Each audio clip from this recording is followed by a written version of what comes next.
This is my passion. This is what I love to do. But some days, sometimes, I'm just like you, man. I hate this job. Damn, I hate this job.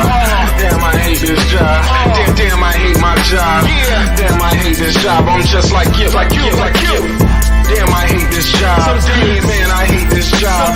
Man, I hate my job. From a good dream I wake, sun rays on my face, planning out my day, hoping this ain't the one that I catch a case. I feel so good, I feel so straight. My manager keep calling me saying, hurry up, you late.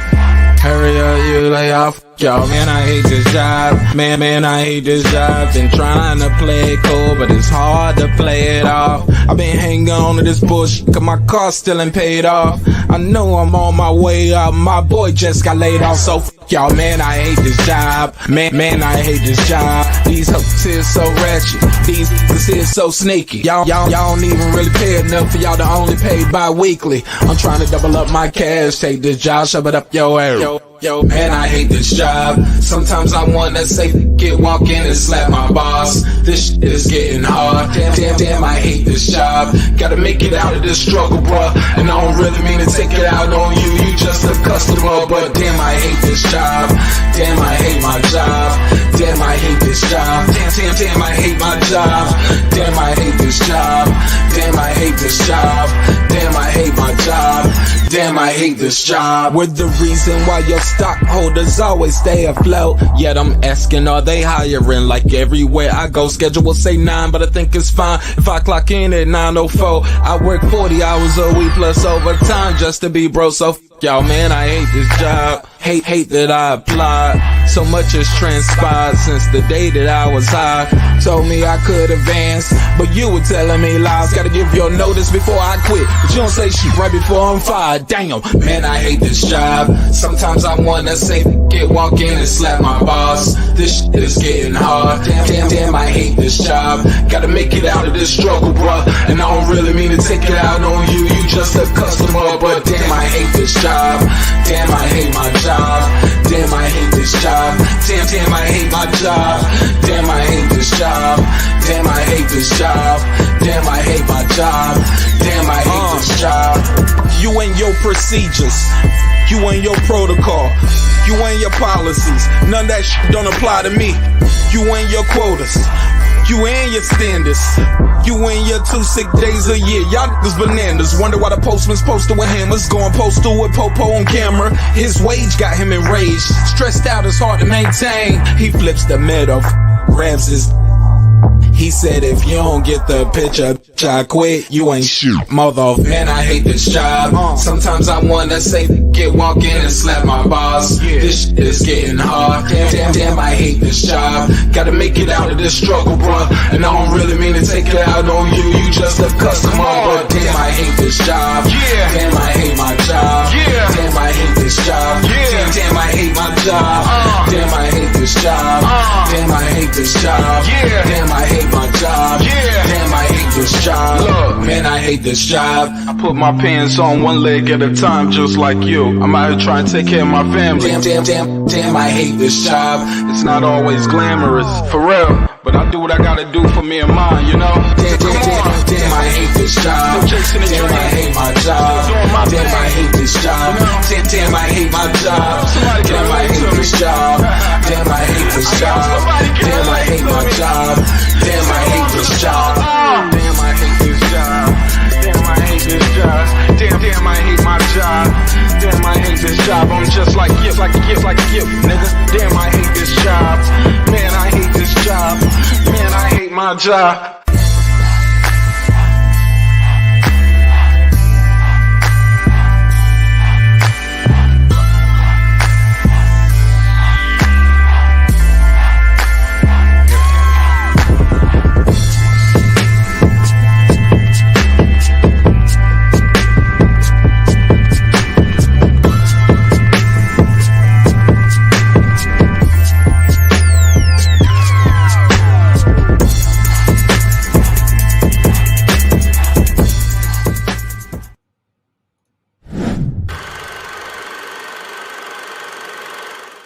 Let's get it.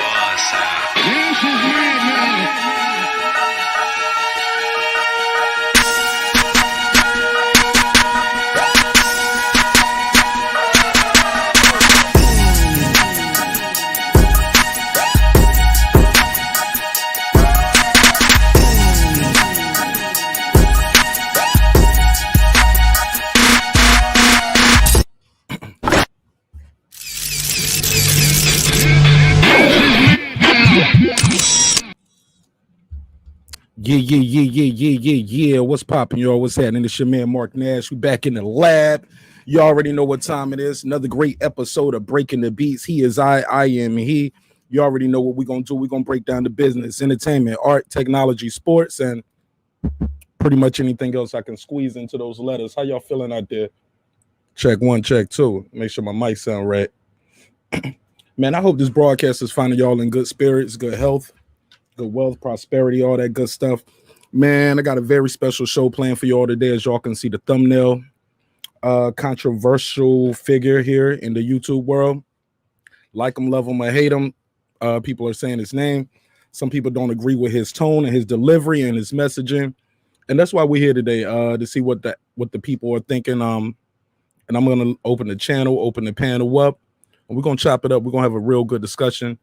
You already know how we're gonna do. Let me do this too. Make sure we put the banner on the screen. Boom, boom, boom. But yeah, man, how y'all feeling, man? I got a very, very, very, very special guest supposed to pull up today. A young lady. She's still live right now, as far as I see over here. Super, super talented, very polarizing. And I'm gonna let her get her take on it, on the situation, let her speak. Got to be respectful. We're going to be respectful at all times over here. We're not going to disrespect the sister. We're not going to overtalk her. We're not going to cut her off. Going to let her get her bars off, okay? So let's be clear about that. Also, the fellas, I'm going to let you guys speak, and she's not going to cut you off too. She's going to let you speak and get your bars off as well. So this is going to be a real good one. Before we get started, I'll play a record and let the room acclimate. But while we're doing that and while we're waiting, you guys let me know in the chat what part of the world you are tuning in from, where you're from. Let me know what part of the world you are watching the broadcast at. And you already know what we're going to do. I dropped a record a couple days ago. It's called Collars and Yams. So I'm going to play the record and the video while I wait for the room to acclimate. You guys let me know what you think of the record as well, okay? So, yeah, let's get that in while we're waiting for the room to acclimate. But yeah, man, I'm super excited. I was able to top it up with her yesterday. She allowed me to be on her panel. I extended the invite to her as well for her to come over today. And hopefully she can, because she's live right now and she's bringing all the smoke. I want her to just save some of that smoke for over here, because I can't wait to hear it. Because I've been listening to her for now for a couple hours. I hope she has some energy left to do the show, because she's been cooking. And like I said, man, whether you agree with her every word, probably not. Do you agree with him all the way? Probably not. Shoot, I don't agree with my daughter or my family or my mother all the time. You know what I'm saying? Who are you going to agree with 100%? But most importantly, if you're respectful, you let people talk and you listen to what they're saying, maybe we can come to some common ground and come to some kind of solution. You know what I'm saying? But way too much disrespect going on out there, especially towards the sisters, and sometimes the sisters towards the brothers as well. So we're going to talk about that and more. But more importantly, I'm going to drop the link out there. Like I said, open channel, open panel. I got a phone line in here too, so you guys can call in. If you don't want to do the beam in, that's cool too. So let me just play this record real quick. Let the room populate a little more, and then we're just going to go and get started. You know what I'm saying? And I appreciate you guys pulling up again. Thank you.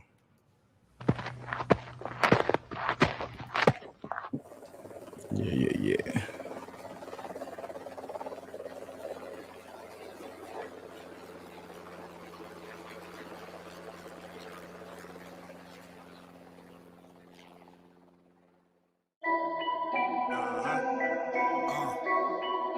marqnash. Yeah. Collars on the table, yams on the stove.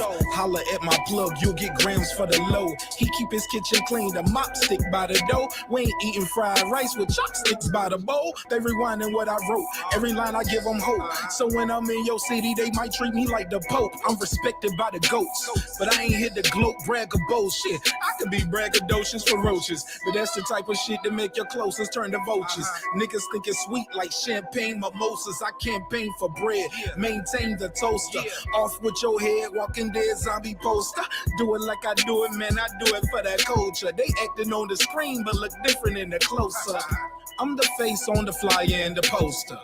That's the reason why I'm flyer when I post up. Urkel straps on both shoulders. Keep them in my hand, I ain't reaching for no holsters. Shit, I can holler at the plug when my bands run out. He said, Nash, pull up, this shit look like grandma's house. We got collars on the table, yams on the stove, butter on the plate, chopsticks by the bowl.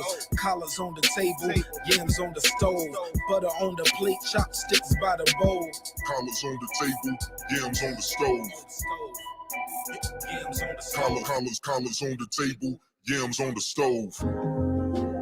Yams on the stove. Collars on the table, yams on the stove. Look, sometimes when I find a little moment to get a break, I drift away.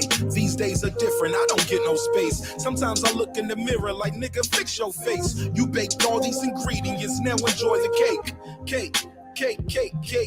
I can lose it all tomorrow if I make one mistake. Keeping God involved every day I pray. I know it's a force bigger than me, God, in every step that I take. Wait, came in the game to be legit and live honest. Went from eating with the wolves to swimming with piranhas. Same swamp, different anacondas. The more you make, the more they want to take. Trying to squeeze every comma. I made this thinking of my grandmama's dinner. The spread was so elaborate, I admired the splendor. She would tell me, baby, go on, fix your plate and make sure before you eat you always say your grace. She had collars on the table, yams on the stove, butter on the plate, chopsticks by the bowl. Collars on the table, yams on the stove. Collars on the table, yams on the stove. Yes. So who went this? Nigga, I want that one, homie. He my ass the first one. I want this one.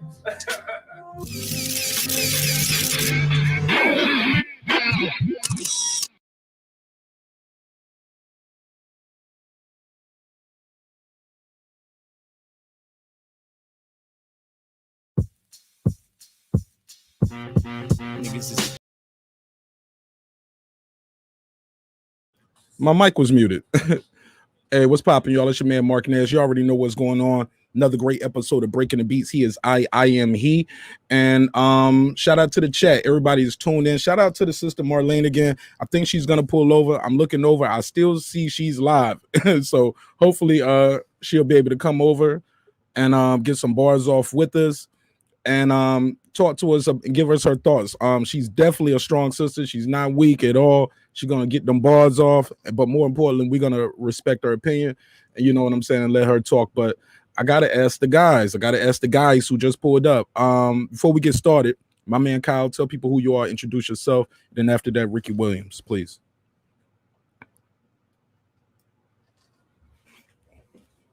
Kyle, your mic is muted, bro. Oh man, what's going on, man? This is Kyle from the boxing section. We live. Simple as that. Kyle from the boxing section. Yeah, we live. Ricky Williams, talk to me, bro.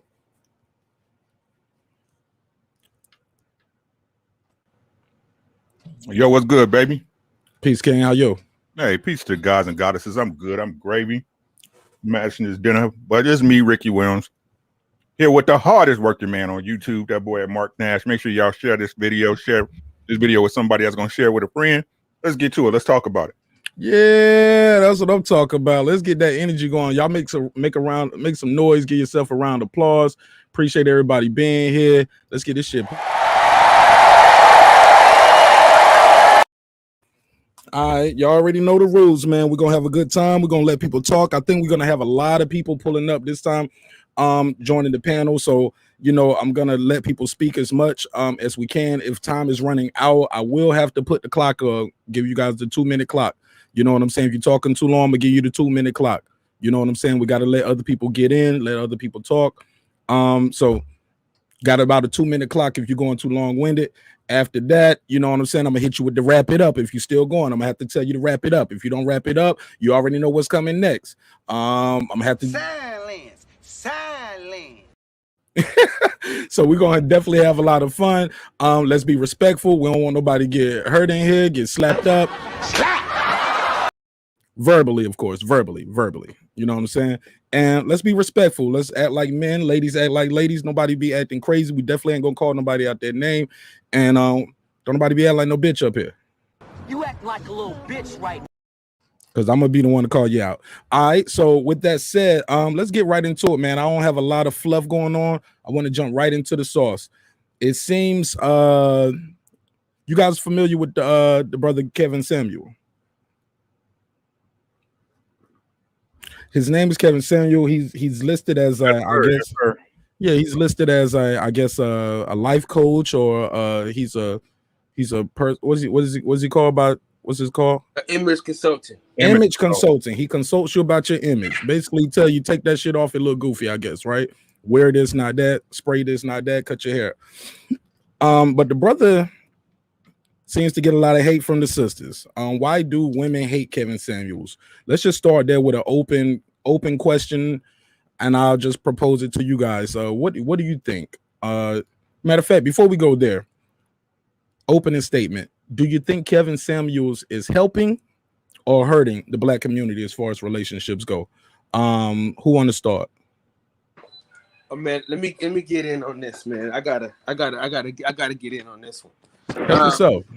So me and my wife, we watch this guy faithfully every day. The only women that don't like what he says is goofy ass women that don't understand men. You know what I'm saying? You know you can't just say that like that. You got to elaborate. Go ahead. Give me that sauce. Cause that's a bold statement, brother. Respectfully. You know, I know, my boy Rick know. You know what I'm saying? These women, they're unrealistic in their expectations. For instance, this girl, bro, he was trying to give her the benefit of the doubt, right? He's trying to help her out, trying to give her like, hey, trying to help her. And she's trying to make us believe that her and Beyonce are on the same level. She kept saying that she and Beyonce are on the same level. She said if you put her picture next to Beyonce's, that people would say that they belong in the same breath. And that's the type of goofy shit I'm talking about. Shout out to my dog Tank, man. Yeah, that's the type of goofy shit I'm talking about. These women are unrealistic, bro. And when you give them the truth, see, they say they want the truth, but they don't really want the truth. But he's very honest, and he tells me exactly what we're thinking. He's just saying it. And these women that don't agree are goofy as hell. You know what I'm saying? And that's just real talk. You know what I mean? And anybody like a Umar Johnson, not knowing the whole story and not listening to that man in his entirety, not just a clip off of YouTube, it's irresponsible. You know what I'm saying? Because you gotta do more research. I backlogged it. You know what I'm saying? I went back. Hold on, I know I'm going too long, but I backlogged. Yeah, just to open a statement. You're gonna get more time to speak. I just wanted you to give me a brief opening statement. I'm about to be done. I'm about to say this, and I'm gonna let y'all go. All right. Long-winded. I did a backlog, so I went all the way back to his conception, right, where he was getting on men the same way he gets on women. He was telling these dudes, "Hey, y'all need to step y'all shit up, man. Women want these type of men. So this is how you become this type of man." You know what I'm saying? So he's done his job.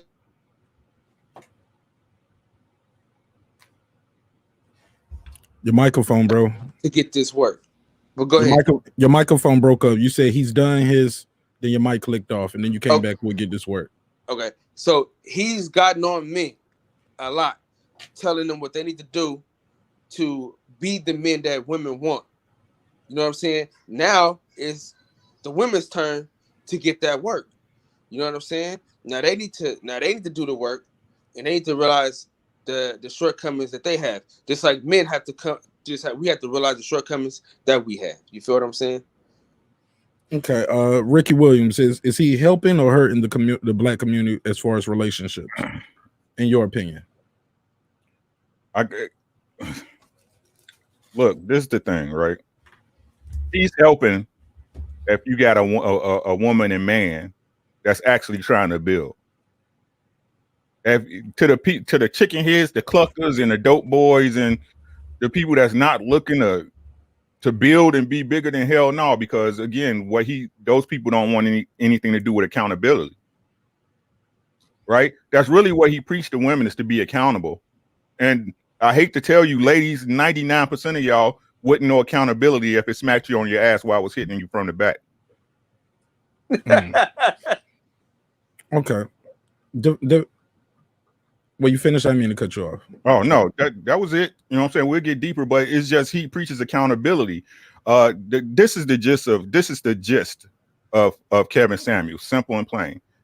What he is saying that normal women, what I say mean normal, our average chick, your around the way girl, you know what I'm saying? She doing her thing, she got a job. A lot of these women, these same women are shooting for the top 1 to 10% of men. Right? Now, they'll shit on a regular guy, right? They'll shit on a marqnash or Ricky Williams or TBS, right? Even though we the men that's out here working, that a man that'll provide a home for you as a woman, right? Right? Who go through life, because I don't care what nobody say, this is what a man does. This is what is expected of us. You get up, you go through life. It don't matter what the fuck happened. You got bills to pay. You got a wife to take care of. You got kids to feed. Nobody give a fuck what a man go through. Get your ass up, go get a job, get it done. Right?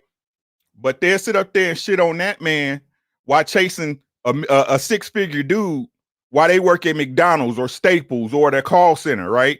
They want a six-pack. They want a Benz. They want this guy, when they have kids, to be able to sit down and take care of them. But what are you bringing to the table? You done had kids by 2 different baby daddies, right? So you got that logic. There ain't never gonna be that man's kids, right? You got a shitload of debt from when you went to college. That if he's a man and he's with you and he's accepting you in your situation, he's gonna help you take care of, right? Right? But then they'll sit up there and shit on a normal guy saying, "Oh, you need to make these dollars for me." Da da da da. No, I don't go like that. It don't go like that. And me, I'm sorry. Go ahead. Please continue. No, you go, man. You go, man. Because no. I want you to finish. I want you to finish that part, and then right. I'll say something. And we as men know that. What he's saying is that there's no safety net for us, but it's always a safety net for a chick, because there's always some dude out there willing to hit her pussy.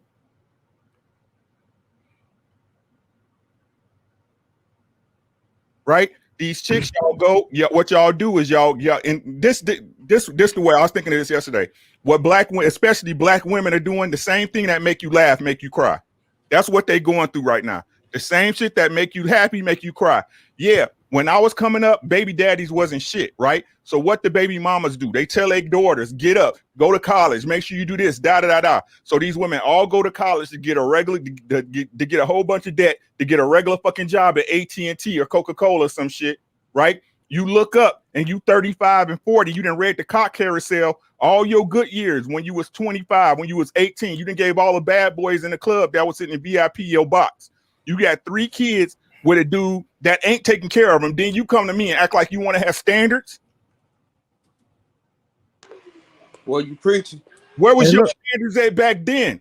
And then you want to treat me because I'm the guy. Let's say you are the guy that takes over, that comes in, and you see all the quotes on Facebook and shit. Yo, stepfathers, da da da. I choose to be a stepfather and help you raise a child that ain't part of my legacy, right? But I ain't good enough. But I'm not good enough. Black women, y'all got to understand getting y'all bread. I understand y'all getting up. Y'all had chance. We had issues with fathers wouldn't take care of the home. It's reversing the game. Don't let the same shit your mama told you to do to take care of yourself, which you should do anyway. You should always have a way to take care of yourself. Fuck you out of being with a decent man that's willing to take care of you. He ain't got to be fucking Future or goddamn a rapper or a ball player. A man gonna take care of you, not no pussy ass boy. A man will take care of you. Okay, hey, let me just get in real quick. Kyle, you said something early. You said something earlier, and I got it in the check. You said women are unrealistic. Patricia said, "Can you elaborate?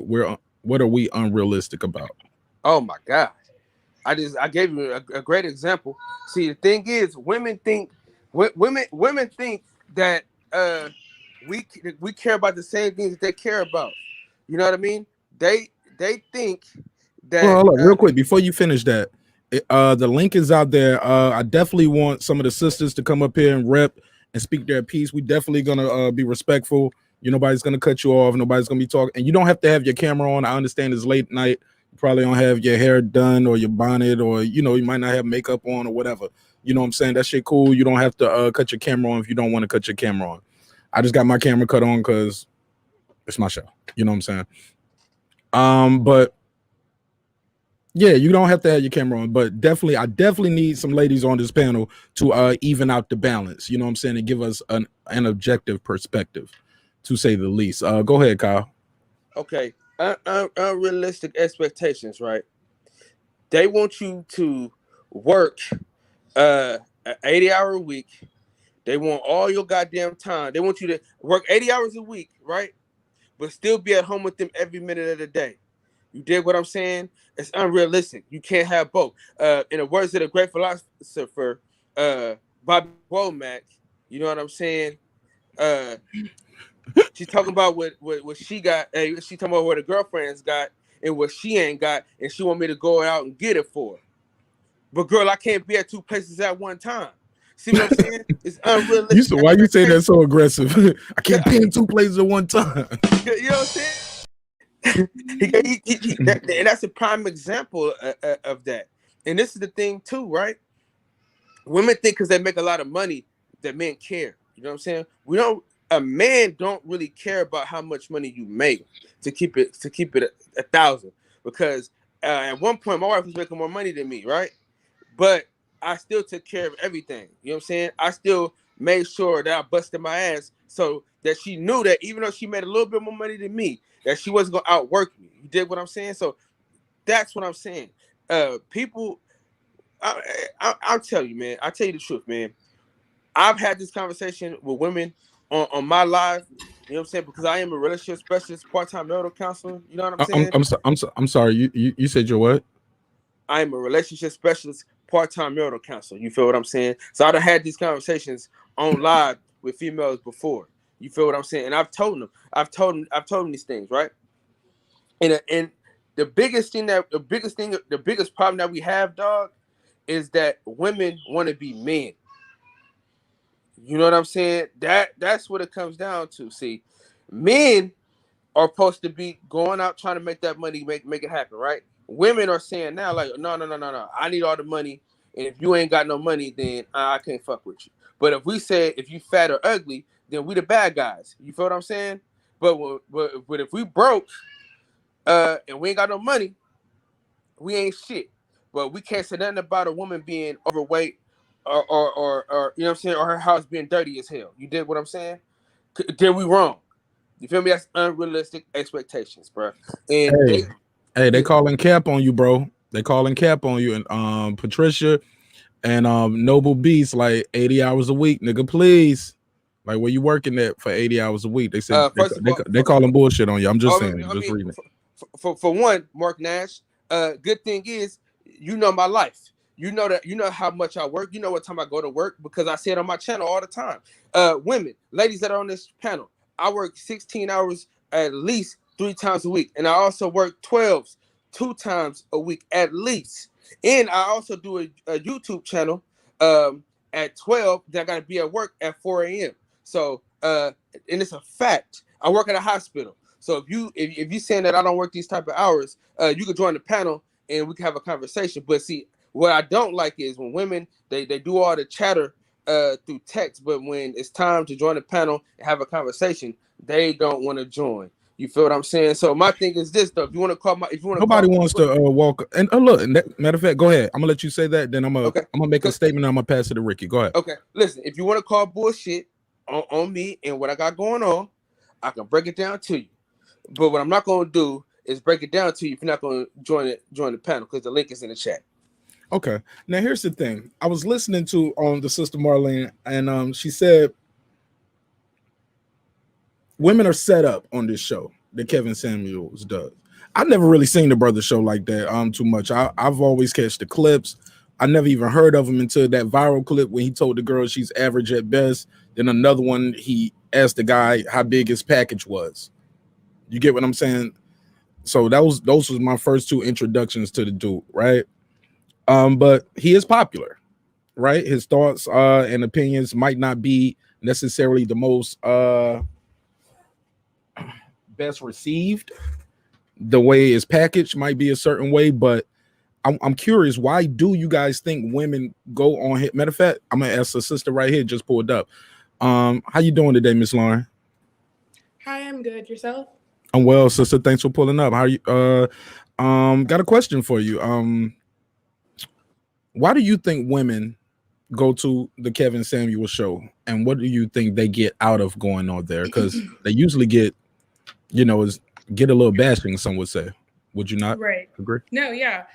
I personally feel like the women that go on Kevin Samuel's show looking for relationship advice, dating advice, have severe low self-esteem and come from broken, like upside down homes, and see him as some sort of, I guess you could say, like father figure, or just like some male figure or some prominent / like well-to-do male figure, because he comes in a suit, nice background, candle lit, so they think, oh, this is from my own understanding, people may disagree, but they see him and they see him even before he speaks, and they see that male figure that was missing from their life. So they go to him seeking validation,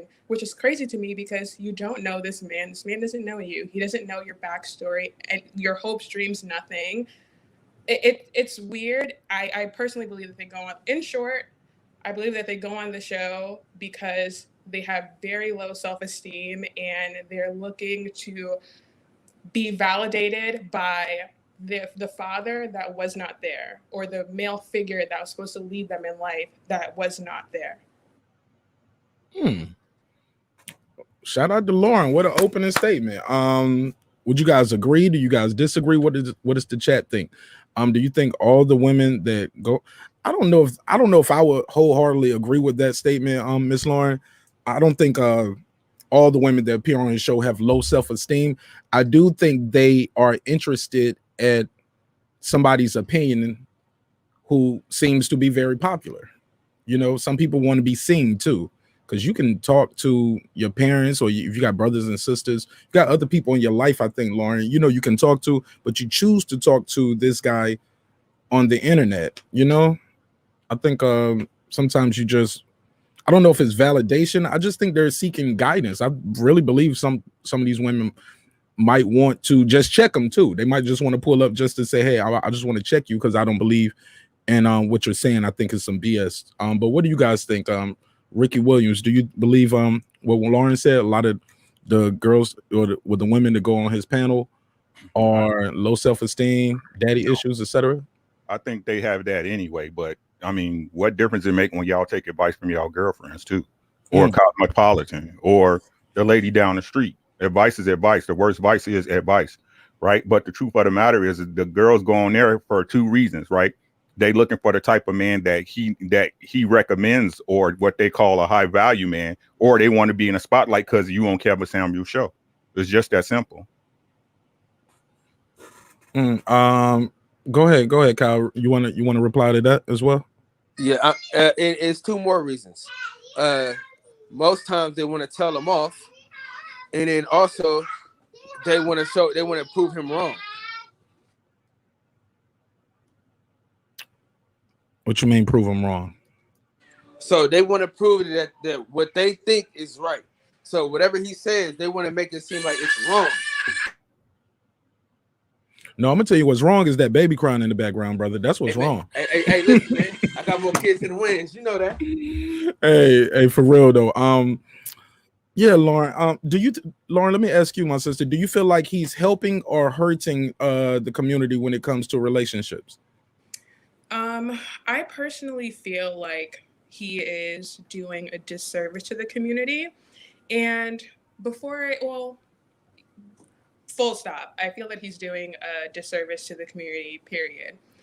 What I will say is that I'm Nigerian, and I don't know if there are any other like Nigerians in the chat, but growing up in a West African household, your parents are very blunt.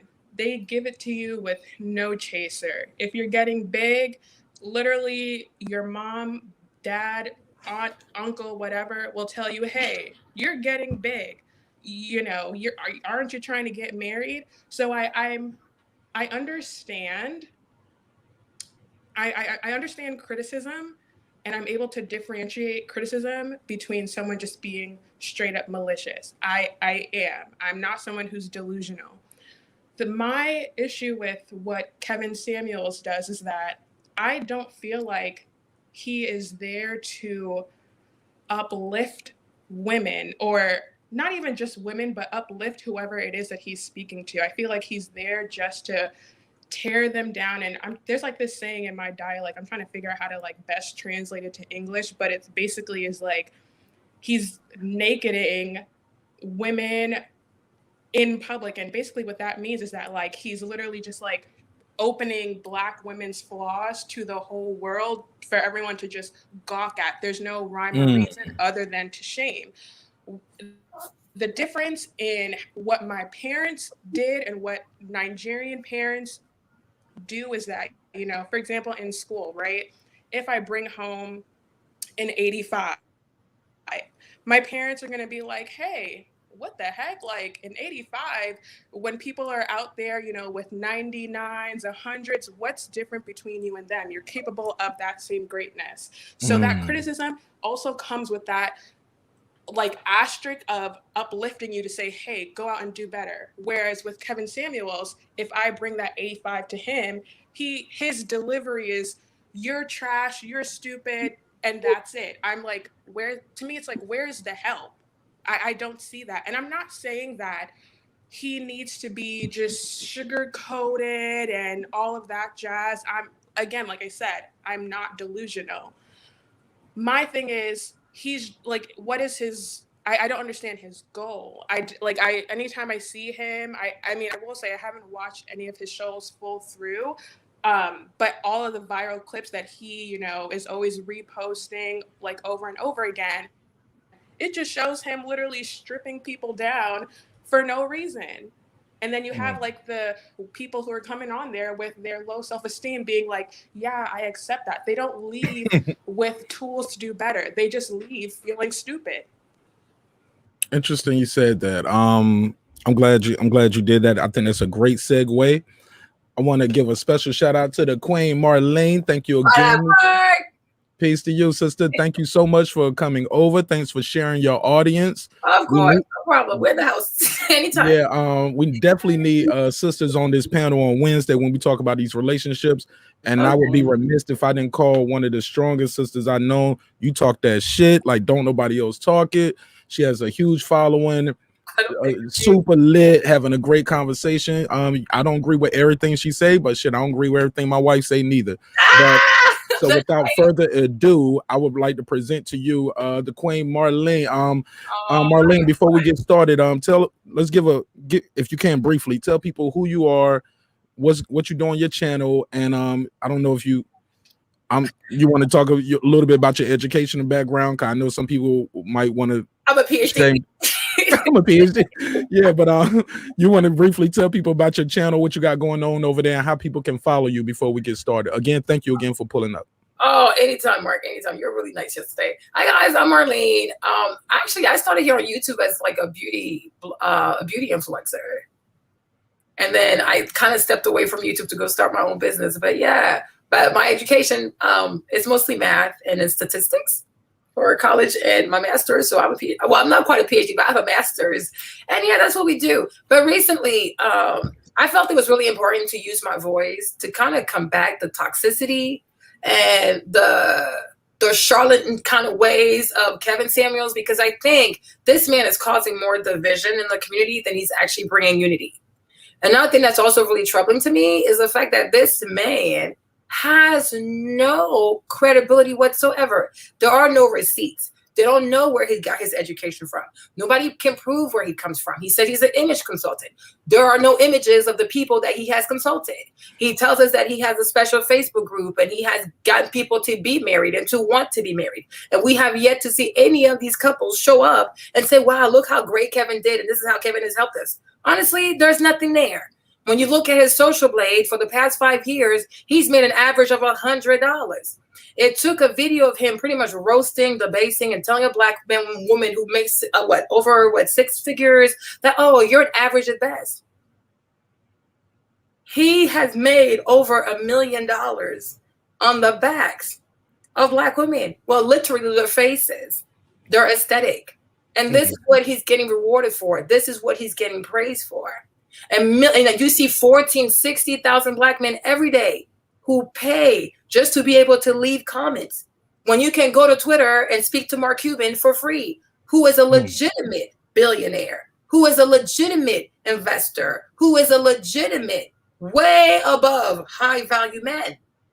This man has basketball teams. He has businesses. He's on Shark Tank. I mean, he's investing every single day. And yet, all Kevin has to do is wear a suit, put some fancy light, turn on some candles, serenade the people, go viral, and oh my gosh, he's so credible. Oh my gosh, he's the Godfather. Oh my gosh, everything he says is so true, and it's not true.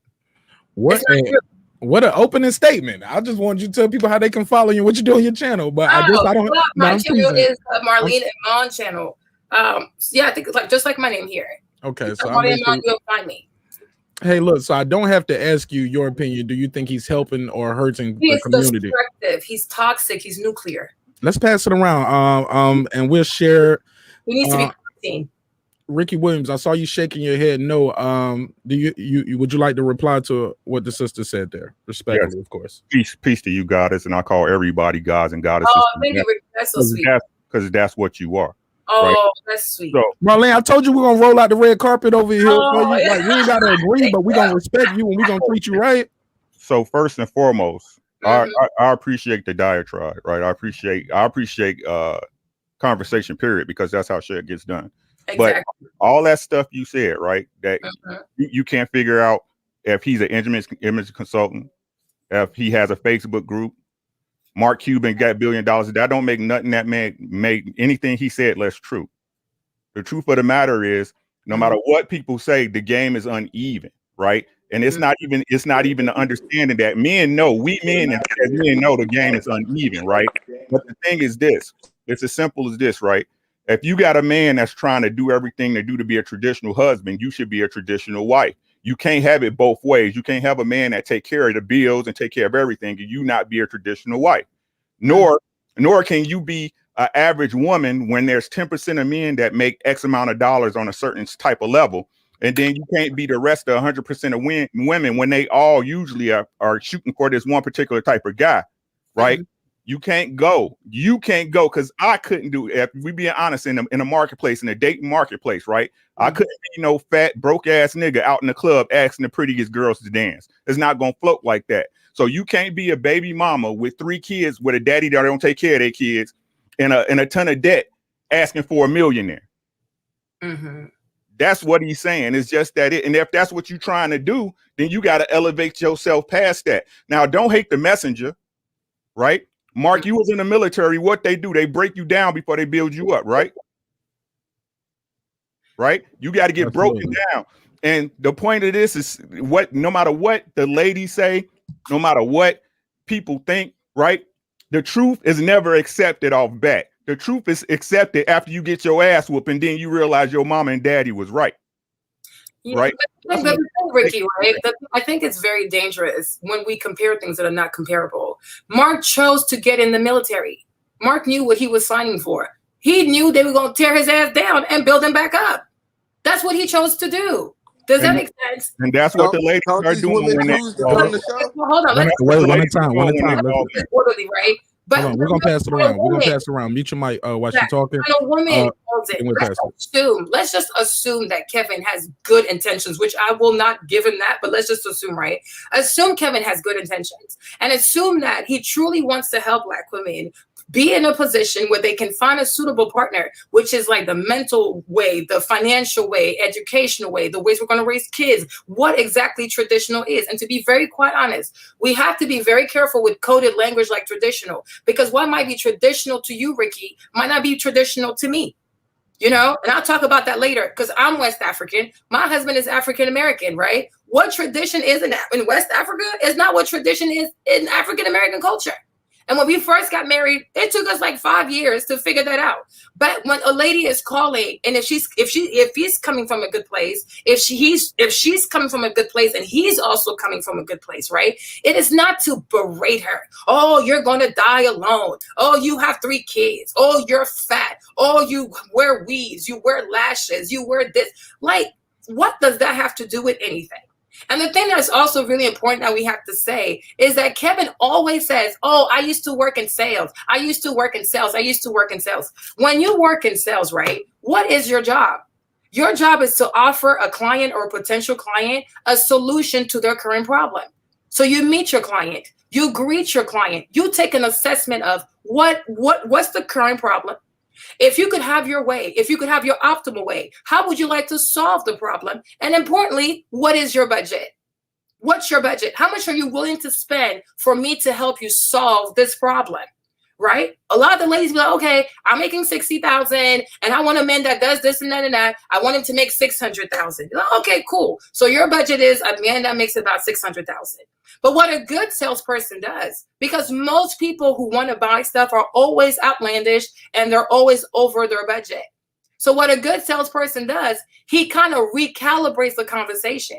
He will show you something that's truly within your real budget. So if a woman is making 50,000, maybe she should ask for a man around 80 to 100,000. A good salesman will take you to a man that makes anywhere from 80 to 100,000, and he will start upselling that man.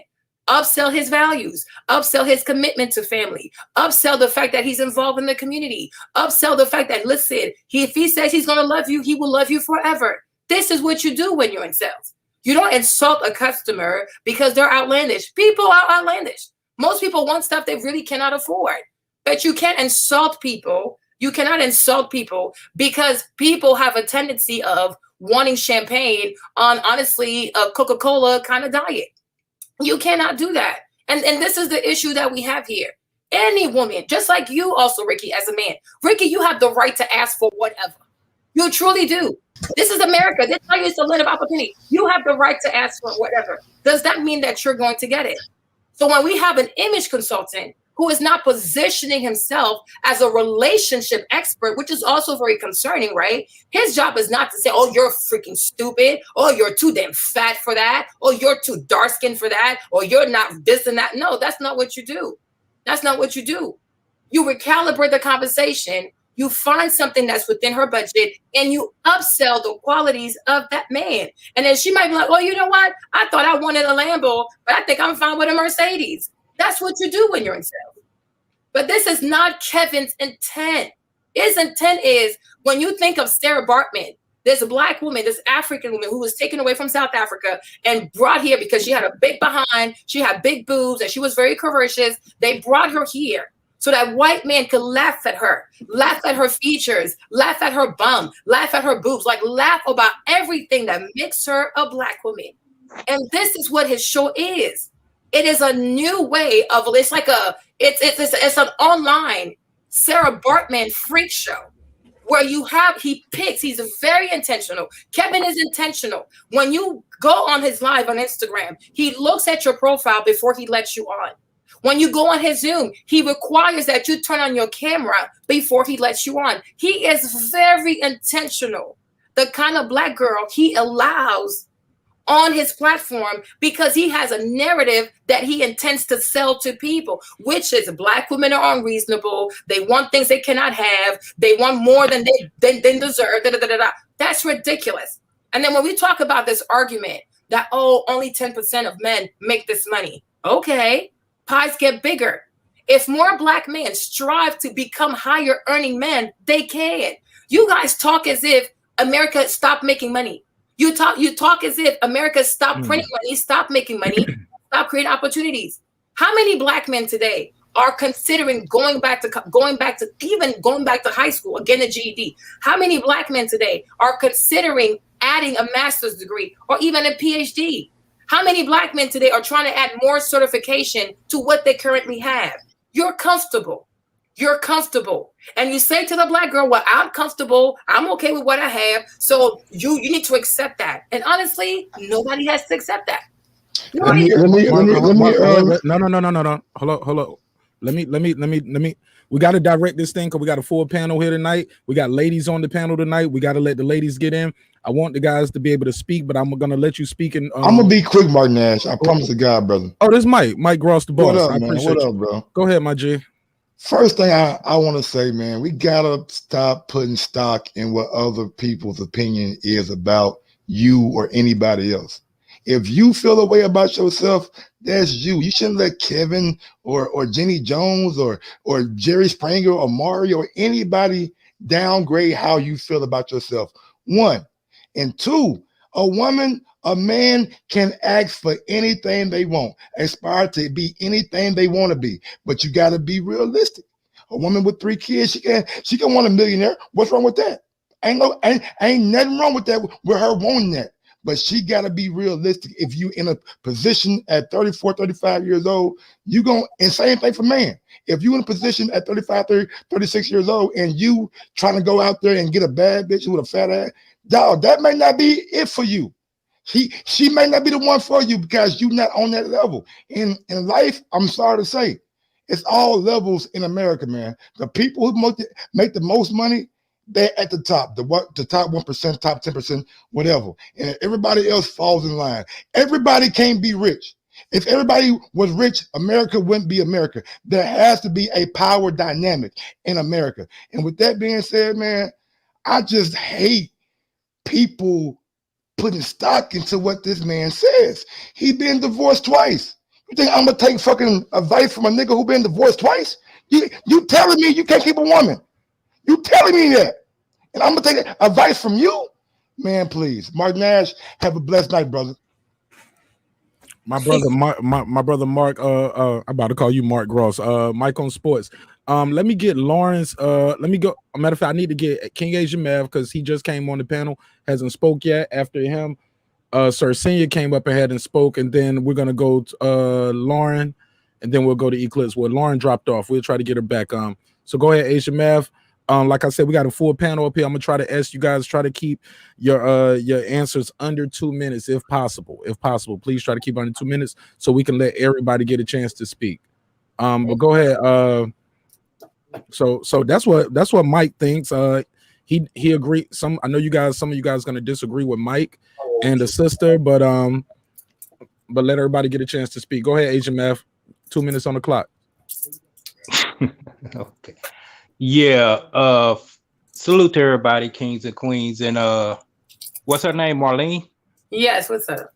Yeah, that was me earlier, and I was going to turn my camera on, but just like as you stated, somebody came and I let people, because I usually let people interact. I understand. He put me on the timer. Everybody done got landed their planes and docks. Yeah, it's more people here now, Asian Math. It wasn't 10 people here before. Okay, but the time is ticking. So all I want to say, really, Mike on Sports pretty much spoke on a lot of the talking points that I agree with. I'm just wondering.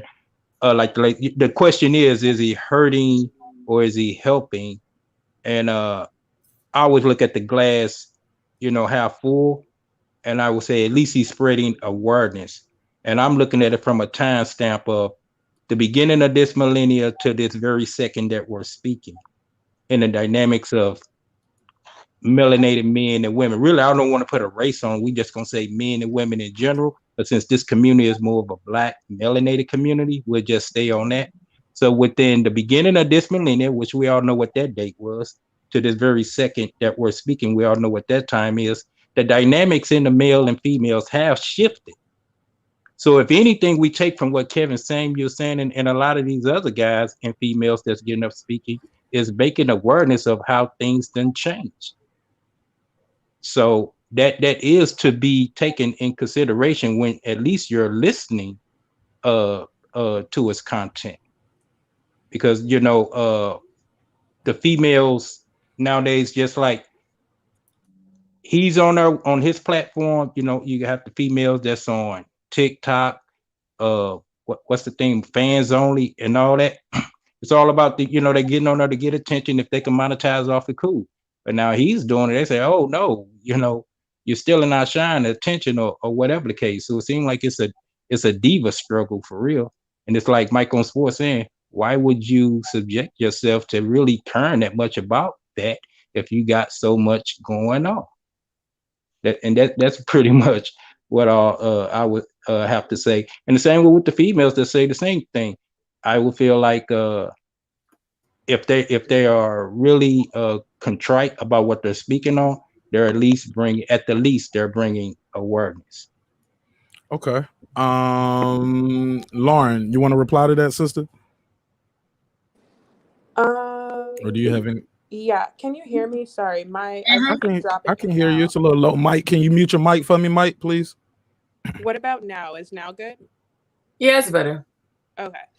So, you want me to reply to the person that was just speaking? Get in where you fit in, Sister Lauren, whatever you feel like. Okay. My thing is, why are Black men moving on to critique Black women as if the work with Black men is done? That is my question, because I keep hearing people talk about, awareness to this, awareness to that, all these issues with Black women. Are Black men perfect? Because to my knowledge, I don't know any industry in America or the world that Black men are leaders in. And that's not even shade, that's just the truth. And that's all I have to say. Mike, that guy Eclipse, then Sir Senior. Okay, yeah. First of all, shout out Dash. Shout out to the ladies and gentlemen on the panel. Peace to the kings and queens, the guys and earths, the niggas and bitches. You know what I'm saying? Because everybody's here. We're not a monolith. This nigga gonna do 2 minutes worth of shout outs. Oh no, I'm done with the shout outs. I just got one thing. I'm just putting the clock on y'all niggas. Let's go. All right, good, put me on the clock. Here's my thing. Okay, I love the empowerment of our women. I know that y'all gonna come at me. This is no critique. This is just a fact. I do believe that Black women's empowerment and Black women finding their voice has been weaponized by non-Blacks. That goes back to the formation of Planned Parenthood and eugenics things. You know, they put this thing in Black women where, like she said, why is everyone critiquing Black men? We're not saying that we're done with Black women, but there is such a talk of toxic masculinity that nobody talks about. Toxic femininity, you know what I'm saying? And I think it cuts both ways. I think that as we are trying to uplift ourselves as Black men and Black women, there's a lack of accountability in a lot of things, and it's a lot of things that society allows women to do, not just Black women, women in general to do. They're not being held accountable for. And so now we have a generation of women who are not accountable, and they're not making account for the decisions they're making. Yeah, you've had a lot of bad relationships, but you're not looking at, you dated 5 different dudes and them dudes are the same dude, basically. So that might not be all these dudes that might not be all men are trash. That might be, you need to watch, say you're fishing in the wrong holes. You're going for the same thing, and same with men. I really just think there's a lot of accountability going on, a lot of lack of accountability going on for your actions in the situations you put yourselves in. And, as men, a sorry man or a real man, we can't rest our hat on that. And another thing, I do think when we talk to each other, Black women are still allowed to talk and act out of their emotions when a man can't. And sometimes that takes the conversation to a left, takes this conversation left, and we can't go nowhere. A man can't live and act out of emotions, and we shouldn't. And I believe women are better than men, so neither of us should. We should really be listening to each other and be accountable for how we're moving. That's all I'm saying. Okay. When the ladies on the panel want to apply to that, then we'll go to Sir Senior, and then I'm gonna go back to Ricky with a question from the chat. They said, "Can you describe what is a high value man?" She wanted to know that. Your sister Patrice from your channel, Marlene, she posed that question. She said she wanted guys up here to describe a high value man. Go ahead, Marlene. You can reply, then we'll go to Sir Senior. No, I don't don't know what makes a high value man because I'm not a man. But what I do want to say to Mike, right, what he said about, oh, women can be acting out of emotions. But the reality is, Mike, right, it's mostly black men who act out of emotions, Mike. I don't know which black men you're talking about. Mike, you gotta let her speak all the way. Please mute your mic while she's talking. Because the thing is, Mike, right, when you look at most like black on black relationships, when you look at most dynamic between black women dating a black man, right, black men do act out of emotion. They are the number one. I'm not trying to be like, I'm not trying to be offensive, but it's like they are the number one killers of black women. They are the number one abusers of black women. So it's not even like the fact that they impregnate and don't take care of. They are the number ones to bring harm into a black woman's home. Like, look at the baby girl right now who just got shot 7 times at McDonald's, right? Who put her in that predicament? A black father.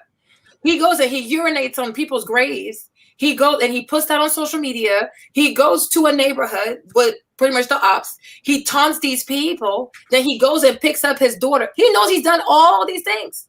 And he takes the little innocent baby girl after knowing that he has intentionally provoked people to retaliate. And he puts a 7-year-old baby girl, a 7-year-old black girl in the back of the car. And he goes to McDonald's. And who gets up and shoots the car? 2 black men. If we want to look at the majority of incarcerations for black men in America, if it's not for drug offenses, right, it's usually for physical assault on their black female partners. So it's nice to say like, oh, black women shouldn't act out of emotion, but she might act out of emotion, but she ain't gonna kill you. When a black man tends to act out of emotion, somebody ends up dead. You know what I mean? And that's the issue. It's like, and when we keep talking about, oh, accountability, then that's what Lauren said. Why do we want to bring awareness to the fact that black women need to be held accountable when black men themselves do not hold other black men accountable? I didn't see a crazy outcry from a bunch of black men really reprimanding this man for putting an innocent 7-year-old into his street beef.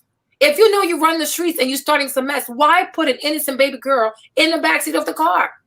Numerous times when it comes out that a black man has killed his girlfriend, his baby mama is whatever, how many black men really take outrage with this? It's usually black women who take outrage when you guys get hurt by the police. When you get killed by the police, black women are first out there to march for you. But when do you march when one of your own kills a black woman? Let's pass it around on that note right there. I'm gonna do this a little different too. Like I said, packed house tonight. So when you trying to do your statement, we'll do that, but we'll also allow some time for some rebuttals in between. Ricky Williams, I believe it's Sir Senior, and then Ricky Williams is next, and then we can go back to that guy Eclipse. Because I'm gonna get into on that. I disagree with you. Oh, okay, yeah. Then we'll go to you, Kyle. I'm sorry, bro. I didn't even know if you were still there or not. I'm sorry. But yeah, sister, I gotta disagree with you. Like I told you on your panel, when you go to China, it's gonna be Chinese men abusing the Chinese women. You get what I'm saying? Lions don't hunt polar bears because they're not around. People abusing. I believe the biggest. I believe white men probably hurt white women more than black men. I believe a Hispanic man might hurt Hispanic women more than black women. So I get where you're coming from, but it's I just think it's convoluted and skewed a different way, in my opinion. But I'll let you reply to that. Let's go to Sir Senior. You had something want to say, then we'll go to Ricky. Salute, Mark. Salute. Y'all gonna waste y'all 2 minutes with these salutes and shout outs, man. Yeah, no, my salute's gonna be in 3 seconds. All right, so let me go in. Everybody's already warmed up, so it's no reason for me to warm up. Let's just be real about this. We're talking about Kevin Samuels. Kevin Samuels he tells you where he came from. He tells you what his platform is, and he's an image consultant. What is the first thing an image consultant is going to consult? You about your image. The women who come on his panel know his show, or at least they should.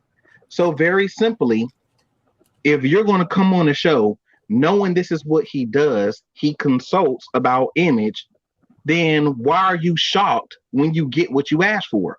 I don't go to McDonald's because I don't want a Big Mac. So if you don't want Kevin Samuels to do what Kevin Samuels do, then very simply don't go on his show. if you don't want to say, okay, well, I want to be judged on the level of Beyonce, don't compare yourself to Beyonce. Like the brother said earlier, the lady did a couple nights ago where she said she was the same as Beyonce. And obviously she wasn't. The money she claimed she made was not what Beyonce made at any point of her life, even at her age.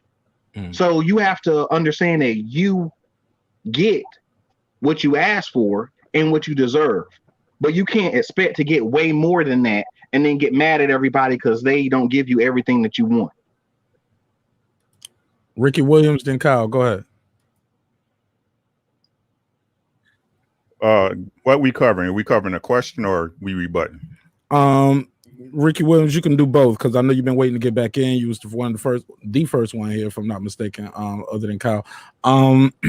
So I give you a chance to rebut because I saw you shaking your head earlier, but also then I'll let you answer the question as well. What is a high value man? So whichever one you want to go into first, sir. Okay, thanks, God. I appreciate it. So as the sister was saying, she's eloquent. You're so eloquent. I do agree. Right. Oh, thank you, Ricky. But the thing is this, and however, right? It's funny how she can put us into a generalization of the black dude in Chicago that got his baby shot, right? But then when we generalize as women with women, right? It's not me. And that's the problem, right? That's the problem. Now, when she said she don't see people out crying for the baby, you just not looking at the right places, sister. That's all it is. And it's okay. I understand that, right? But the thing is this. Women hate accountability. Y'all hate it. Y'all can't stand it. It doesn't exist, right? I should say girls don't, women do. It's a difference, right? I'm a man. I'm not no boy, right? The same reason why Sir said, why do they go to Kevin Samuels if they know what they get? And the same reason they open their legs to a dude who got 3 kids and don't take care of them and then wonder why they don't take care of their kids, right? Y'all control access to sex in y'all body, but y'all want to blame the man when you get pregnant and stuck with a baby. Right?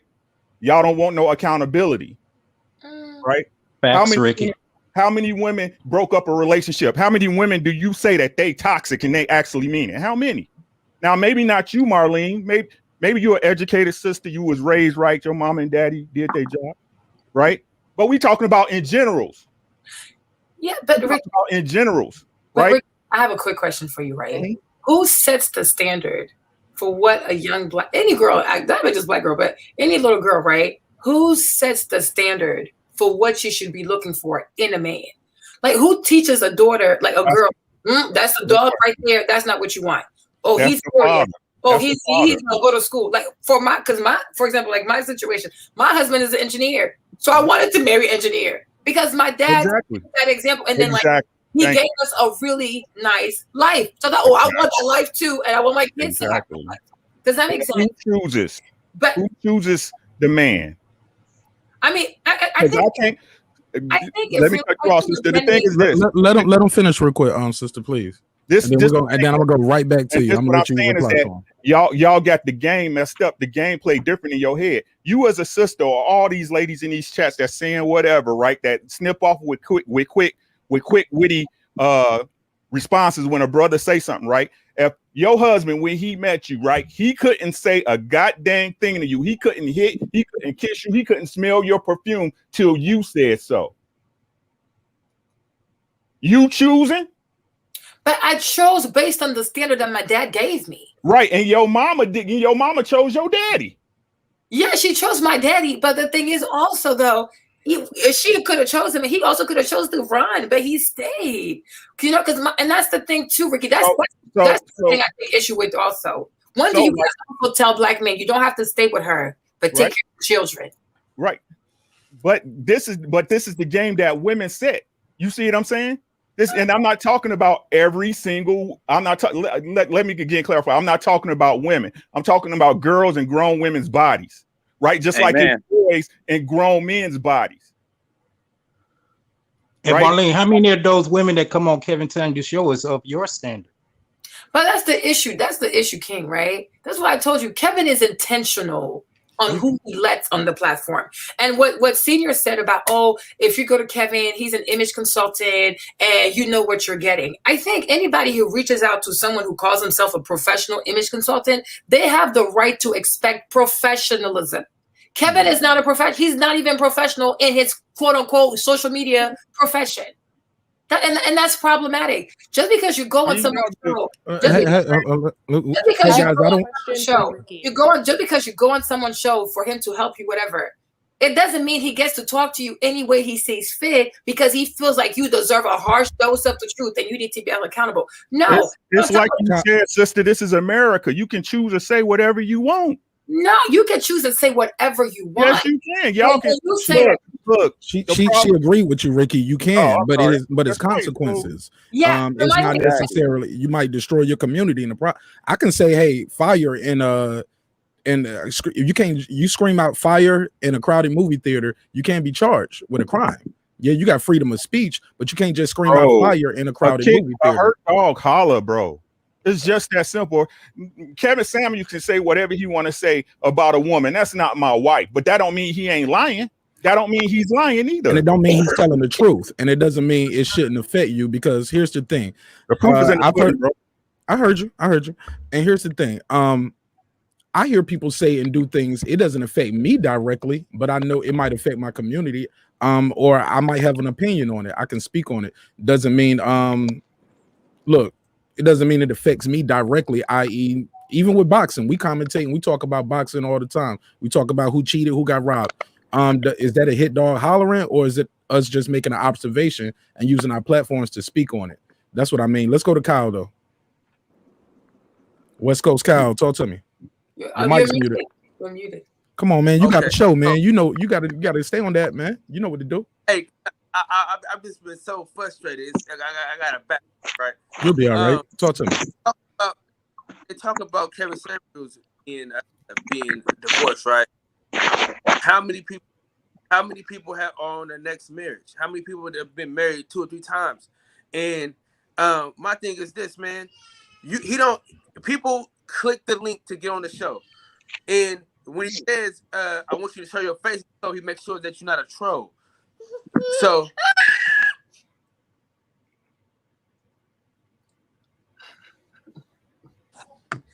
See, hey, real quick though, you know how they would say, see, I'm a father, right? I got daughters, so you know what I mean.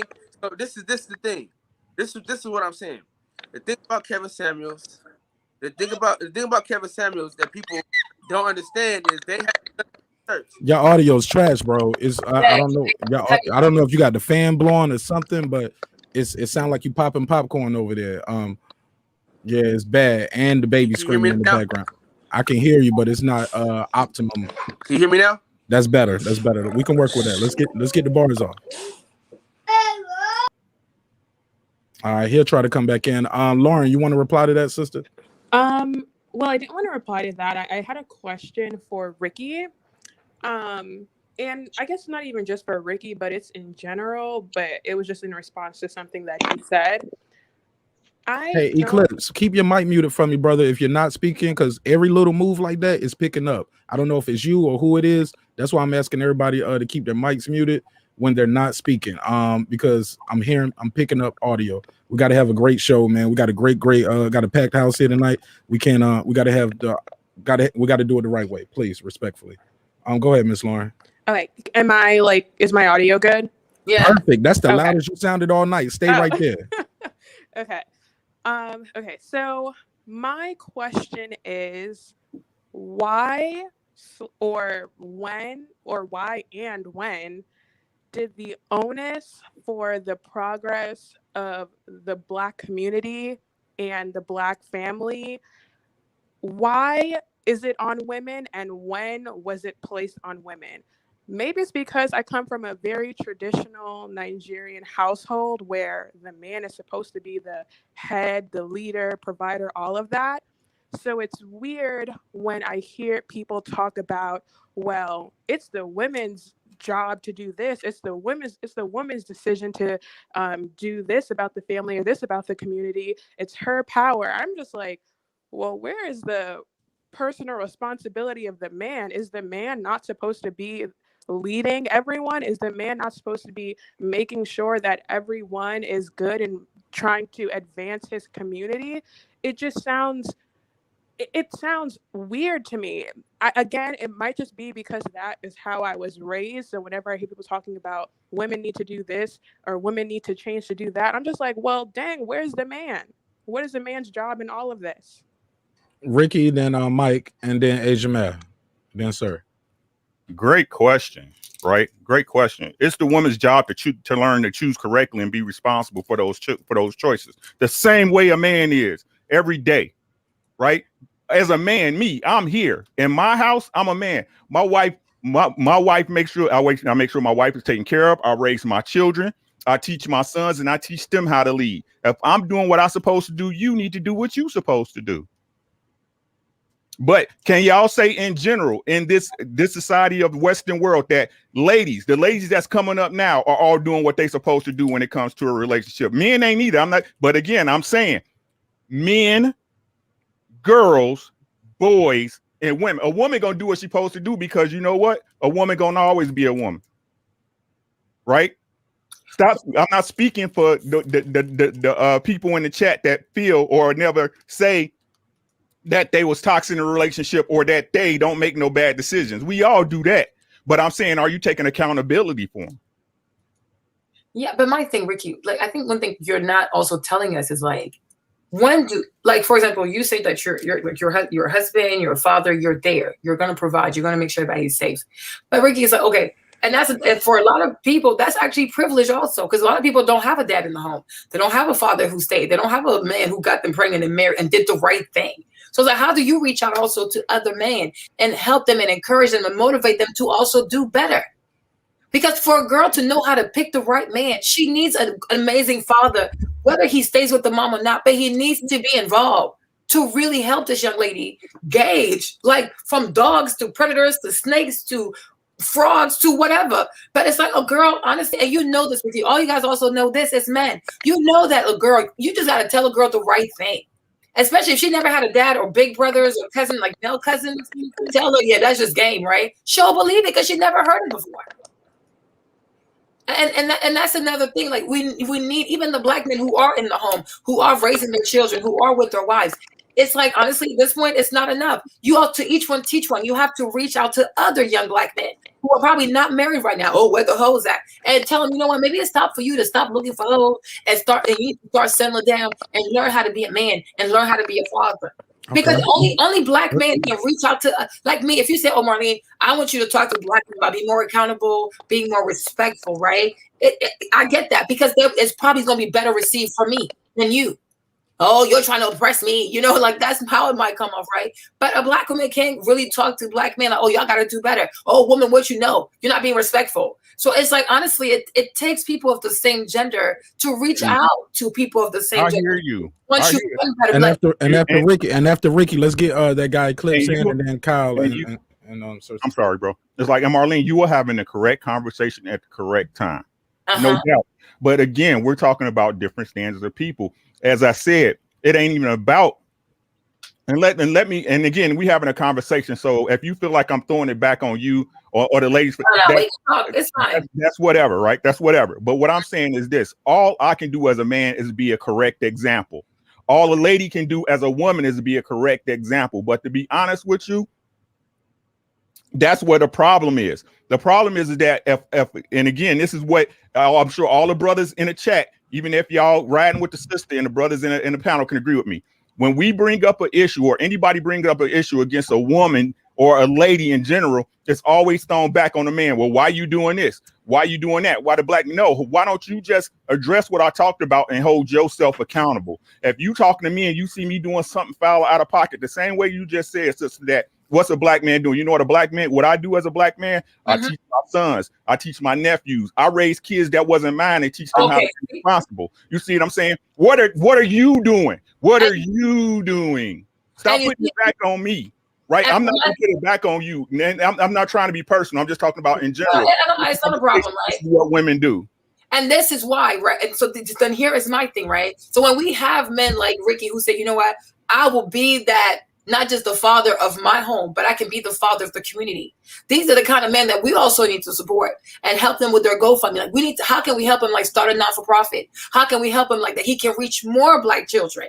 But instead, people give Kevin Samuels all kinds of money for foolishness when there are true black men truly creating a space where they can be father figures to other black men.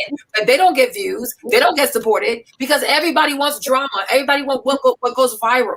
Because even a black man doing the right thing doesn't go viral, and that's my issue. Like if we put the camera, if we all united and put the camera on Ricky, like you guys, some people honestly can't afford to mentor and do all these things because career and stuff, they just don't have the time. But if Ricky right here wants to be a father figure, not just in his home but in his community, it saves so much foolishness from happening. Right? What are we doing? How are we pouring into him with super chats, with memberships, with Patreon, so that he has the means to be that father for many black boys who need a father? Because the more black boys have a black father, it don't even have to be a biological father. The more black boys have some kind of men they can look up to, it avoids so much foolishness from like them having good grades, graduating from high school, avoiding going to juvie, them appreciating college, appreciating a woman, appreciating stability. Like the black man is truly important. But we say, oh no, let's support Kevin Samuels because he wears a suit and Ricky wears a beanie. Oh no, let's support Kevin Samuels and give him like $5,000 a night because he's gonna roast these black women. Would you rather see black women get roasted for $5,000 a night? Or would you rather give Ricky $5,000 a night to get like 25, 50 black boys out of issues? Let me get Mike in real quick. Let me get Mike in. Go ahead, Mike. And then we're going to go back to Kyle. We're going to pass it around. Like I said, I want to get everybody in. I want the ladies to get a chance to speak because we only have 2 ladies on the panel. If another sister want to pull up, that's great. I definitely think we got enough testosterone on the panel right now. We want to get some sisters on the panel. That'd be dope. I'm just going to ask you guys, just try not to go on such long tangents. I know most of you guys on the panel are content creators and have your own channel for the most part. So I understand and I get it, but I just want to give everybody a chance to speak respectfully, of course. Go ahead, Mike. And I don't want to have to put the 2-minute block on the thing. I want everybody to see how beautiful my black people are. You know what I'm saying? So let's try to be respectful with the time, man. Please try to be careful with the tangents. It's a clock in the corner if you feel like you're going too long. Look where you start at and look where you're going at when you as you're on your rants. Go ahead, Mike. Well, I'm not gonna go on no tangent. I like the fact that the conversation's happening. I will say so far I'm a little disappointed in its direction. I'm trying to answer your question, Lord, and I'm still seeing from the chat and just the tone of the conversation, we're still not able to really talk about accountability on both sides. And I'm looking at people in the chat saying that Ricky's blaming women. Not blaming women, in my opinion. Listen, I'm a product of a matriarchy. And the problem with my family and a lot of the arrested development in the men in our family was acknowledged by all the as part of women in our family, and the whole muting and then the empowering of women muted a lot of the male influence in our family. And then when these young men started to come into whatever, they were met with resistance. And that resistance led to discouragement to where myself, many of my uncles and cousins, we had to go and we had to figure it out on our own. Then we were vilified for that. You feel what I'm saying? And it's like no one's attacking women. We are saying that as I'm working on my issues, let's work on yours too, because you cannot continue to put yourself or allow yourself to be in these situations and then say, oh man, well, look at this situation that this man and all men, when what we're saying is that there are certain men and certain whatever you need to avoid, just like with men and women, just like men as far as need to avoid women. And so if I'm still dealing with toxic women, I can't blame all women. I've got to, at some point as a man, say, you know what, this is on me for keeping myself in these situations, surrounding myself with that energy. Kyle, talk to me. I'm sorry. Before we go to Kyle, I want to try to do boy, girl. Oh, man, woman. No, Kyle can go. Kyle was kind of good. Let Kyle go. Okay, and after that, I want to get Lauren in. If she's still there, I want to speak. Go ahead, Kyle. Sir, Sing, you still there too? I see you. Go ahead, Kyle. Okay, so my mother-in-law, She did not like Kevin Samuels at first, and then I kept playing them, and she heard how ridiculous these women sound. And this is the thing about it: most of these women, they'll have a good guy, and they'll mess it up. They'll leave him because they wanted to find something better. And the people that he has on his show, when these women say that they look better than Beyonce and they on the same level as Kelly Rowland and Rihanna, that's some high self-esteem, if you ask me. So I don't know where we come off saying that they don't have high self-esteem. And he lets everybody get a piece. And also, this one time, she was from some other country, like a nationality, I should say. She tried to get on black women, and he stopped her right in her tracks. He said, "No, we ain't gonna do that on here. We ain't gonna allow you to attack black women." But see, I don't think that y'all watch his content enough to even have seen that clip. So my thing is, I need y'all to go and really go back and really look at the whole show in its entirety. Mark said he only seen clips of the guy. Mark, I just want you to watch a whole show. All right, because my mother-in-law, she had the same sentiment where she didn't like the guy, but now she understands that he's telling the truth. And I don't care. Listen, we can say tone all you want to. I don't like how he says it, but don't matter how they say it. Your dad used to yell at you, say all type of stuff to you. That don't mean he was wrong. All right, you got to be able to accept the things. And again, and anybody that don't raise their kids, they're no friend of mine. I've cut thousands of people off for not raising their kids. If you don't raise your kids, fuck you. All right. Sister Lauren, you want to speak on any of that? Yes. Okay. So I feel like I keep picking at Mark. I promise it is nothing personal. I'm Mark. How you gonna pick on Mark, me? At Ricky. Sorry. I feel like I keep picking. Oh, he built for this shit. Oh, you ain't gonna bully him. I'm sorry. I promise it's nothing personal. I just hear you repeating things that I've heard other people say. So I promise, nothing personal. This shit been building up. Every time you hear it, it's like nails on the chalkboard. We get it, but look, that's why we're here for. Look, and before you go, Lauren, I just want to say this. For someone to say, "Hey, we've been here for a minute now, almost an hour, well, a little over an hour." Look, we're not here to change anybody's mind from what they believe, as far as if they support what Marlene is saying. We're not here to change anybody's opinion if they believe what Ricky and some of the other guys on the panel are saying. We're here to have an open discussion, open panel, and trade dialogue. And like I said, long as we were respectful, we can come back and do this shit every day, man. Long as we showing respect to each other. So go ahead, Lauren. Okay. Miss Lauren, excuse me. No, it's fine. Okay, so in regards to Ricky, talking about how he is doing the work in his household and, makes an effort to be an example to, his sons or his children, rather, his nephews and all of that. While that is great, that is not enough. I feel like whenever I hear these conversations about accountability in the Black community, a lot of times when men are being, pushed up against the wall, they say, "Hey, this is what I'm doing in my household." That is great, but that is just in the four walls of your household. How is that bleeding out into the community to affect actual change? I honestly feel like Black women are making an effort to hold other Black women accountable. Even on YouTube, there are a plethora of channels by Black women teaching Black women. There's this whole femininity wave and all of that stuff. There's a whole plethora of videos of Black women holding other Black women accountable. I do not see the same for Black men. I don't know if other people see that. I don't see that. I don't see Black men teaching other Black men how to be fathers on YouTube, how to be. Where are you looking? You're not looking. That's okay. You're not looking. I'm looking. Let him go. Lauren, go ahead. Ricky, you say you wanted to pick on him. Let him reply. do not look and see. But again, and I'm trying to keep Kevin Samuels out of it, to be honest. But this is what he's talking about. Oh, and Marlene and Lauren, you said you're Nigerian, correct, Marlene? Oh no, I'm not Ivory Coast. Yeah, it's close enough.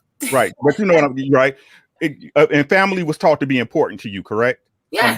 From right. And what I tell you all the time, Mark, what I tell y'all, King H, it's all about family. Everything start with your family. If you get your family right, and the next man get his family right, and the next woman get her family right, I ain't got to worry about your family. Right? Can I ask a question right quick to the females on the panel? Not right now, please. Not right now. Oh, you can put it in the private chat. Go ahead, right. Ricky. Finish what you're saying. And again, I don't want to be keep quoting. Just stay there, Asia. Though, don't go away.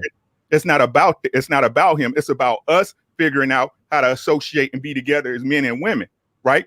But Kevin Samuels again, y'all hear what y'all want to hear. You listen to what you want to listen to. I just told you I didn't raise kids that wasn't mine in my neighborhood and in my streets. I can pull my wife in here right now. I've been married to my wife for 21 years. What are you doing? I know what I'm doing. That's what I'm saying. Y'all want to hold men accountable, but don't hold yourself accountable. Okay, go ahead, Asia Mav. And we still haven't got the answer from all the guys on the panel from the question. Shout out to the sister. What's your girl name over there who was helping curate this with you, Marlene? What's her name? Patricia Bargalo. How you say her last name? What's Patricia's last name? Bargalo. I think it's pronounced as Barrow. Barrow. Okay. Patricia, I appreciate you blasting the link out. You super dope for that. And again, Marlene, I would be remiss if I didn't thank Marlene. I'd be remiss if I didn't tell you again. Thank you for sharing your audience with us over here tonight. Act like that, like bees later. No, man, it's all love. I appreciate it. Do you guys did everybody get a chance to answer the question on what was a high value man to them? Not okay, yet. let's go. I want to say one thing about what Ricky said, right? All right, and then we're gonna go to Asia Meth. Yeah. And Mike. And like I said, please, guys, we trying to keep the answers, not one sentence, but no problem. But you see, Ricky, this is also where accountability is important because you as a black man, you're raising children who are not your own. And where are these other black men that say, wow, Ricky, here's my $5, here's my $2, here's my $3. No, they'd rather be entertained on Kevin Samuels bashing girls about weaves, nails, and holding them accountable when you're doing it and they're not pouring into you. And that's my problem. Because if black men also held themselves accountable, they would value black men who sacrifice themselves for black children. But instead, because I'm not trying to be funny, right? But I really think children come above adults. If I had to, if we're gonna build a world dying, I'm saving the kids first. I mean, I love the adults, but they're gonna be all right. You know what I mean? Our children, our black children, are the future. So any person who's investing in, sacrificing in, loving and promoting and helping our kids to become better people and to truly take advantage of all the opportunities America has to offer, these are the kind of men and women that we need to financially support. We need to support them like crazy. You know what I mean? But we don't. We go for the appearance. We go, black men go for the, even to this whole week, Ricky, how many black men have even sent you up to $100? Say, oh, Ricky, you're doing a good job. Here's that if you got to go buy snacks for the kids, or maybe you want to have a pizza party. So here's $100. How many black men even do that for you? Well, I know I did. Okay, but you see, but that's what I'm saying. That kind of love needs to be a movement. If you don't have the time to do it, as soon as you hear, oh, this brother's doing that, oh, here you go, $5. And if let's say 1,000 people do it, it's 5,000. But we rather oh, Kevin this, Kevin that, F Kevin, because Kevin said, Ricky said, the issue here is way bigger than Kevin Samuels. We need to get the community together, not because we want to have sex and have great marriages. The whole point of having marriage in a family unit is for the kids to prosper and become great people. Let's say we make 100,000, we want our children to make 200,000, and then our grandkids gonna make 350,000. That's what all this marriage stuff and unity for. It's for the kids. That's the most important thing with this. What's gonna happen to our children? Who's looking out for our children? When we tell the woman, okay, yeah, your husband's doing too much, but can you please? That's what we do in Africa. We beg, can you please forgive, right? Oh, husband, yeah, she's too much, but can you please forgive? It's for the kids. Most African women stay in the marriage because of the kids. Pass it around. Huh? I get you. Let's pass it around a little bit though. Yeah, I just had a Yeah, quick I got question that I wanted to ask before. Marlene and Lauren, are But y'all? before you go ahead, ask your question. But I also want you to answer the question that was posed to the men on the panel. She said, "What is a high value man to you?" I really don't subscribe there because you, like I said, I'm a live and let live type of person. So I don't know if they speaking on monetary, and I really don't subscribe to that. I will burn every dime I got if everyone else will, but Okay. I'm not going to be a fool to that. So I don't know if they talking about on a moral standard, moral compass, or whatever. No, That's a it's to question. you. No, the question is proposed to you. Well, once again, I'm talking about. Are you high value? And if so, what makes you high value? I guess would be a better Okay, way to word it. In don't wiggle out of it though. No.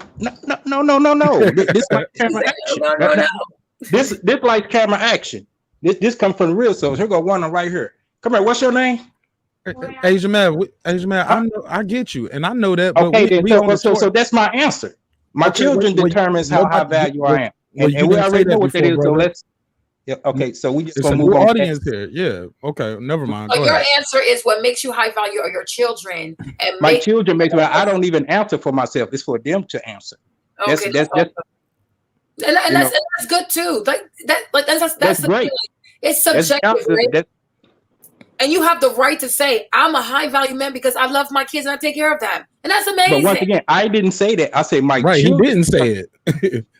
Huh? But I was asking you all, were you all parents before I go into, because I got to understand. You say what? Got to. What was the answer?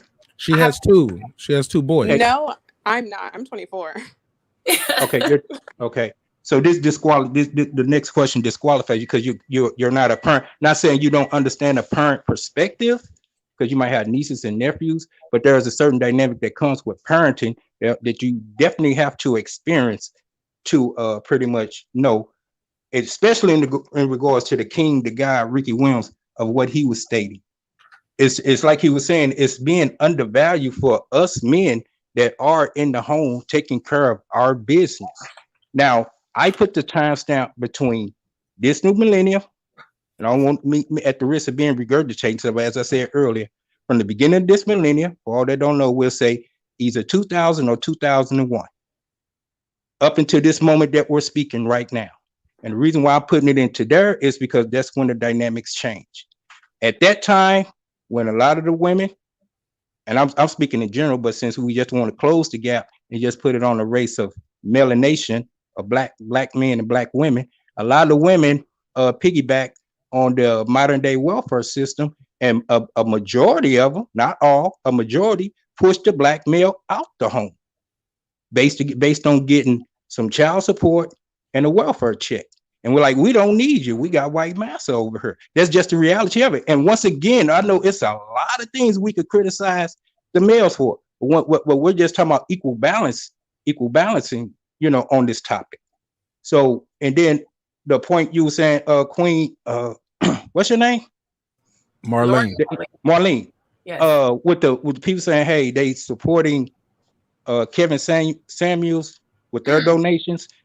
What are the women that's on fans only and all the other stuff? What are they doing with them funds? But that's what Ricky said, right? That is, we have to all come together because our behavior is out of order. Especially our financial behavior is out of order. Like there's so many black people who do amazing things in the community, and they have to use their own paycheck. But here we go, we buy luxury cars, we fight to do Louis Vuitton, we go file PPP scams, so we can buy. How do you get $3 million PPP scam?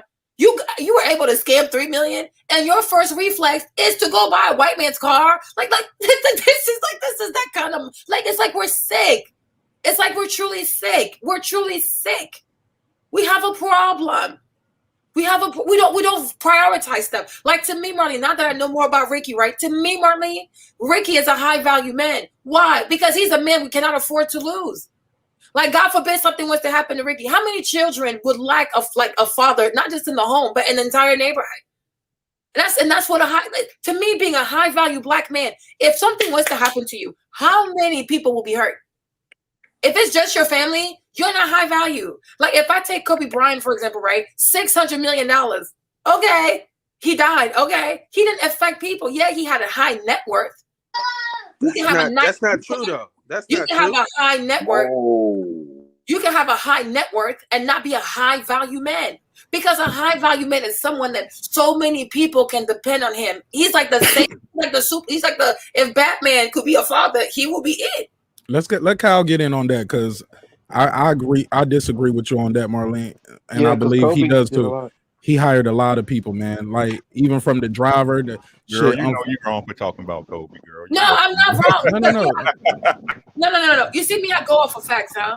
We can put the link. We can put the link here, and you can go on his private equity fund. He took $100 million from his own personal money to set up a fund to invest in businesses. Not a single black businesses. Not even a single black person is hired. He hired a Jewish guy. And the Jewish guy hired his brother to manage his money. But Kobe says you can't give money to family because it weakens them. But then you hire someone from a different ethnicity and he takes your money to hire his brother. You look the picture, he's the only black man creating jobs for whites and Asians and other ethnic groups. But look, but you know what we just did there, Marlene? I'm gonna pass it to you, Kyle. I know you was trying to get in. You pass away. And you leave $600 million to a woman who is Mexican with a high school education. That's his wife. Problematic. It doesn't matter if she's his wife. That does matter. That's his wife, Marlene. It does not matter, Mark. Why it don't matter if he left the money to his wife? She talking about something bigger than what you're talking about right now. No, it does not matter. I get where she's going. We talked about this last night. But I'm gonna let you go ahead. Because that's some crap. It doesn't matter. Because we're going to talk about respecting the black man, whatever, as a woman from a different ethnic group who profits of a black father teaching his son how to dribble, a black mother who made sure he never got in trouble. Her son dies. You put this family next to the restroom. Did you see where his family was sitting? Hold on. Mr. Bryant is not off track, though. I don't want to go too far on that because I don't know that personal family business. I want to stay on track with what we're going with. It does matter. No, it does not matter. Didn't his mama sell his shit? No. Didn't Kobe's mama sell his shit? You think it's okay. You think it's okay. After everything these people did for Kobe, that he only wanted to give his mom $250,000 house. But his mom. Kobe wasn't trying to give his mama shit. Mark, you think it's okay for your mother-in-law from a different ethnicity can get a $3 million house all furnished. And your mother, you tell your mother all the way off track.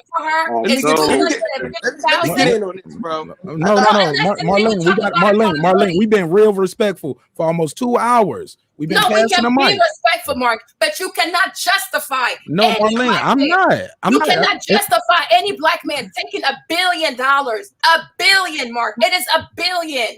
I'm not talking 1 million. I am talking 1 billion. Your mic is popping. To send it to Mexico. What you think if I married a billionaire Mexican, he would leave me with $1 billion to take to the black community? Hell no. Marlene, at some point you got to stop and let somebody get in too. No, y'all can't get in. But like this is Marlene, we got to share the mic though, Marlene. We've been sharing. The mother, you as an African American man, you cannot condone a Mexican person telling an African American mother, you sit by the toilet and Beyonce gets front row seat at her son's funeral. You cannot condone that. Did anybody condone that? What we're saying is we just convoluted two issues. Yeah. We started saying he's not a high value man because when he died, nobody basically who depends on you when you die. And Marlene, I'm not Marlene. Now, we can sing together. If we're gonna sing a song, we can all sing together. No, but we can't talk. You're a fan. You're a fan of these athletes. Marlene, you don't know what I am. You never let me get 30 seconds out. As long as I was.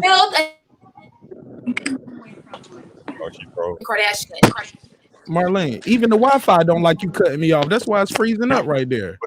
Come on now. The Wi-Fi didn't even like you cutting me off. That's why the Wi-Fi froze.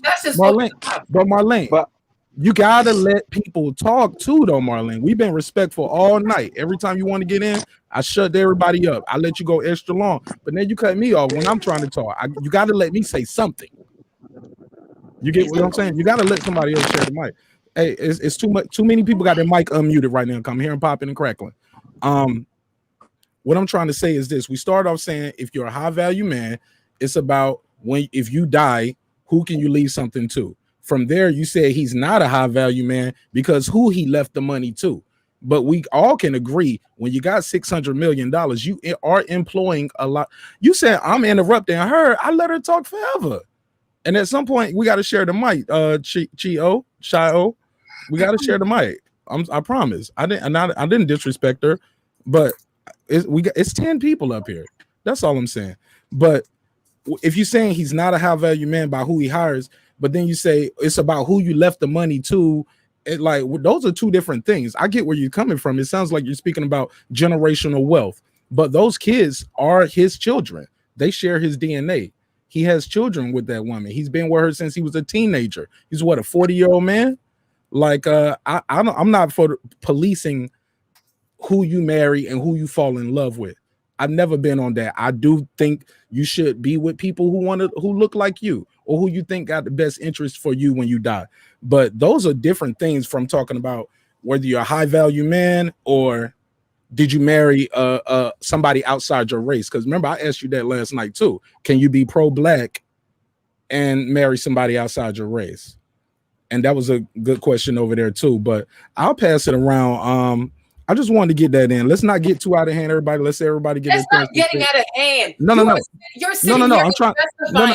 I'm not talking to you when I say that. I was saying that when I was saying we're gonna let everybody here, and you want to justify $1 billion leaving the black community on the premise of maternity. She was trying to divorce his ass. She was trying to stay.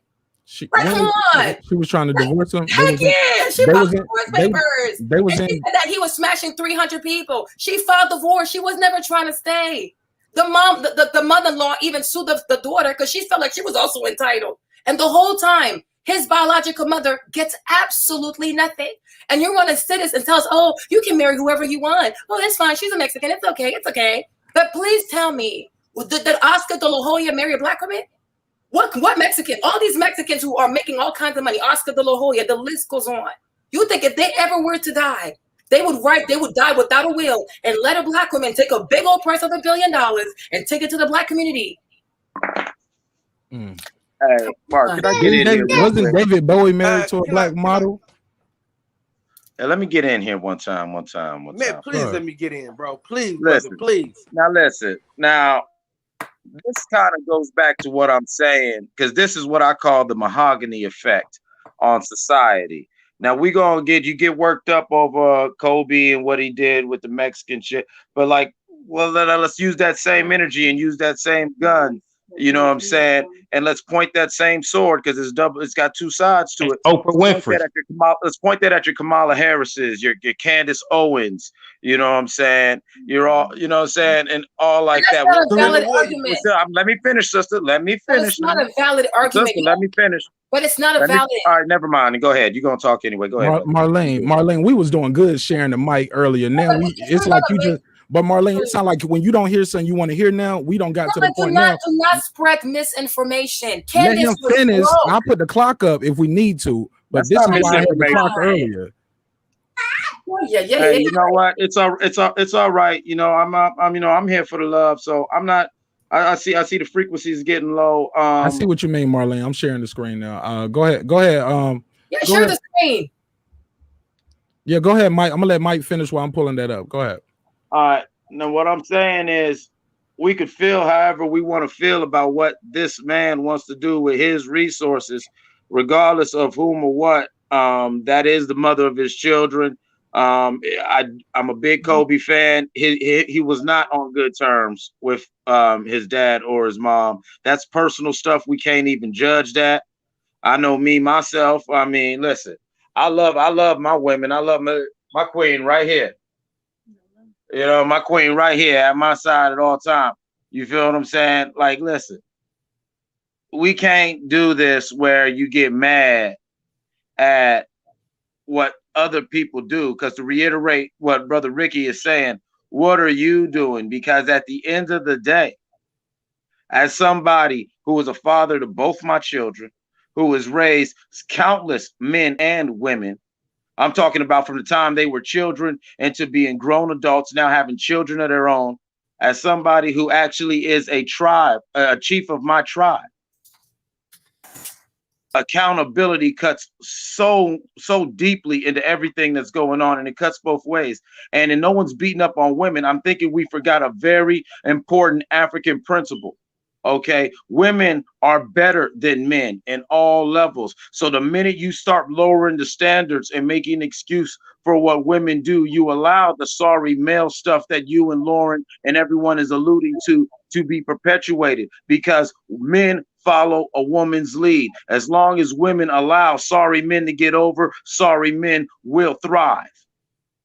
And it goes both ways. If you My thing is, we're not going to talk about Africa. Hold on. I'm not. Hold on. Listen. Hold on. Let my queen speak. If you're going to let somebody be sorry, then let them be sorry. You can't be upset with somebody for being sorry because you're mad that they're being sorry. If you got a sorry man, he's just a sorry man. If you got a sorry female, you just got a sorry female. And if you put them both together, you just got two sorry people that are probably going to make more sorry people. It's not just okay. And that's all we're saying. It's not okay when men do it. It's not okay when women do it. We can't pick and choose. We can't piecemeal this. This isn't an a la carte grievance, because what's going on affects the community. We need both pillars to be strong. You're going to talk about what happens affects the community, but you don't think taking $1 billion, you're 225 years behind in terms of wealth when it comes to white people. Are we dealing in reality? Do you think those kids? Let me ask you this: Are those kids? 200. You're 200. Are Kobe's kids white kids? Are they Mexican kids? Are they black kids? What are his children? When Kobe never allowed his parents to have any relationship with his children, you truly want to sit here and tell me that these children assimilate as black people? Look, all his daughters go to dates with white boys. Kobe's a black man. It doesn't matter. It doesn't matter. It don't matter if he's black. And I'm asking you about his children. What are his children? What do you consider his children? How do children define their cultural identity? That's the thing. Like I told you, I'm West African. My husband's African American. I can influence my kids to see themselves more African than to see American, because the mother gives the cultural identity to kids. That is the truth.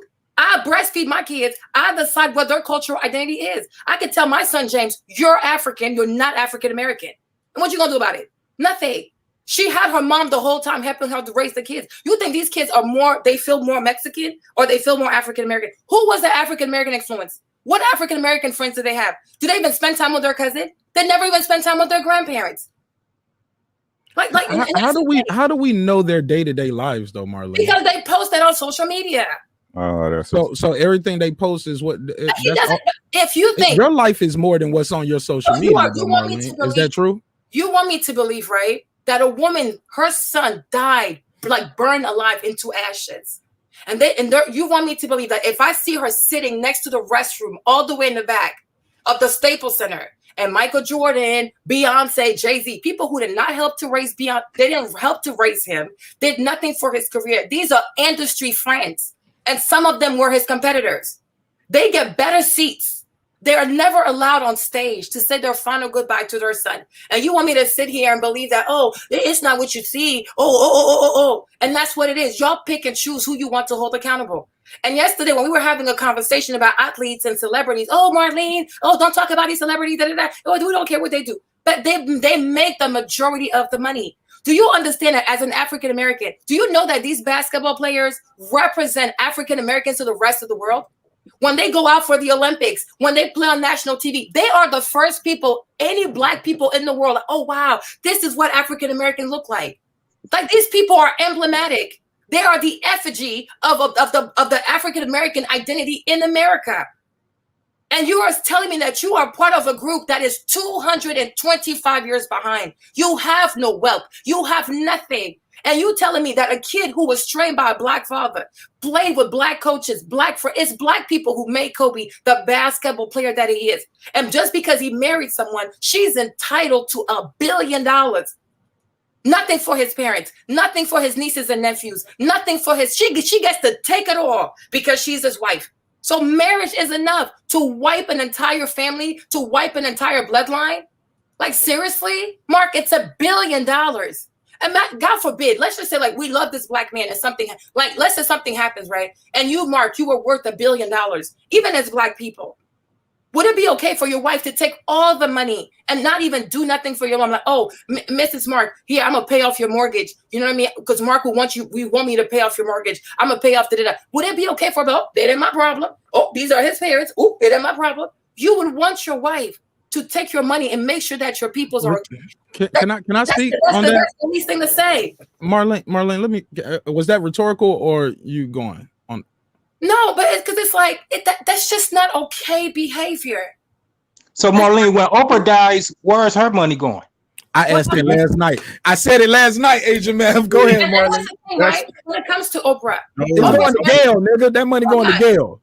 But even whether it goes to Gail, whether it goes to the black girls in South Africa, whether it goes to things, Oprah has done many things in the black community, not just here, but in the diaspora. That if her money ends up somewhere, it will most likely end up in some kind of venture for education for black girls. Oprah pays for tuition at Spelman. Oprah pays for tuition in Morehouse. Oprah has schools in Africa. Oprah is always sending people to school. But yet we still have a greater percentage representation of black.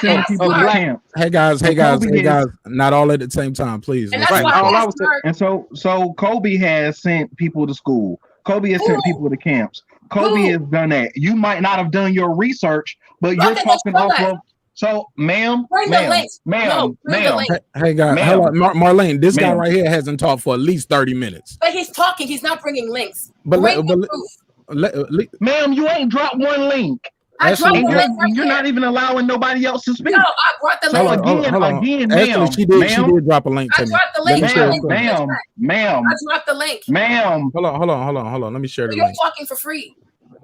Hey, look, let's do this. Let's do this. Okay, and but you the purpose of you saying I'm talking for free is what? But you're talking without proof. Here's my proof. All these people, tell me who's black here. This is $100 million fund. He created a job for nothing but white people and Asians. Like there's more people that work for this company than these people that's in his room. You do know that, right?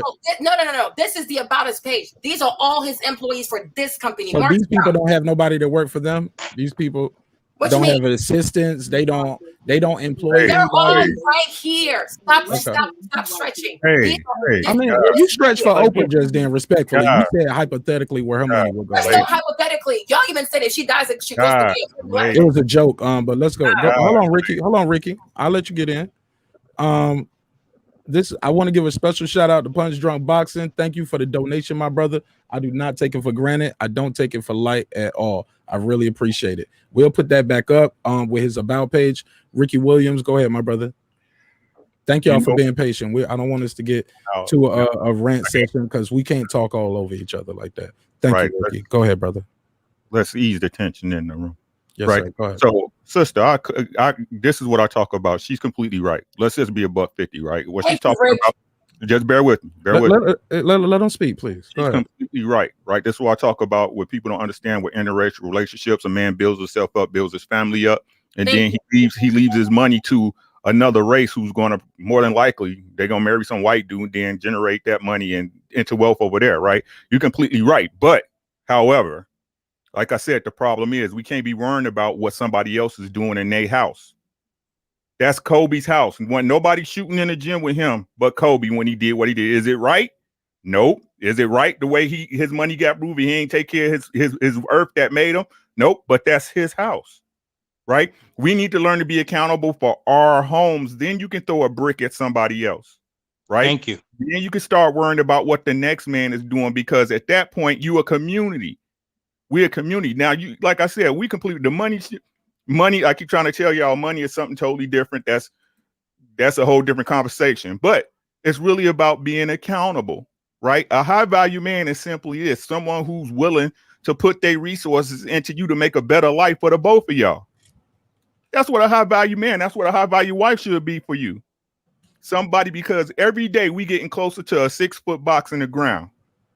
If you got somebody that's willing to take this life's journey with you and put the same effort that you're willing to put into you guys' life, that should be a high value person, right? Not the guy that's supposedly make $1 million and drive a Lambo, right? That's their business. If that's what you want to get, cool. But I'm telling you, if that's what you want, you're going to have a fight to get it, ladies. right? If it's a dude that's trying to if it's a million men trying to sleep with Beyonce and get her from Jay, guess what? You're going to have a fight. You're going to have a fight, gentlemen. Right? Because that's all Kevin Samuels, which was we were talking about, was Kevin Samuels saying is that if you want a certain type of person, you have to have a certain type of skill set, if I could say that, right? But Ricky, I'm gonna let you get back in. I want Lauren to speak on this too. It sounds like you two are saying, and correct me if I'm wrong. So a high value man, if you're black, you have to be with a black woman if you're wealthy.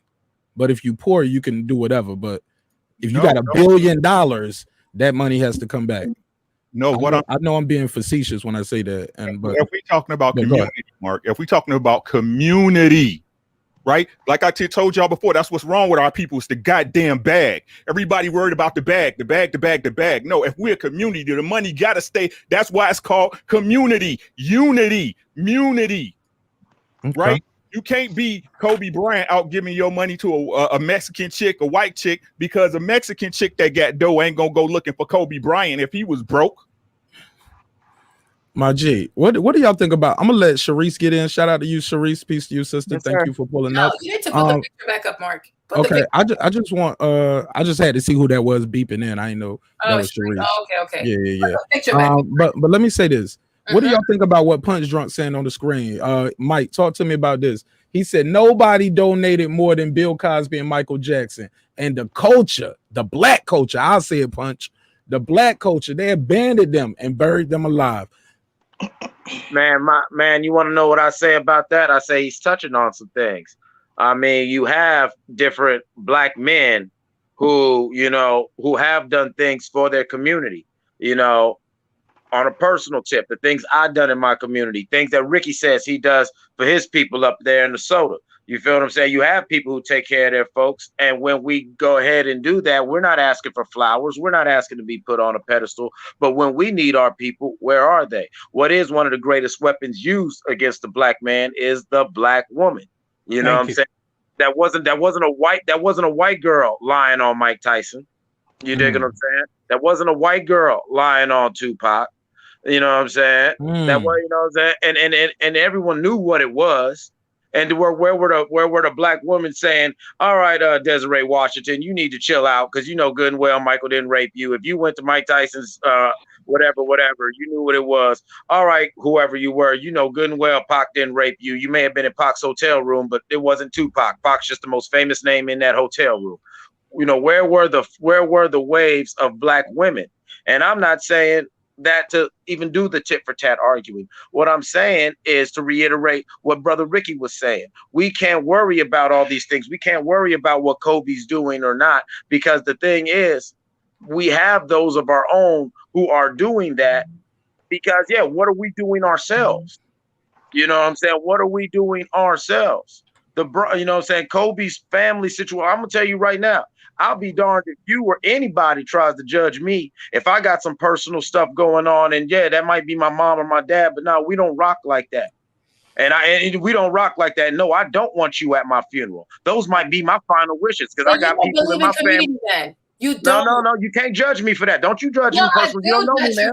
I'm just saying, if that is my preference, just like if that is your preference, if that is your dying wish, that you have this brother or sister or this parent, that you know what, I am cool. I am cool. I am moving on. That is because you do not have the right to impose your morality on other people. But then you don't care about community, even at a funeral. You don't care about community if you're denying someone in your community's right to choose how they want to live their lives. We have got to agree. We have got to coexist. We are not a monolith. We are not a monolith. No, we are not a monolith, and that is what's wrong with us as a people. Okay. No. I support how you move. I support how Mark moves. I support how Ricky moves, even if we are not moving in step or in the same direction, because I believe that as long as we support each other and when I'm not trying to tear you down, I may not agree with what you do. You know what I'm saying? I will pull you to the side and say, hey, I don't know why you did that. Let me see your perspective. But I'm not going to say you're wrong or you're right, because I'm not here to judge you. I'm here to make sure I'm handling my business and build with those who's handling theirs. And for those who are not, I'm just going to spread love and keep moving. If I'm not going to waste my energy, I'm not going to let that get me worked up. I could go, like you're saying about Kobe, I could go on and on. Serena Williams, blah, blah, blah. All these powerful black women who have platforms. Let me finish. All these powerful black women who have their platforms and they use their platforms to tear down black men. Look at Oprah. Look at Gayle King. Oprah still, for all the exposés about terrible men in the industry, she still ain't said nothing about Jeffrey Epstein or Harvey Weinstein, who was her homeboy. You're just spreading who was her homeboy. And you know what? You're just spreading misinformation. That's neither. But so that's what I'm saying. You're spreading misinformation. That's the truth. No, you're that is the truth. You telling me Oprah Winfrey wasn't good friends with Harvey Weinstein? No, your wasn't good friends with Jeffrey Epstein? Serena Williams married the white boy who started. Thank you, D. Hodges. If your parents were bad to you, he understands. So you can't judge somebody. Serena Williams married the founder of Reddit. He is a billionaire. She didn't marry. So where's her money going? Because she married a rich white man, it's okay. She married a rich white man. She's not taking care of him. He's taking care of her. He's doing to her what Kobe did for Vanessa. You talk about Candace Owens. Candace Owens was broke. But you're saying her wealth is not going to be siphoned out of the black community. You're saying all the wealth is going right back to the black community, even his money. The woman inherits the wealth of the man. That dude is not a billionaire. When you talk about Candace Owens, Candace Owens married a man from a Hey. Somebody got to mute their mic. Wait. Somebody got to mute their mic because I'm hearing her twice. Sharice. Okay. Yeah, we can't do Owens was poor. Like she couldn't even afford but sister, that dude is not a billionaire. Just Google his name. It doesn't matter. But no, it does matter because that's misinformation. She has more money than that dude. You're not paying attention. No, sister, you just said that dude was a billionaire. He's not. If he's not a billionaire, and now you're saying it doesn't matter. It matters. High net worth individual. Stop it. She has more money than him when she died. Sister, where's the money going to go when she passed away? If she dies before him, but most likely he will die before her because traditionally the woman inherits. Cool? Wrong is wrong. There's no such thing as diet sin. Wrong is wrong, baby. I'm trying to listen. I'm trying to holler at you on forget the gender, forget the race, everything. Let's talk pure ethics and morality and principles. No, but you have wrong is wrong. Sister, no. Hey, look, we got to go back to the clock. We're going to have to put the clock back on. And we're going to have to go in order because this is Did she just say he has no ethics? Yeah, I heard it too. You have not. If you don't even want to forgive I have no ethics. Are you going to really sit here and judge me? I have no ethics. I have no ethics. Lady, I have saved more lives than you've encountered with. Okay, I've got two nominations from my state, from my service to my. Let me do this. Everybody does what they want to do. Marlene, let me say this respectfully. Listen, everybody. Marlene, you have to let that man get 60 seconds out before you interrupt him. Even if you don't like it, that's fair. You got to let him get at least 60 seconds off. Like, come on, we're having chaos here. Just because you don't like it, give him 60 seconds, even if you think it's misinformation, because we just fact checked that guy and that was misinformation. So let's just have a little more decorum, guys. Let's just have a little more decorum. How she gonna tear down his morale? She said hold on, Ajamel. Now let Mike speak about what he was saying about the thing with his mom. Mike, 60 seconds on the clock. Go ahead, and then we'll let the sister reply, and then we'll let hold on, and then we're gonna let Sister Sharice get in because she just pulled up, and I know she wanted to speak. All right, peace, Sister Sharice. Thanks for pulling up, but I'm not even gonna get into because I already see what this is. You know, somebody just got an agenda and they fishing for it. So I will say this, Sister Marlene, I ain't never disrespected you. You didn't question my intelligence and you question my morality. Just because you might not agree with what I'm saying, but you want to talk about community. I'm done. Go ahead, Sister Marlene. Then we'll let Miss Sharice get in.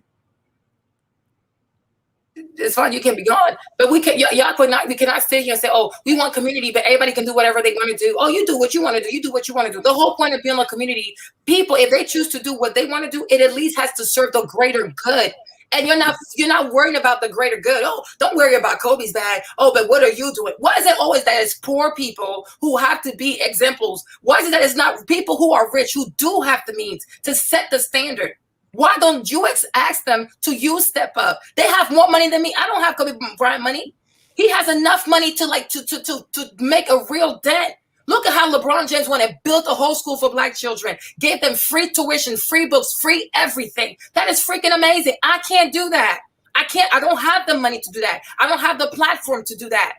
And y'all are excusing people with amazing means, and you are excusing people with the platform to bring so much awareness. Oh no, that's his family. Oh, he don't have to do it. Oh, he don't. Oh, but Black women, you need to be held accountable. You need to be held accountable. But a Black man was this is some serious money. Oh, he can do whatever he wants. Oh, he don't have to invite his mother. Oh, he can leave his mom on the side. Oh, he da da da da. So there's a price. If you have enough money, you don't have to be the community. You can do whatever you want, and then you can tap in and tap out when you want to be Black for a minute, and you got to sell some shoes from Nike, whatever. So you can take money. Oh no, you wasn't in the gym with him. Who showed Kobe how to dribble the ball? It was his father. Nobody is self-made. Someone makes you. Somebody teaches you. His father had no punk. His dad was playing in the NBA too. It's just like Floyd. His dad was a boxer. He just happened to be bigger than his father. And so what? You learned it somewhere. Pay it forward. Is it that hard? No matter what happens between your parents or whatever. It wasn't always bad. Why you can't remember the good time and at least honor your mother and your father? We want to bring like, oh, African problem. In Africa, you don't do stuff like that. You don't do stuff like that. Lauren is Nigerian. I'm Ivorian. And as a daughter-in-law, you don't get to put the mother of your husband in the back. Even your own mother would tell you that's not acceptable. Because African people, we fear curses. And that's not what you do. You honor your elders. You think me being married to my mother-in-law, it was always amazing? No, it wasn't. But because I love my husband, though, I forgave. And there's stuff I'm not going to bring up. I let it go. But we have to honor our mothers. They're not always going to be right. It's easy to judge people. It's easy to say, oh, my mom could have been, she could have. But she did the best that she could. And for that, you have to say thank you. And the best thing you can do is be a better parent than her. But stop judging people when you don't know what they had to go through. You could have been aborted. You didn't have to be born.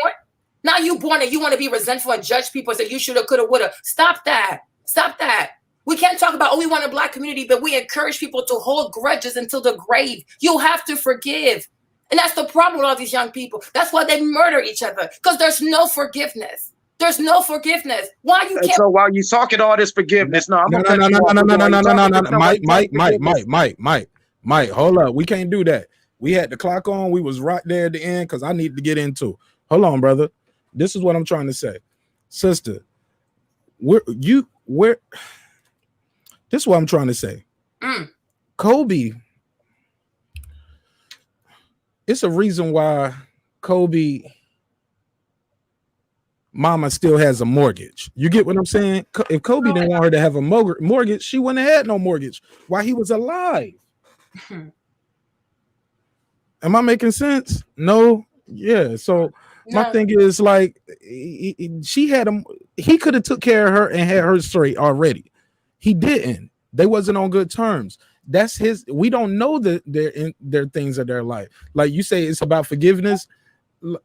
We can't get into those things. We don't know the personal, intimate details of his relationship with his parents. So, Mark, can I ask you an honest question? You just did. No, I really want to ask you a question. No, because this is really important to me, right? Because family really matters to me. And all families, we've all been through some stuff, right? If you tomorrow, like your YouTube took off and you became like a sick multimillionaire, I'm talking like crazy money. And yes, you and your mom had issues, Mark. Even if you guys had issues, Mark, you wouldn't bless your mom. You would punish her because she doesn't live up to your standards. No. You like even I don't care what, like I don't care how, like, she could be like the worst woman ever. No problem. But at the end of the day, a Black mother is still a Black mother. Like even me, Marlene, I believe like, even if your mother, nobody's above reproach. I don't care if they was Mexican, Asian, or not. No. But at the end of the day, no matter how, and that's why I'm saying, like, then that's where Africans and African Americans differ, right?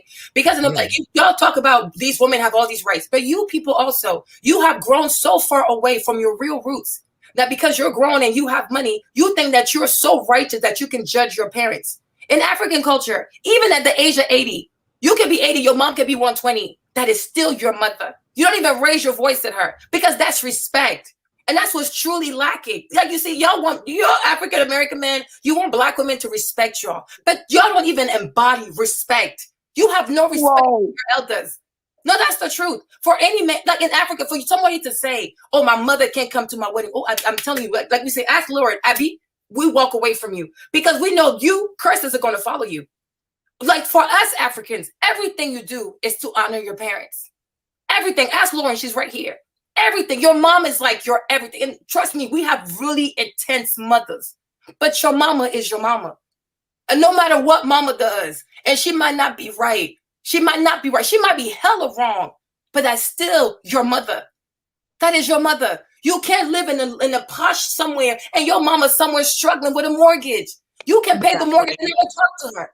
But you want to punish her because now that you're grown and you got money, and like Ricky said, you got all these rights. You think it's your place to punish your mother. All of us here, we got kids. Pause. You never know. Let me chime in real quick. Because with all this forgiveness talk. Mike, stop. So what about this generation? What about these mothers? No, what about these mothers I'm not answering who you. intentionally keep the father out the child's life? Interrupting people. You had your turn.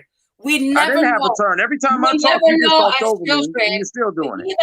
Even us, as parents today, we never know what tomorrow we might do that might offend our kids. We don't know. We hope nothing happens, but we have no clue what we could do tomorrow that might offend our children. And you would hope that even if I offend my kid, that my child could forgive me. Because there are many times when you were growing up, you fucked up on numerous occasions, and your mama forgave you. We all fucked up as teenagers. We all did all kinds of fucked up shit, and our parents forgave us. You don't know everybody's story. Can I ask you a question, Miss Marlene?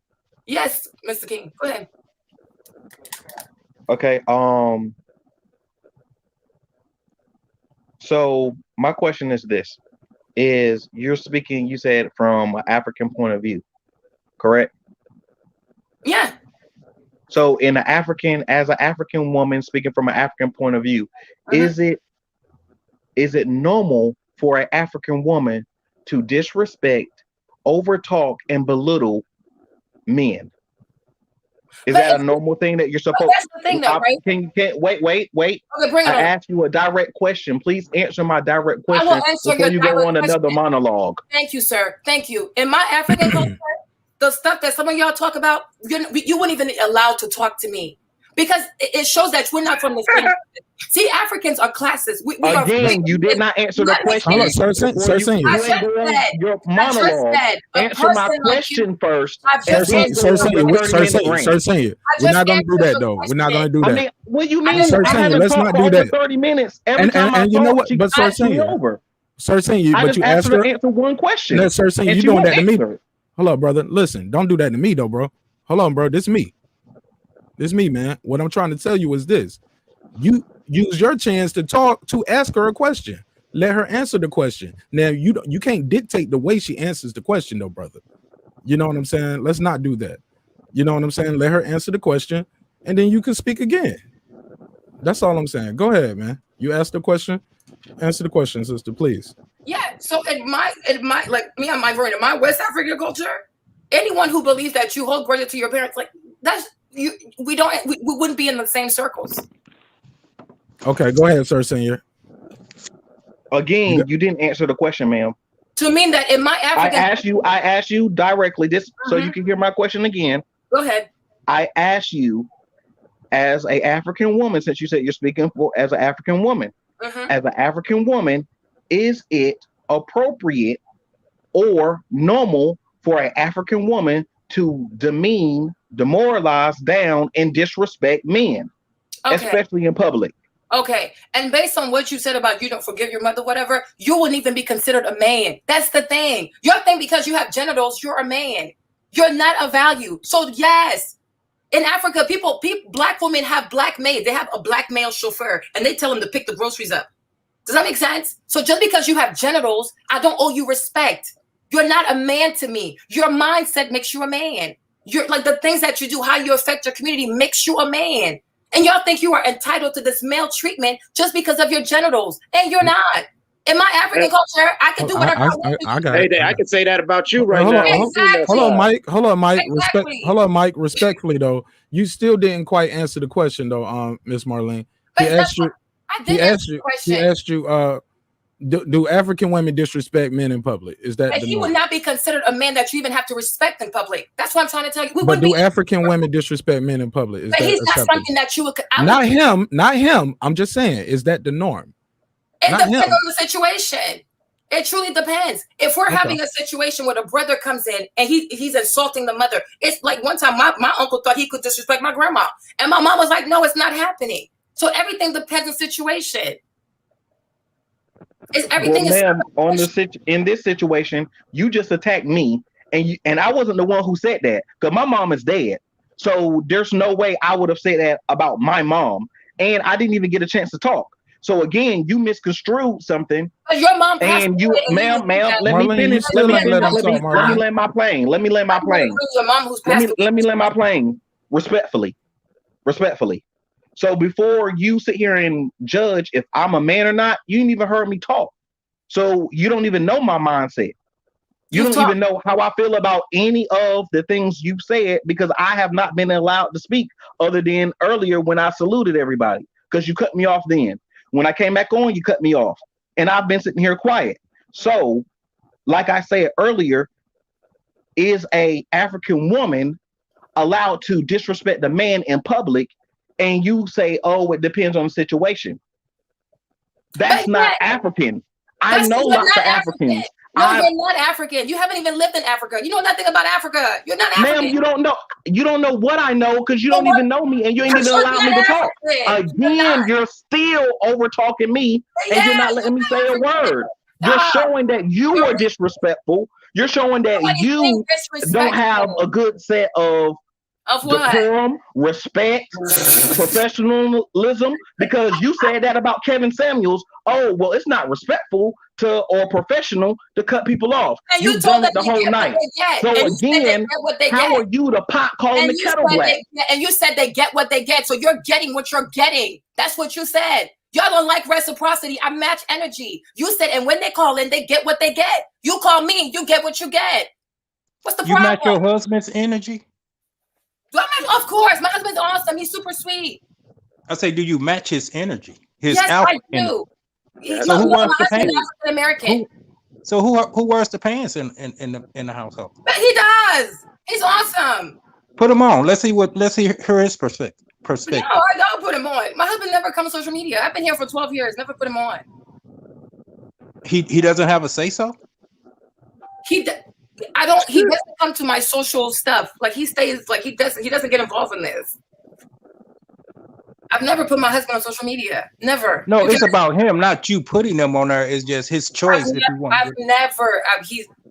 Again, she's showing you that she runs everything and only what she says is right. Oh. So you arrived to that conclusion, Barney? How? By what you just showed and what you just said. I don't want to share my husband because he doesn't want to come on social media. No, he doesn't. No, we saying no. It's not about you sharing. It's him having the choice if he want to get on he or does not. not want to be on social media. Okay, that's all. We ain't got to see his face. Just say, hey, look, I don't want to get on this. I'll let her handle it. That's all. Just like you heard my daughter speak, saying, hey, my dad is a high value man. It's not for him to say. It's for me. We just want to see if it's for him to say, hey, look, I let her do that. You know, he definitely wants to. People have never even heard his voice on social media. I've been on social media for like 10 years. He's never been on social media. We don't do that. Like, it's separate. Okay, so this is crazy. Salute God, Ricky. Man, this way. Wow. I want to get back to what we was talking about initially. So can we segue back to that? Because I understand what the sister's saying. I understand what the brothers are saying. I don't even want to address this because this seems like a toxic ass conversation right now. I want to move past it. Can we do that, please? Yes, sir. I mean, Ricky, not really, because there's a lot of money leaving the Black community through these marriages. Oh, and I understand. How does that have to do with if Kevin Samuels good for Black people or not? Let Ricky talk. What up, guys? I understand what you're saying, sis. I understand what you're saying. But where we going off on a tangent is where the disrespect and inconsideration is coming in, right? So if we want to take it and make it ugly, we could, but I feel that's not necessary. I feel like this: people in the chat saying everybody should get a basic respect of consideration until you prove to me otherwise, right? We all human, we all people. That's the problem. Y'all want to judge people off a panel the same way y'all in here contesting that Kevin Samuel is judging people off a 2 minute screening, right? So like I said, the problem is this, and I don't want to bring Kevin Samuels up, but especially these ladies in the chat. The thing is this, right? It always come back to the man. Now, for you to say, for my sister to say, Marlene, and it's a great point. I want y'all to remember that in the chat. What she's saying as far as the wealth is a great point. It's 100% accurate, right? But for us to then, so and again, these are what's the anomalies, right? These situations are anomalies, right? So you could say Kobe Bryant went and took that money out the community, the black community, and he didn't pay for his mom. He didn't do it, right? But at the same note, when they say Serena Williams, when she married a white man, she married up, right? It's okay because she married up, right? She got a black father. Yeah, but she gonna take the white man's money. You don't know that. But that's most of what's gonna happen. That's what happens here. You don't know that. But you just said yourself, hold on, sister. But you just said yourself, if a Puerto Rican man marry a black woman, you think she getting that money? Did you not say that? If a what? She did say that. What happened? I said in the same conversation, you said if another ethnicity married a black woman, you think they getting that money. You said that yourself. I'm saying if they are billionaires, they're going to have safeguards. Like when you look at Tamara Mowry from Sister Sister, she married a rich white man and he knew he had more wealth than her. So he made her sign a prenup. A lot of white people or people of white skin who have a lot of money, if they do happen to marry a black woman, they tend to make her sign a prenup just so that, yeah, you're going to be taken care of because you were my wife, but you ain't finna take all of it because they want to make sure that some of it still stays in their community or in their bloodline. And it's not outlandish to say that. It isn't. It's not outlandish. But it's like, it's a lot of money that is leaving through these marriages. We're not even talking like the athletes and the professional players. We're talking like even black men or engineers that have PhDs and who marry biracial people. That with the woman gets the wealth. And that's very problematic because without money, you say, oh, people are worried about the bag. Okay, Ricky. But without money, you can't buy nothing. Even to buy juice for kids to play soccer. That's a different conversation, sis. Everything costs money. You cannot do anything without money. We cannot all That's a different conversation. Even being on this live, you guys, we all have to pay the internet. We got to pay the headphones. You got to pay for street. Everything costs money. Even to spread a good message, you have to invest in it. So how do we say, oh yeah, you can do whatever you want when it's on your community behind? You going off my conversation. You redirecting, right? And again, that's what most women do. So I understand it, right? You still not staying on path, right? Again, the thing is like I said, it can't be right for Kobe and it can't be right for Serena, sis. It doesn't matter. Right? Earlier, what did you say? What did you say earlier? You said, why is it that every time you tell a black woman do this, you're like, oh, what about you? But you said, oh, just take the advice and do better. So why can't you just take the advice like, yeah, it's true. Let's do better. And at least let's write a will. I already said that. So that's a moot point. I don't think you're getting what I'm saying. But my thing is, earlier you made a point, right? Yeah. That every time a black man makes a constructive criticism to a black woman, right? Instead of saying, oh, you know what, you're right. Let me take it in and do better. No, she wants to throw back. But what about you? What are you doing? But that's exactly what you're doing now. But that's not what I did. What about Serena? I'm not going to argue. I don't argue. That's not what I'm going to do. But because you don't like reciprocity. No, I'm okay. I don't want people to talk over him, Marlene. Like y'all can't talk at the same time.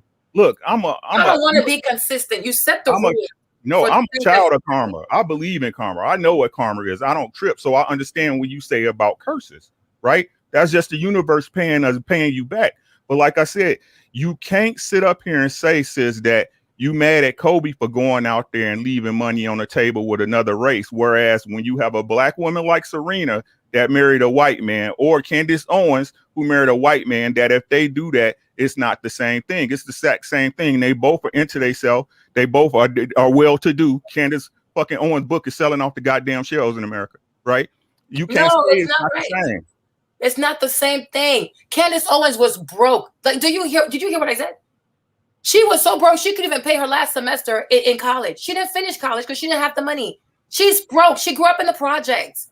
It's not the same. She's broke. She married a wealthy white man. Like, it's not like her money goes down. Like, she took a poor white man and she married him, and now she's pouring money into him. No, her money, like the way her money's going, like she's going up like this. With Kobe, he took a girl with only a high school degree, and then the wealth goes down like this. That's what I'm saying. Like, the money. You guys are confusing debits with credit. Like, when you have a checking account, every time you take money, it is not the same as when you put money in. It's not this. You cannot confuse a debit with a credit. It's not the same thing. When a black man who is like super powerful marries a girl who's only 17 with a high school degree, and he said, "Oh, I'm gonna put you in charge of a $600 million fortune," that's a huge debit. If you put the wealth of all black people together as one bank account, these athletes, even your boy also, what's his name, Tiger Woods, he marries the white girl, the nanny. When he divorces her, she took $500 million. $500 million. Like, these professional athletes, these entertainers, they make the bulk of the black wealth. And with every divorce or every issue, they're giving $600 million, $500 million, $300 million, $200 million. That's a lot of money. Is Tiger black? What you mean is Tiger black? What is he? Is that his daddy? I'm asking you. Is he black to you? Do you consider him a black man? I consider him to be a black man. I don't think a white person looks at him and is, oh, he's a white man. So what are but Kobe kids, are they black girls? But that's the thing, though, right? That's why I said, who nurtures you? Okay, but hold up. See, you just flipped that, though. I did not flip it. When it comes, for example, right? When you just went from who nurtured you to what you look like to when people see you. That's a flip. No, phenotype is not enough to express blackness. You're talking about phenotype. You're looking. No, at you said that. I did not said when people look at him, they still rewind. Check the playback. I'm gonna put this on the clip. The reason why I say Tiger Woods is black, not just because he's biracial, but me growing up, I saw him with his black father constantly in his life. So I know he has a black identity because he got it through his black father and other black people who were around him growing up. He has a black. He's biracial, but he has a black nurturing.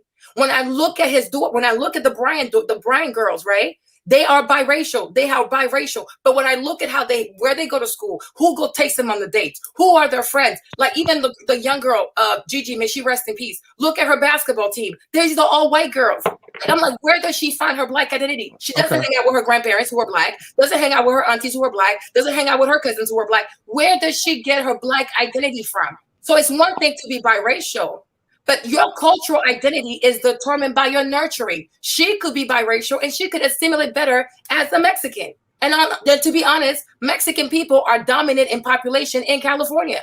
Okay. Let's let Sizzle get in. Sizzle Light, talk to me. Hello. Hey, how you doing? First time on the show? You the new caller? Yes. All right, let me give you the new caller bell, man. Let's get it going. Man, we knee deep in this one, man. Don't come in on no bullshit. We're gonna get you the fuck up out of here.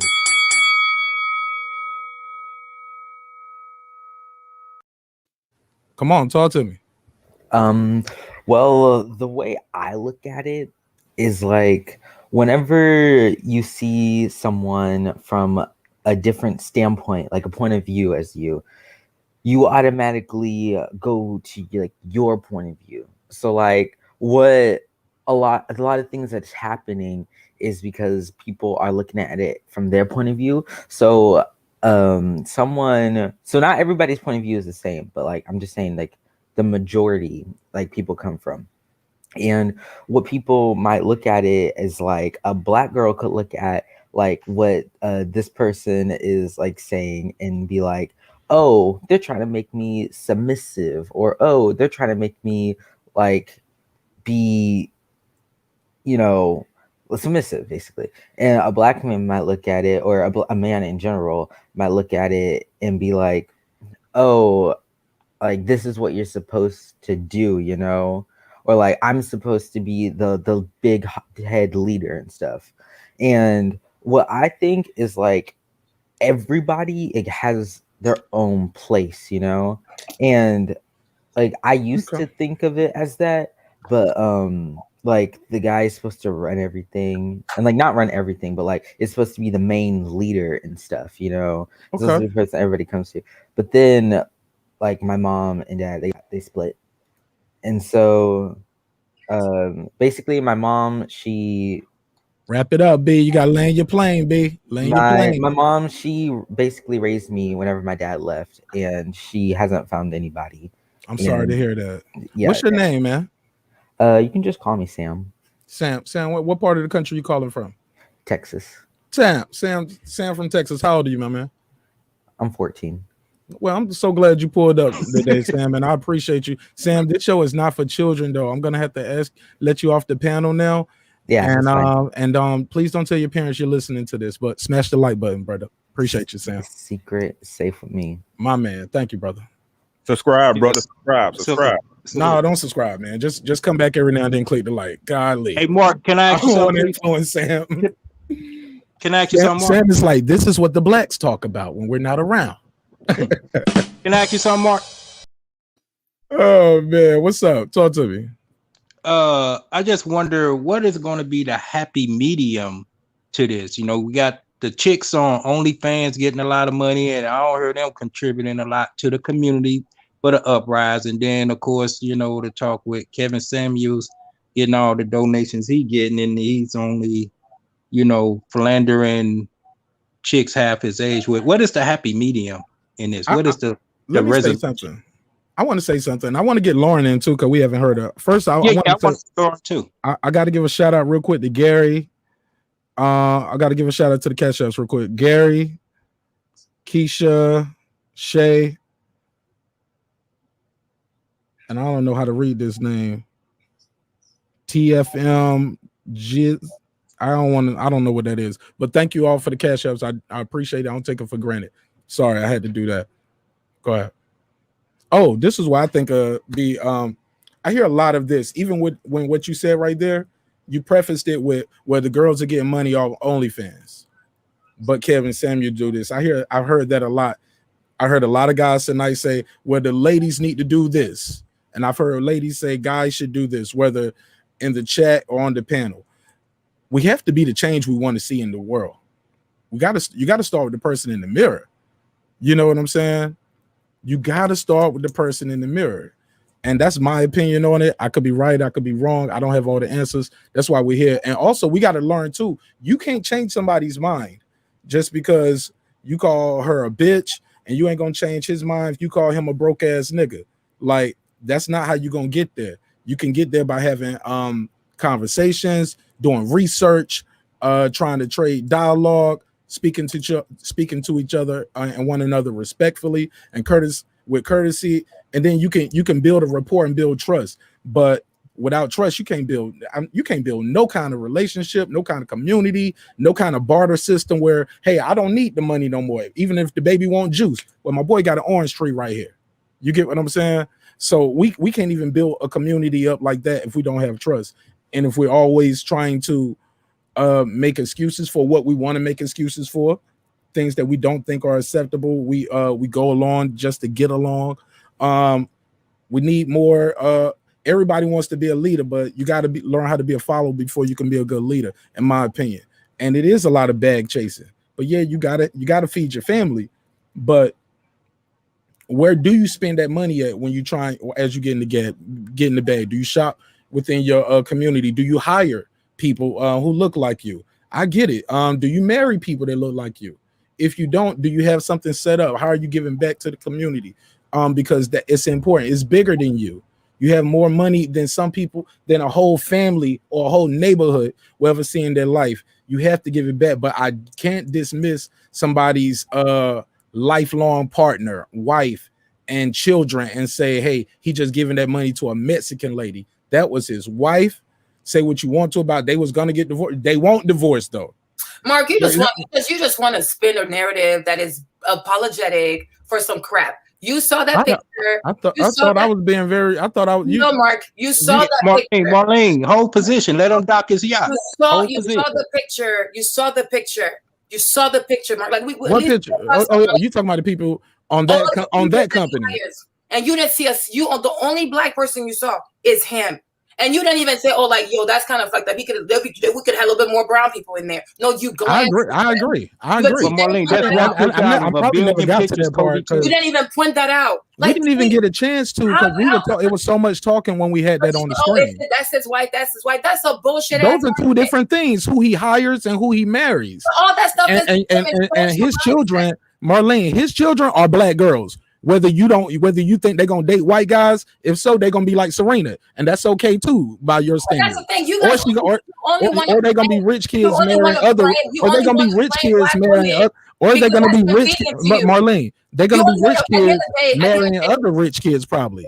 You get what I'm saying? Like, let them live their life, but that man is dead. He ain't coming back. Want to blame black I'm not. Only argument that is no, Marlene, I'm totally not doing that. Nobody who can watch the show. There's no. I didn't even get it. Haven't even mentioned black women. I'm talking about this black man who's deceased. When you know the unemployment rate in this country, Marlene, that ain't got nothing to do with Kobe Bryant right now. What we talking about? Why are we having this conversation then? You just brought it up. No, but why are we having this conversation? Black men don't owe shit to the black community. They don't owe to create jobs. They don't owe to hire them. They don't owe to marry black women. They don't owe nothing. So then let's move on. Let's move on. Or is this like just like a fake, like we're giving like, oh, we want to be accountable too, but it's really about Marlene, it's like you want the conversation to go somewhere like in a upset type way. Like I'm talking in calm, mellow calms, and you cut me off with yelling just because you don't like what I'm saying. No, because what you're saying I thought you was gonna match my energy though. What you're saying is very dangerous. It is very dangerous to absolve someone ma'am, you don't even know what I was going to say if you cut me off. If you know what I was going to say, Nez, you could tell me what the lottery numbers are tomorrow. No, I cannot because I cannot do that. But I know the mindset when it comes to black man, when it comes to black women. Oh, that's his wife. That's his wife. That's his wife.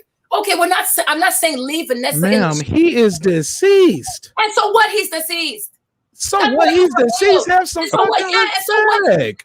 What do you think? Like, let's have some respect. Like, the man is deceased. He died with his daughter. What you mean? So what? The man is hold on, ma'am. Listen, this man is deceased. He died in a helicopter crash with his daughter. We're not gonna do that. We're not gonna do that, Miss Marlene. I didn't want to mute your mic, but let's not say so what. A child died, Marlene. Let's have some respect. Yeah, and Mark, all I want is ask her what is the happy meeting. Ask that question to her. Then I did want to hear. Because now you're gonna have to mute her mic again, please. Go back. No, don't do that. Otherwise, I'm not coming back. Because when you say that, oh, a child died, you're creating a narrative like, oh, this has nothing to do with Gigi. We never brought Gigi into this. So when you say things like, oh, a child died, we are speaking to things. Because if that's what you want to do and create crazy sound bites, I'm out of here. Because this has nothing to do with Gigi at all. This has nothing to do, and it's not just Kobe who died. Other people died in that plane too. This has nothing to do with nothing at all. Don't bring the kid into this. Don't do that. Because the what is the happy medium? The man is deceased. You said, so what? I said he died with his child. A child died. Don't bring the child in there. They died together. What you mean don't bring it up? I have to go. I'm sorry. I'm not. Hold on. Before you go, tell people where they can follow you at for those who don't know. She gone. All right. Well, let the other sister get in real quick. Sharice, go ahead, Sharice.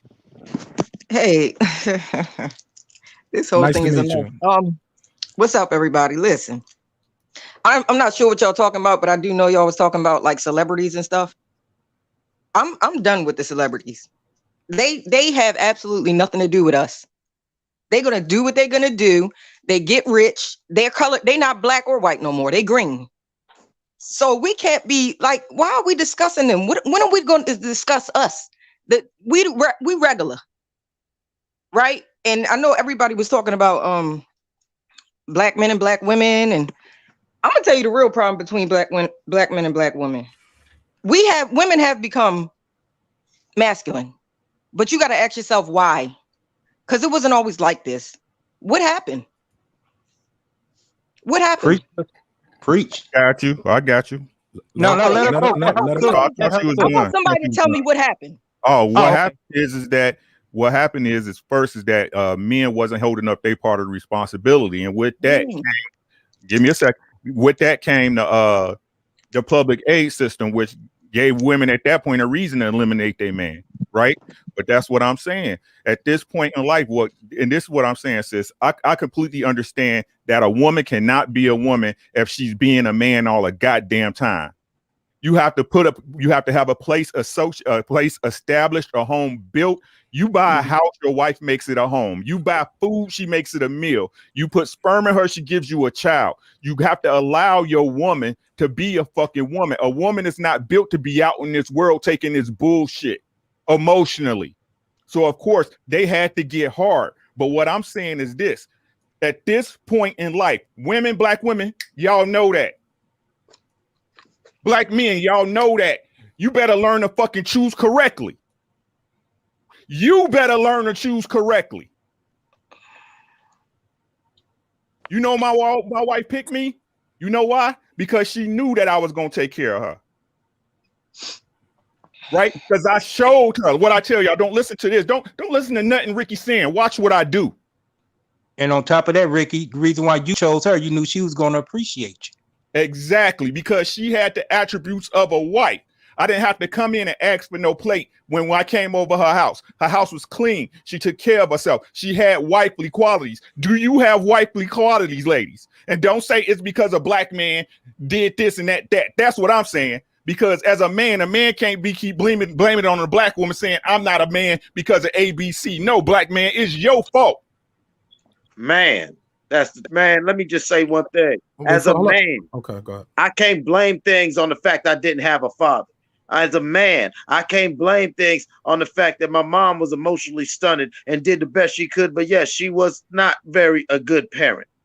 I can't blame the socioeconomic things. No, I've still got to govern myself accordingly. I've got to walk that straight line no matter how crooked this shit gets.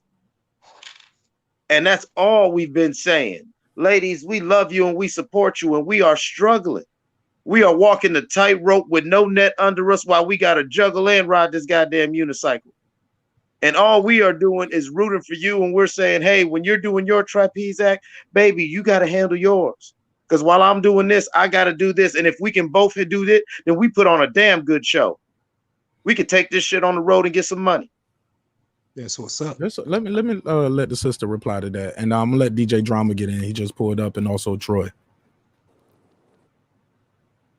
And can Lauren answer the happy medium question?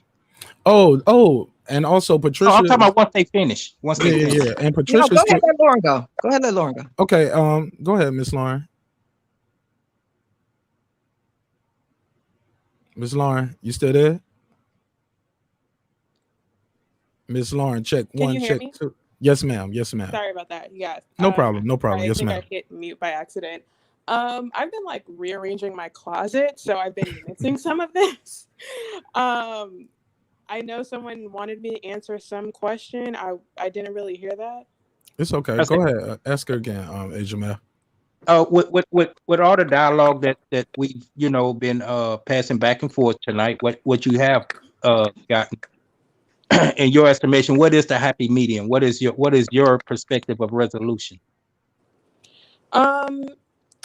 So from what I've heard, I kind of checked out a little during the whole Kobe conversation because I was literally doing laundry.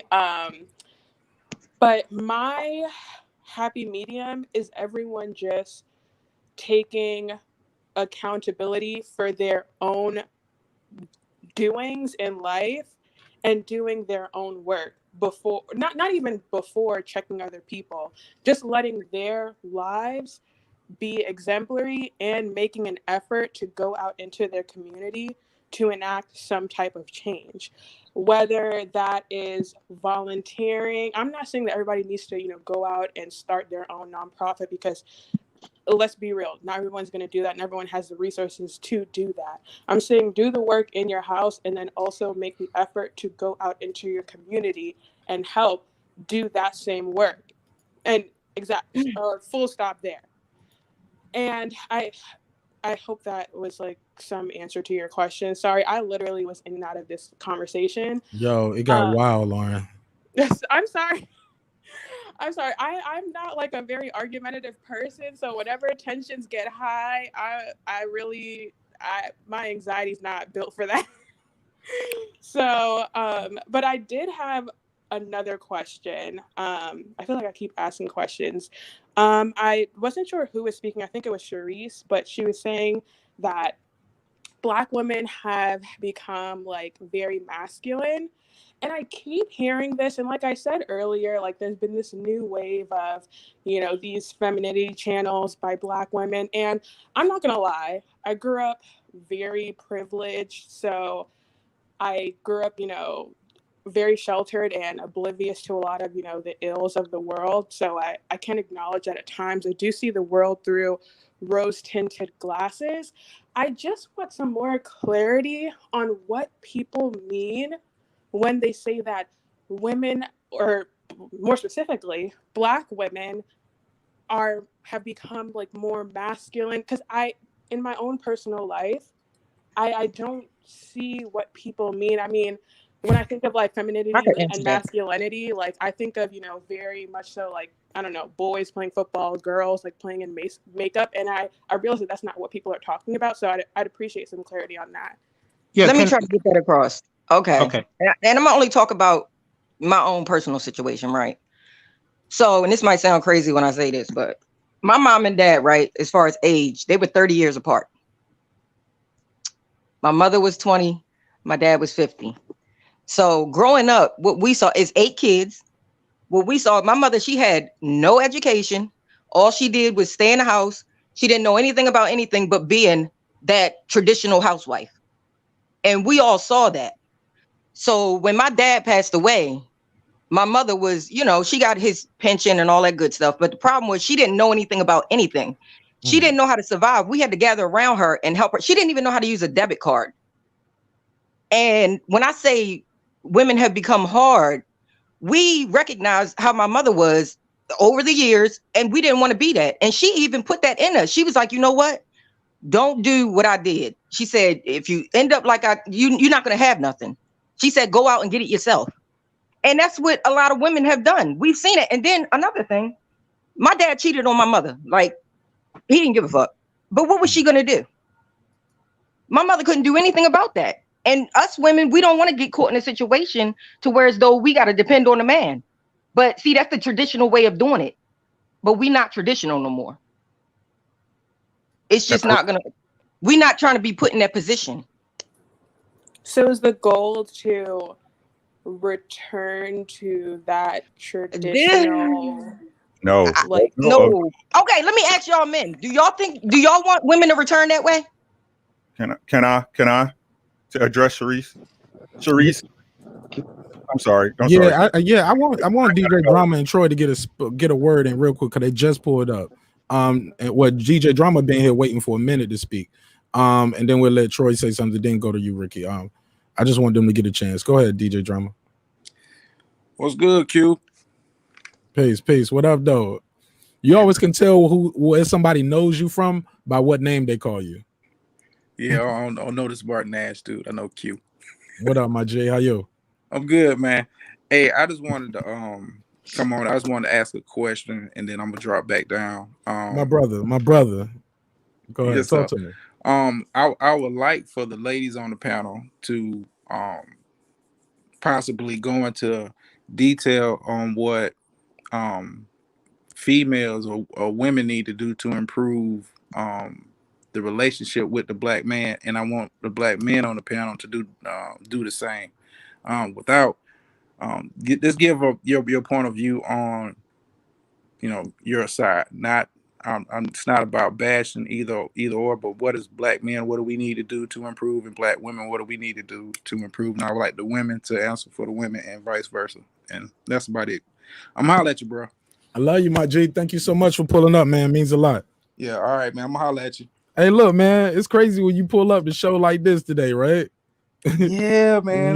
Man. Yeah, but we'll catch up, man. All right, my G. Thank you again, All bro. right. Thanks for everything. Yeah, no problem, man. Appreciate it. It's one of my G's from the Army, man. Known him for a minute, man. Yeah, but so let's start with the ladies. Ladies first. Whoever want to go first. But before we get to that question, Ricky, let's go to Troy real quick. We'll come to that question. And I know Ricky, you had to answer something. Troy, you want to touch on anything?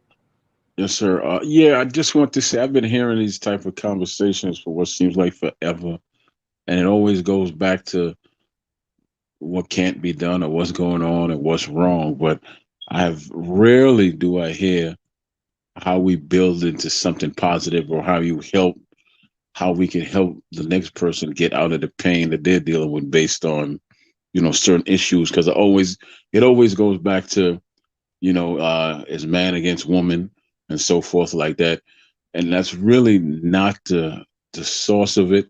The source of it is to find what the issue is and then build from there and build up from there. And because if you keep talking about the same thing, you're never gonna find any healing in that. But if you find some way to grow from it, learn from it, and then heal from it, then you can find your way out of it. Because I've been hearing these conversations forever. Like the young lady who was just on, I thought she was very combative, man, and that's pretty much why she jumped off. I mean, I really want to speak to her, but she jumped off, and then and now I'm listening, and I think the question was, do you want women to go back to what the way it was before? I don't really know the way it was before, and all the women in my family have always been strong. And if you know history, most of most black women in history, there were some ridiculously strong women in history, but the difference is that they were men that could match their strength. They didn't have to push their strength down or to shrink for the man because they found a man that could match their strength, and then they could stand next to him. They didn't have to stand behind him. They stood next to him. And that's how you build.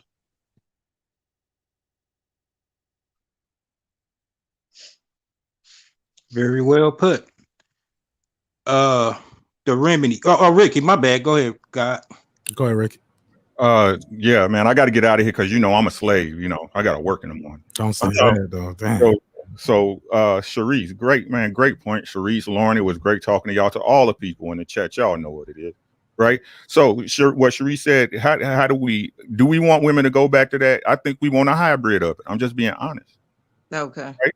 We want a woman I keep trying to tell you, ladies, we trying to fuck. I'm gonna be honest with y'all. We trying to fuck, right? We don't want to come home and argue with you for something we did or something you did, right? But that's what I'm talking about, right? You weren't here earlier, Sharice, but I'm gonna tell you what I said. This is what's wrong with our black women, and is it our fault? Yes, right. But we can't fix y'all. Just like you couldn't fix me, right? I didn't live with my daddy. You know what I'm saying? I had a stepfather that was abusive. My mama was doing crazy. I ain't got no excuses, right? For me to be right with my woman, I had to fix my insecurities, my triggers, right? I had to do that, right? But for our black women to simply say, okay, and I'm not saying men are infallible. I'm not saying men don't mess up, because we do, right? But to sit up there and keep putting it back on us like we each ain't part of the problem is ridiculous. Right. And this the thing about our black women, just what you said, sis, that y'all had to learn because your mom went through a certain thing, right? Because she was traumatized when your father passed because she didn't know how to react or take care of the house, right?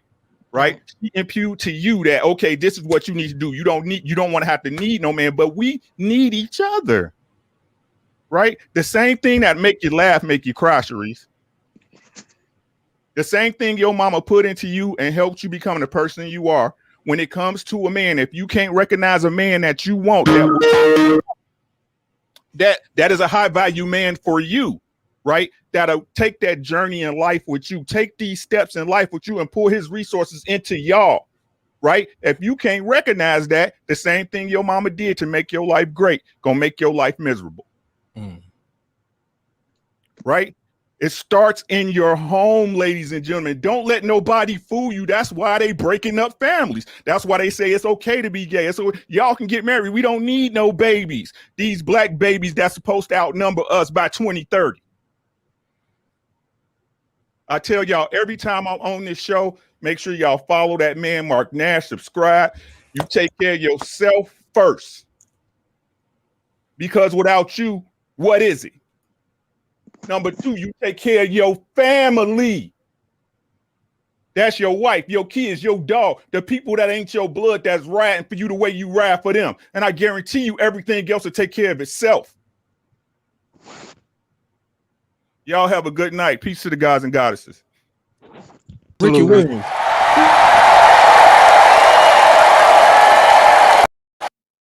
Now that's how you close out. Now that's how you close out your shit before you leave. Shout out to my man Ricky Williams. Thanks for pulling up. Miss Lauren, I guess the question that he asked, we'll go to you, or we'll start with the ladies first, though. To the question, then we'll ask a lady, then we'll ask a guy, then ask a lady, ask a guy. Spread it out a little bit. What the question on that DJ Drama asked? He said, what makes basically what is the remedy? Yeah, what's the remedy? What makes a good one? No, that was one in the chat. He said, what makes a good woman to you? That was a question in the chat. Another question was, what is the remedy that we can do to fix our relationships in the community? So for the first question, go ahead. Yeah. Oh, sorry. So for the first question, I don't know if I necessarily can give an answer to what makes a good woman because I'm not looking for a good woman. So, I mean, and then I feel like that is pretty subjective. So I can't, even when people are asking for definitions for what like a high value man is, I don't feel confident in giving, or not confident, but comfortable in giving like a definition for that, because I feel like everyone's definition of high value is different, and I don't feel like there's a baseline for what everyone wants.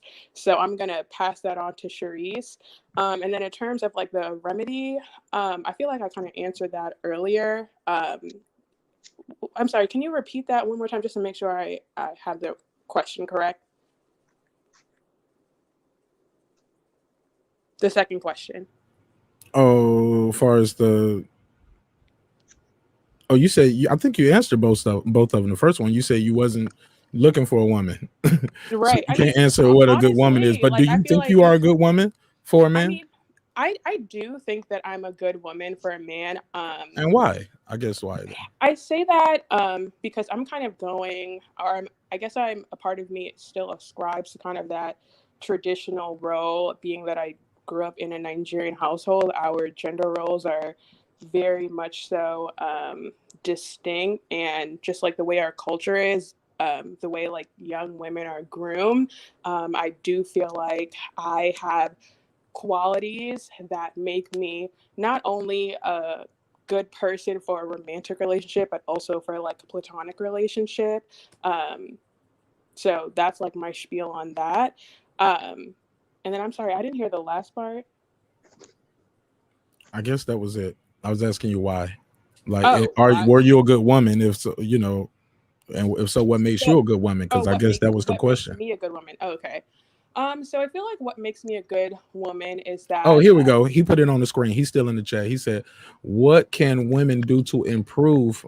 I guess a relationship or the relationship, and vice versa." But he want the women just to answer for the women, and want the men to just answer for the men. Oh, okay. Because we've been at that all night of men saying, well, women should do this, and women saying men should do this. Let's just speak for ourselves, I guess. Okay. So with that, I do want to head out, but thank you for the opportunity to be on the panel. Absolutely. Absolutely. Oh, I thought she was going to answer before she leave. Go ahead, Charisse. Okay. I'm the only female in here. Yeah, she just not you. It's others in the chat room, but you're the only one on the panel now. But okay. You tough though. I can hear your voice. You ain't scared. You ain't scared. The whole traditional wife thing, that's gone like a lot in the Black community. Like the cooking and all that, like women, we're working, and for some men that's a problem, and they want the gender role. Like what do you guys think about men cooking? I cook. That's fine with me. I cook. I'm a better cook. I tell her all the time I'm a better cook than her. The only woman that cook better than me is my grandmother and my mama. That's it. Charisse, you just knew you was going to get that answer. Hold on, Charisse. Charisse, of course you get the panel tonight where every guy cooks. Right. I get you. No, because listen, I'm married. I've been married for coming up on 12 years. That's dope. Congratulations.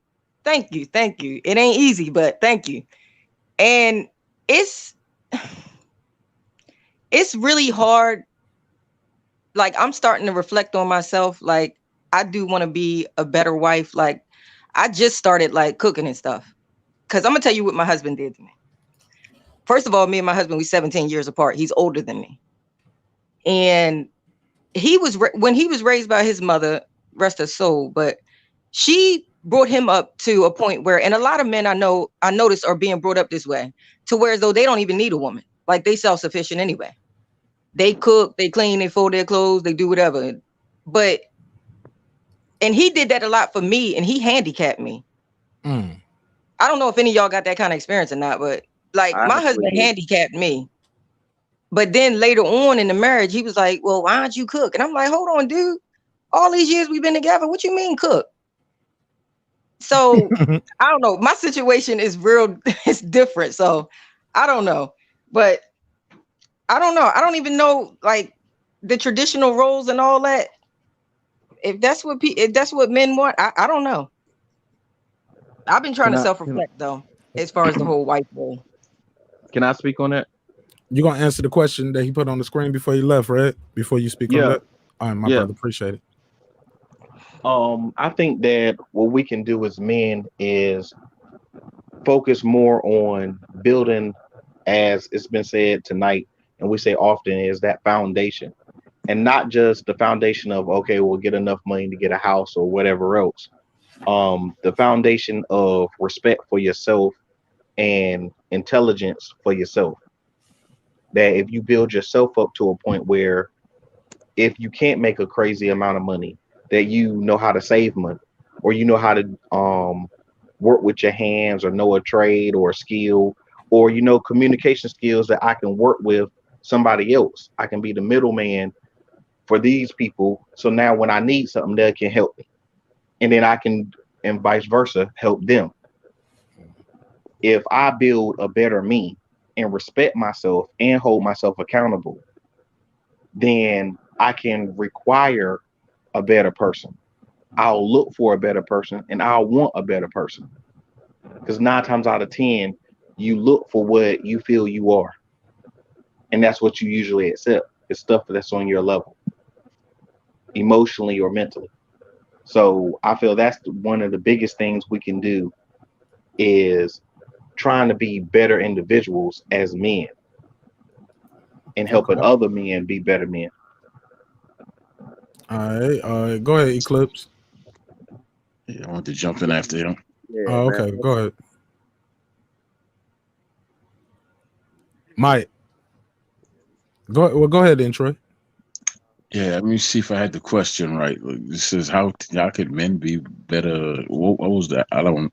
What can men do better in their relationships? To do better to improve in relationships is what he asked. Honestly, they could be honest with themselves when they picking partners. I think that's a good start. Because in all reality, your soul is gonna tell you the truth. Other parts of your body might tell you something else, right? And that's the God's honest truth. I use myself as an example without getting too personal.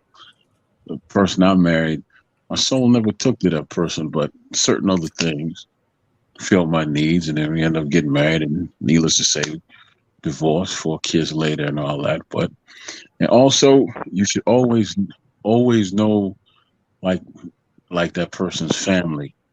Because if you get involved with a woman and there's no men in her family, you ain't gonna have no peace, because that woman is really not gonna know how to deal with you as a man, because she don't have no men in her family.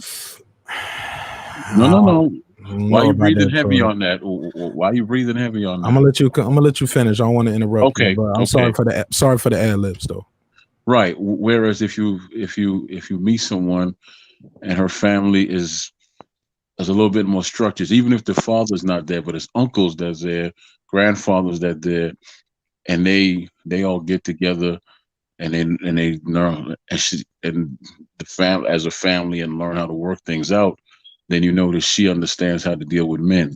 But you can't understand how to deal with men if there's no men around you, and vice versa with men. if all you grow up with is men, you might not know the little nuances you need to know about women and deal with them too. Because my father was very laid back and subtle. You know, my parents are Jamaican. I'm Jamaican, and my mother is, as much as I love her, she is the eye of a storm. Right? When she get ready, she's the eye of a storm. So he would grab his keys to his car and he would simply say to her, "I'm walking out of here. You can stay here and argue, or you can come with me and chill, and we'll work this out. But I'm walking out." And that's how he would handle my mother. He never raised Mm. his voice. He just put his foot down, and that was that. Right? But Troy, here's the thing, my brother. That's what I think. That's what we get here too. A lot of where this intersects, of generalization, right? Like we intersecting like on cultural levels and what we think can be, and I hate that when people say that stuff like that, bro. Like you just put so many people in one boat. You What know what did I I'm saying? say? Like when you say things like respectfully, of course, when you say if she didn't grow up with any men in her house, what I You don't want know, to misquote you. I'll let you say okay, that good, again good, before good. I Okay, go there. let me make it perfectly clear. All right, If you're please if you clean up on aisle 3. okay, good. I don't need to clean it up, but I'm gonna make it perfectly clear. If you date a woman and there are no men in her family, she's being raised strictly by all mainly women, then how is she gonna know how to deal with men? If there's no men in her family, the father ain't there, no real uncles that's there, grandfathers that's there, nothing. It's just mainly women that she's getting advice from about men, but there's no actual men there. How is she gonna know about dealing with a man if all your advice comes from a woman?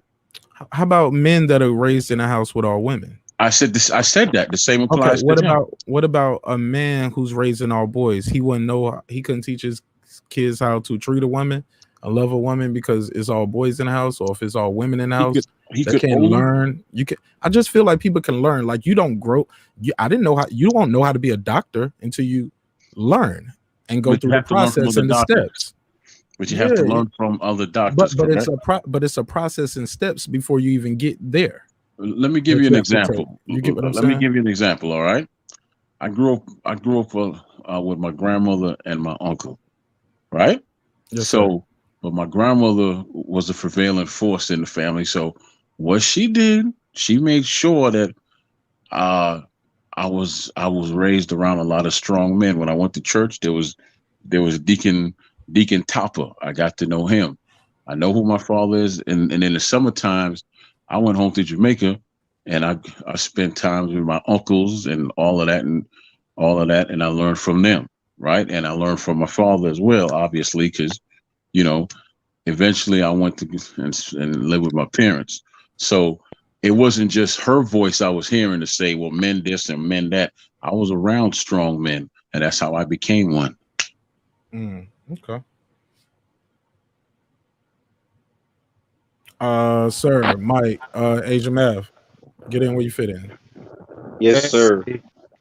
Oh, who's speaking? You got it. Oh, okay. Once again, salute to everyone on the panel. Thanks for having me on, Mark. Salute to everyone in the chat. Peace and blessings. The question is how can men improve on the relations with women? But once again, we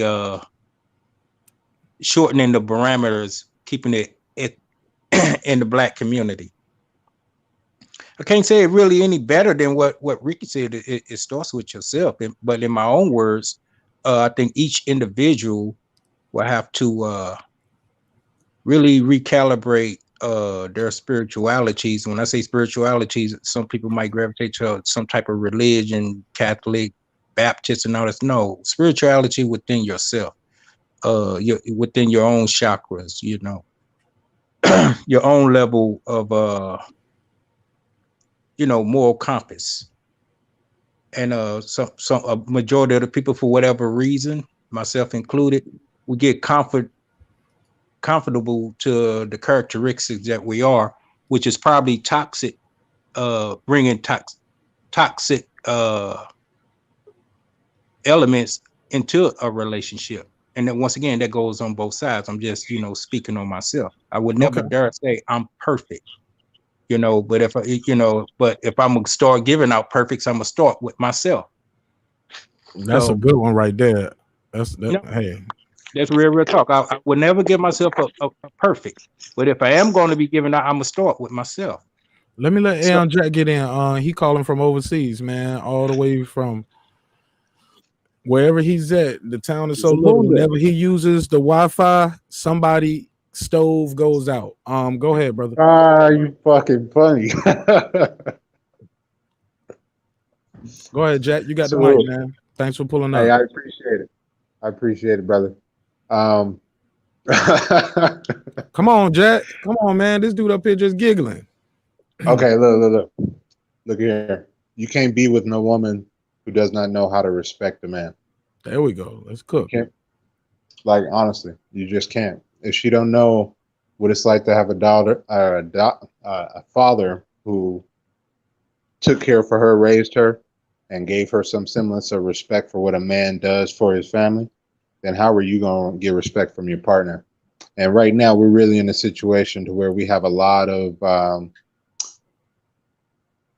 feminine, effeminate men. We have a lot of things like a woman can do a lot more than a man, and as far as like work and education and stuff like that. So if you have all those things going against you, you're probably not going to find the woman that is going to respect you. You're probably going to have to, bow down in certain areas.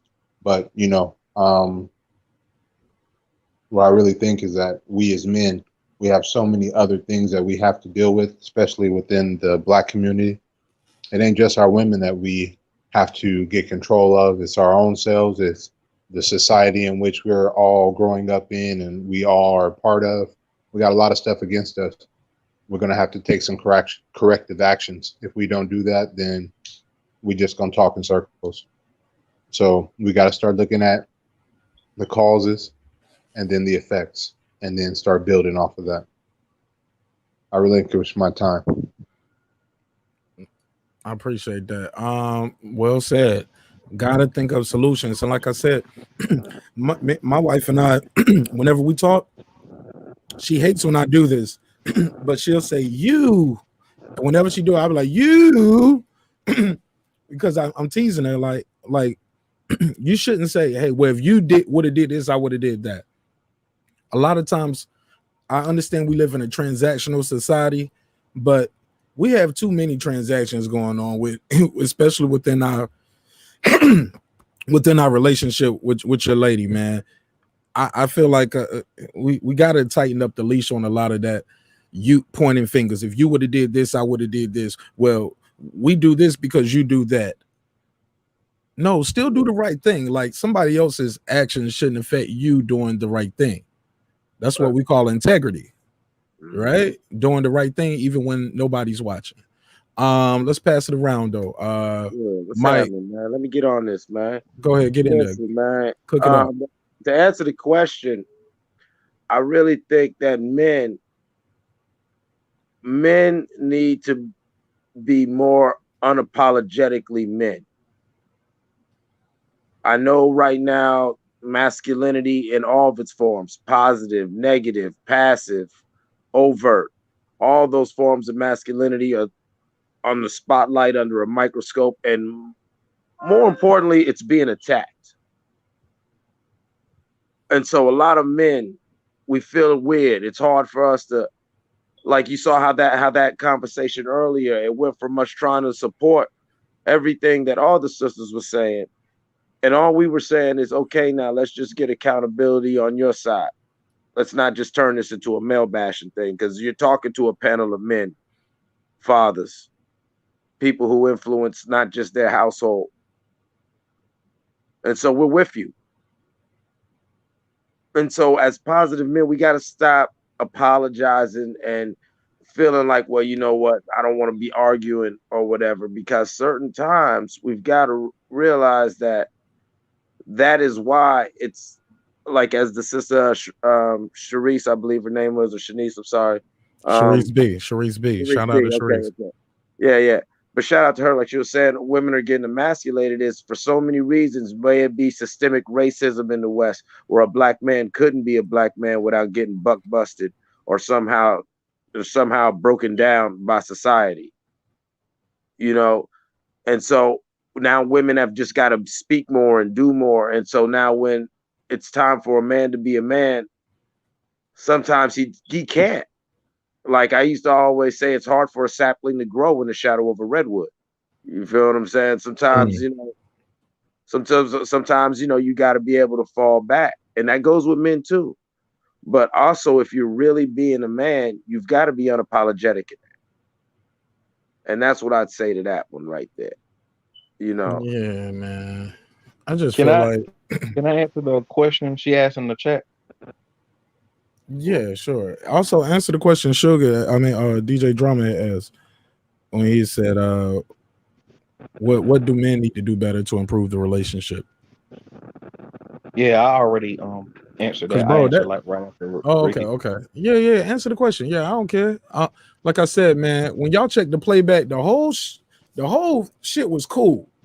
And if you fast forward to about the hour 45-minute mark, that's when it was like just it was just constant cutting people off. You know what I'm saying? Like, and it was just like, damn, man. And I'm gonna leave the private chat. I mean, the chat up too, so y'all can see it, man. Like, I don't know where it went left, but I definitely still support the sister, and I wish her nothing but the best. But like that shit went left. It was almost like, even when she was talking about matching energy, I was talking at this level like here, and she cut me off like just screaming and yelling.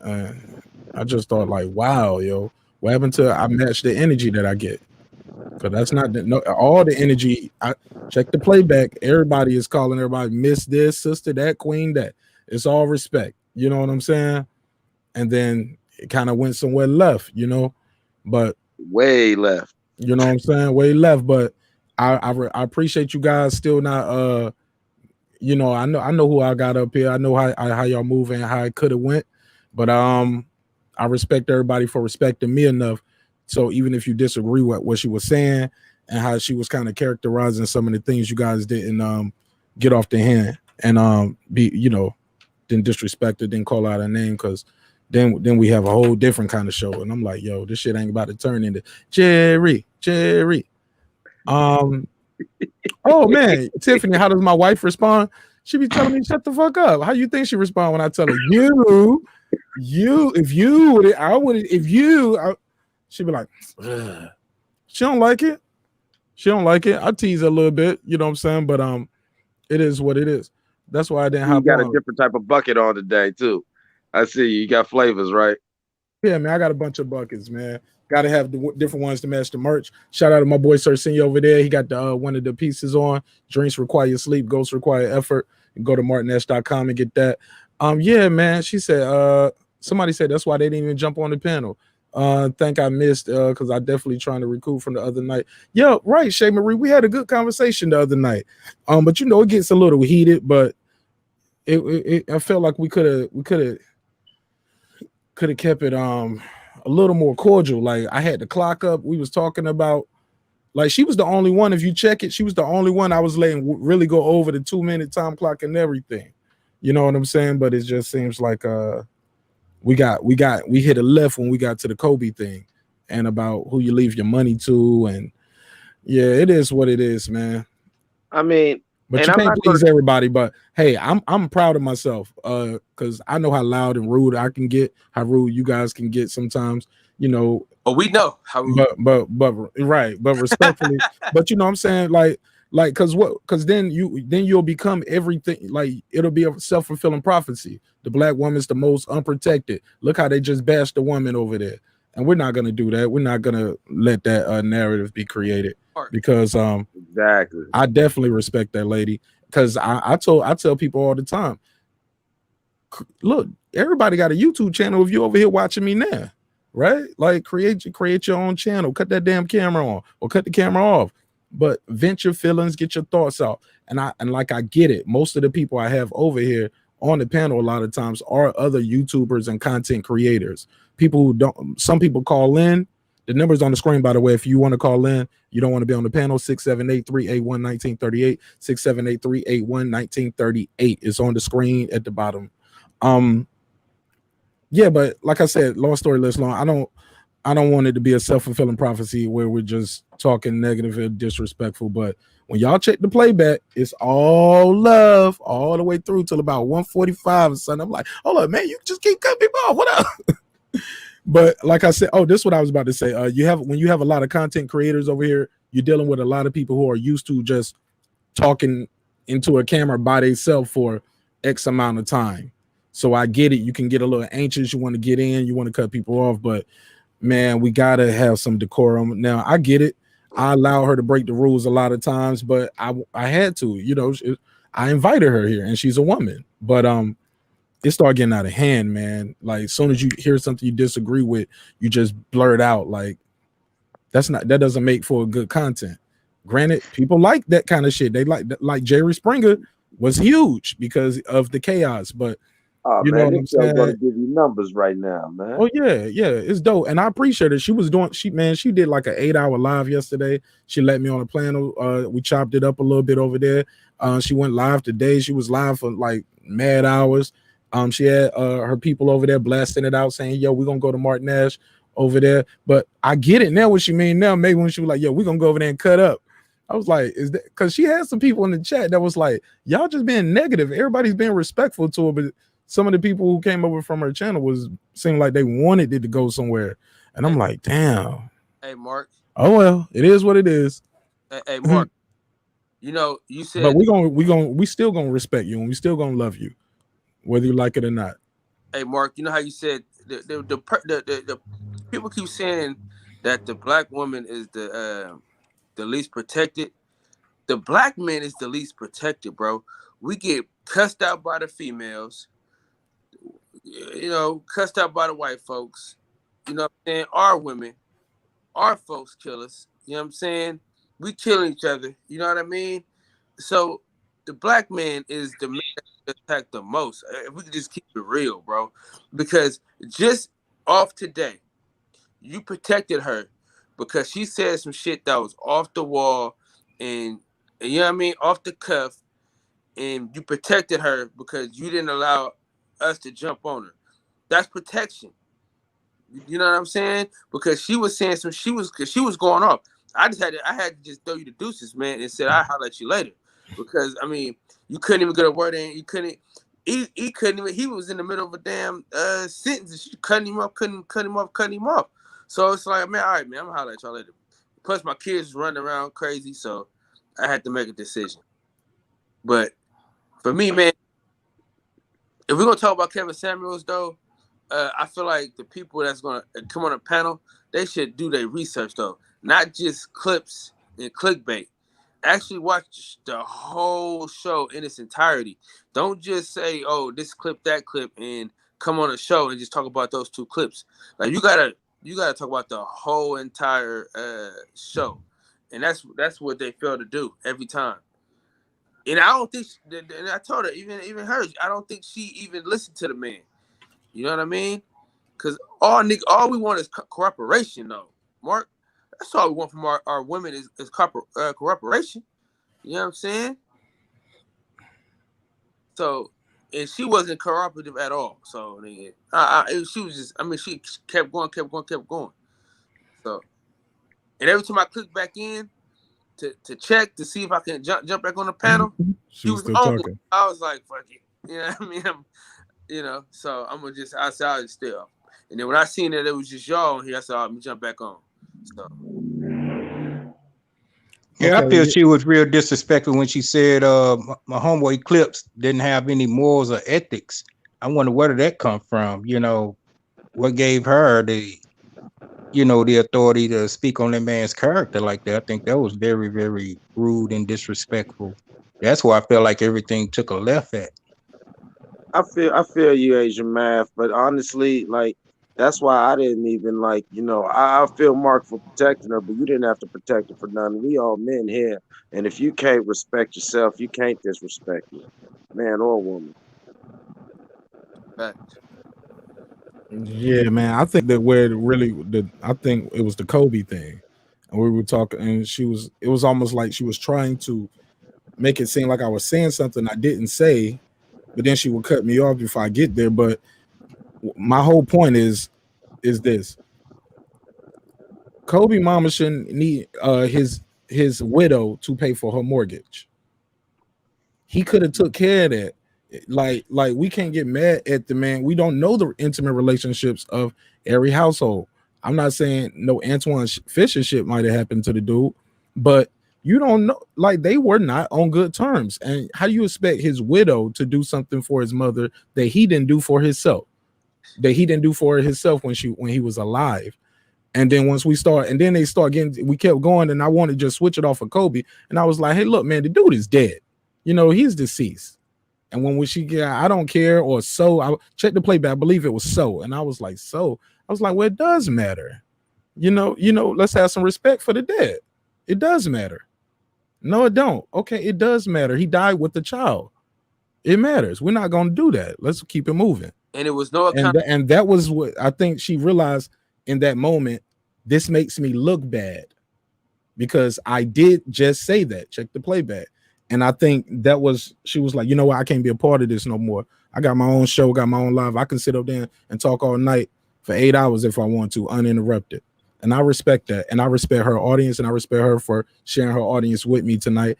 I believe if you check the playback, total respect as much as all the way through. She said that before she bounced out? Yeah, well, she came back on and said something like, well, I'm not going to let you say that. Like, if you're going to spread narratives, I'm gonna get out of here. And then I was like, well, before you leave, can you tell people where to follow? And she just banged it on me, basically. But it's all good. But that's the same thing Kevin Samuels is talking about, bro. Some would argue this would be a clip. He can chop this up and use this clip. Like yo. Listen, Mark. Hey, y'all, let's move I would on. say that most definitely this is a great representation of the problem is whenever you can't protect somebody who's a bully. If that's a man or if that's a woman, that goes into the question the lady in the chat asked earlier was what about toxic masculinity. I don't believe masculinity or being feminine can be toxic. I think that being disrespectful can be toxic. I think that being a bully can be toxic if you female or if you male. So if you masculine, then you're operating in what you're supposed to be because you're a male. If you're feminine, then you're operating in what you're supposed to be because you're a female. If you're doing the opposite, then you're going against not only the nature of a thing, you're going against yourself and God. So if you're going against your own self, you already losing. I got a question, right? Yeah, I got a question. Who is Kevin Samuel?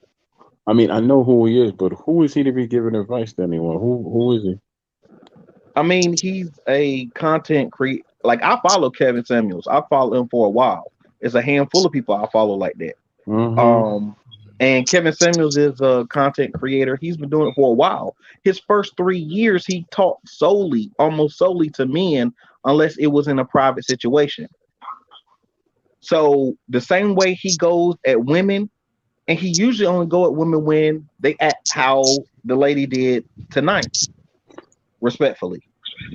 Yeah, So whenever you go to a therapist or a consultant or whatever it is, they answer your questions and they give you their insight from what they know. What he knows first and foremost is your appearance. He's a consultant on appearances individually and as companies. So when you go to him, you know the first thing he's going to talk about is your appearance. You say that you want a high value man. He tells you what a high value man wants.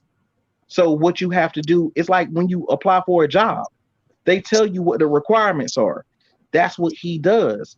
And then he tells you that I feel you don't you don't qualify, or you do qualify, or here are some things that you need to work on to qualify, or women in general or men in general to qualify for getting what you want. Respectfully, sir, senior, you made it sound very nice and plain. And if he said it like that, he wouldn't get those numbers he do.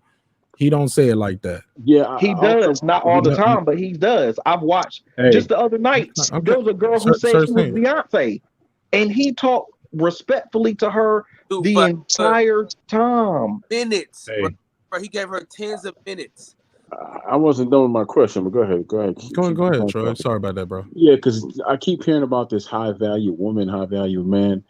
What exactly are we talking about when we say that? What exactly? And what is like who based the value, right? What are you basing it on? When are you say basing value, it on? Okay, you talk when you say value, are you talking about finances, or were you talking about a spiritual value, and what that person means to you? What the hell is high value? Yeah, when someone asked me that tonight, I said the same thing, and no one had an answer to that. Okay, but in the way that he's talking about, that Kevin Samuels talked about for his show, he tells you that he has a thing that he bases it off of, and he says that it goes mostly off of, it's talking about money and what you do as business as a man, but also how you handle stuff if you're able to lead and run a family. But it first starts with money, and the thing for the woman, it matters if she's fit, feminine, and cooperative, and then it goes off of her qualities outside of that. So that's what he bases it off of. Do you make a certain amount of money to control and take care of your household? Do you handle your business wise and at home? Do people and do other men respect you as somebody who do those things? But okay, hold on, Kyle. Before you do that, yeah. Hey, you live on Lab with Marqnash 703. Talk to me. Hi, my name is Nancy. I was just calling in just to Hey, Nancy. kind of share a little opinion on Kevin Samuels, but I'll let y'all continue talking. No, Nancy. Thanks for calling in. Go ahead. You got the floor. No, I was just gonna say. So I don't watch him regularly, but I've watched some of his videos, and my biggest problem with him is always telling these single moms that just because they got babies, they don't deserve love. And as Black men, what do you guys think about that? If he says that word for word, respectfully, I've never heard him say that. He says that a lot. A lot of these women, like I've seen him when he put all these little clips of women calling on his show. I got 1 or 2 children, and he literally told them, "You're gonna die alone. You don't deserve no love." And I'm just like, why? Because that's the clip. What about these Black men that made these women single mothers? Okay, guys, listen. She's on the phone, so y'all on the panel, so y'all gonna be here longer than her. Did y'all everybody hear her clearly? Cause I heard some people talking when she was. We heard the question. Okay, Nancy, you want to hold on and reply for the answer, or you want to hold on? Hold on, yeah. I was gonna try to come in and using the link, but it wasn't working for me. So.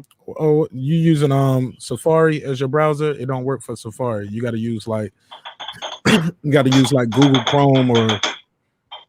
Okay.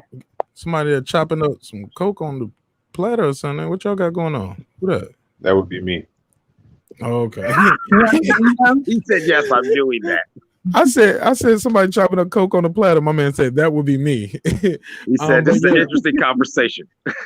So I put the link back out there, but if you want to beam in, you're more than welcome to. The link is out there, but it doesn't work for Safari. Okay. I'll try it again. I'll just go on mute and I'll try the link again. Absolutely. But anybody want to answer a question? I'm just wondering, did she actually hear that? Because I might have missed it, or is she just hearing what she wants to hear, as Ricky Williams be saying, Well, I don't want to ask her another question because she's doing that. Let's try to answer her question. But I have heard him. He does say you lose points or you are less. But is that not true? If you are he tell these women that if you get a child, why should another? And not because I don't have no kids, I don't have no children. I'm just, whenever I watch his videos, I just don't understand why he tell these women that just because you got kids, whether it's 1, 10, 15, that you don't deserve no love and you're gonna die alone. And He that to never me said is you don't very deserve love, toxic. man. There's What no about way. these men that made these women single mothers? How about you put some blame on these men? Okay, And she he has a said point it there. Okay, respectfully. not all at one time. She has a point. Let's go to Kyle first. Okay, listen. He's only saying stuff that we believe. Nobody, no, listen, bro. I'm gonna just keep it real. I'm gonna keep it 1,000, bro. The older we get, the more we're starting to say, all right, well, she got kids, it's cool. But when we're young, 25, 23, none of us was like, yeah, I'm gonna get with the girl that got the baby. We was trying to find women that didn't have kids. That's why this is the thing too. Why are you a baby mom? That's what he be asking too. And sometimes these women, they leave dudes just because they think they can find somebody better. See, that be the problem. And my thing, but he never says that. He always says duty. He said he don't care about love with anybody. He don't care what you look like or how many kids you got or how many kids you don't have. He always says duty and responsibility. That's what he always says. He said duty and responsibility comes first, and then love comes later. Okay, let's pass it around real quick, because we starting to get a packed house again. So got to put you guys back on the clock. Thailand. I mean, Tank. Let me let Tank get in real quick. Cause Tank just pulled up, hadn't get a chance to speak, and then Neo. Do you guys want to answer the young lady's question? Tank, my brother, Tank, talk to me. Salute to everybody in the chat and on the panel. What was her question again? She wanted to know what you guys think about him. You know, he sounds like he's very critical of single moms, as in like you are less, you lose value, you're not worthy of a high value man if you're a single mom. I'm paraphrasing, of course. So what do we think about him I saying that? think he essentially Go tells ahead. them Ask they your don't question. deserve any love and they're gonna die alone. I don't really care about the whole high value man issues, because to me, his definition of a high value man doesn't mean high value to me. But telling these women just because they got kids that they don't deserve love, that's very toxic in my opinion. What's never the said question that of? though. No, Okay, my bad. Go ahead. It's for you, Tank. No. But what's the question? She want to know what you think of that. I think I don't know why he said that. That's what I think. He I never. don't know why. I don't know why he said that. And I don't know. Sir, please, brother, please. It's 9 people up here again, so we got to have more mic decorum now. Go ahead. But I think about. I said whoever. I'm sorry. But I think about another person making a statement. I don't know where they're coming from if I don't know who the person is or listen to the person and hear the context of what they're saying. So I don't know. He said what he said. I don't know why he said what he said. But if the question is, do I agree with the person, or why would the statement be made by the person? I can't answer that. I could be asked if I agree with the statement or something like that, or Okay, that's why I Tank, asked what was the question. Yeah, maybe we'll come back to you, Tank, because maybe that wasn't because she had asked. That's what she had asked. Go ahead, Neo, real quick. I'll let you get in real quick, Neo. Thank you, sir. How you doing, everybody on the chat? Everybody on the panel? What up? Mark What up? Respect. My G, talk to me. Man, again, I always come with some sort of different perspective. I have a question for my answer. Is that clearly this man is still going through his counseling? Why are we still taking advice from a person that still needs to work on his counseling?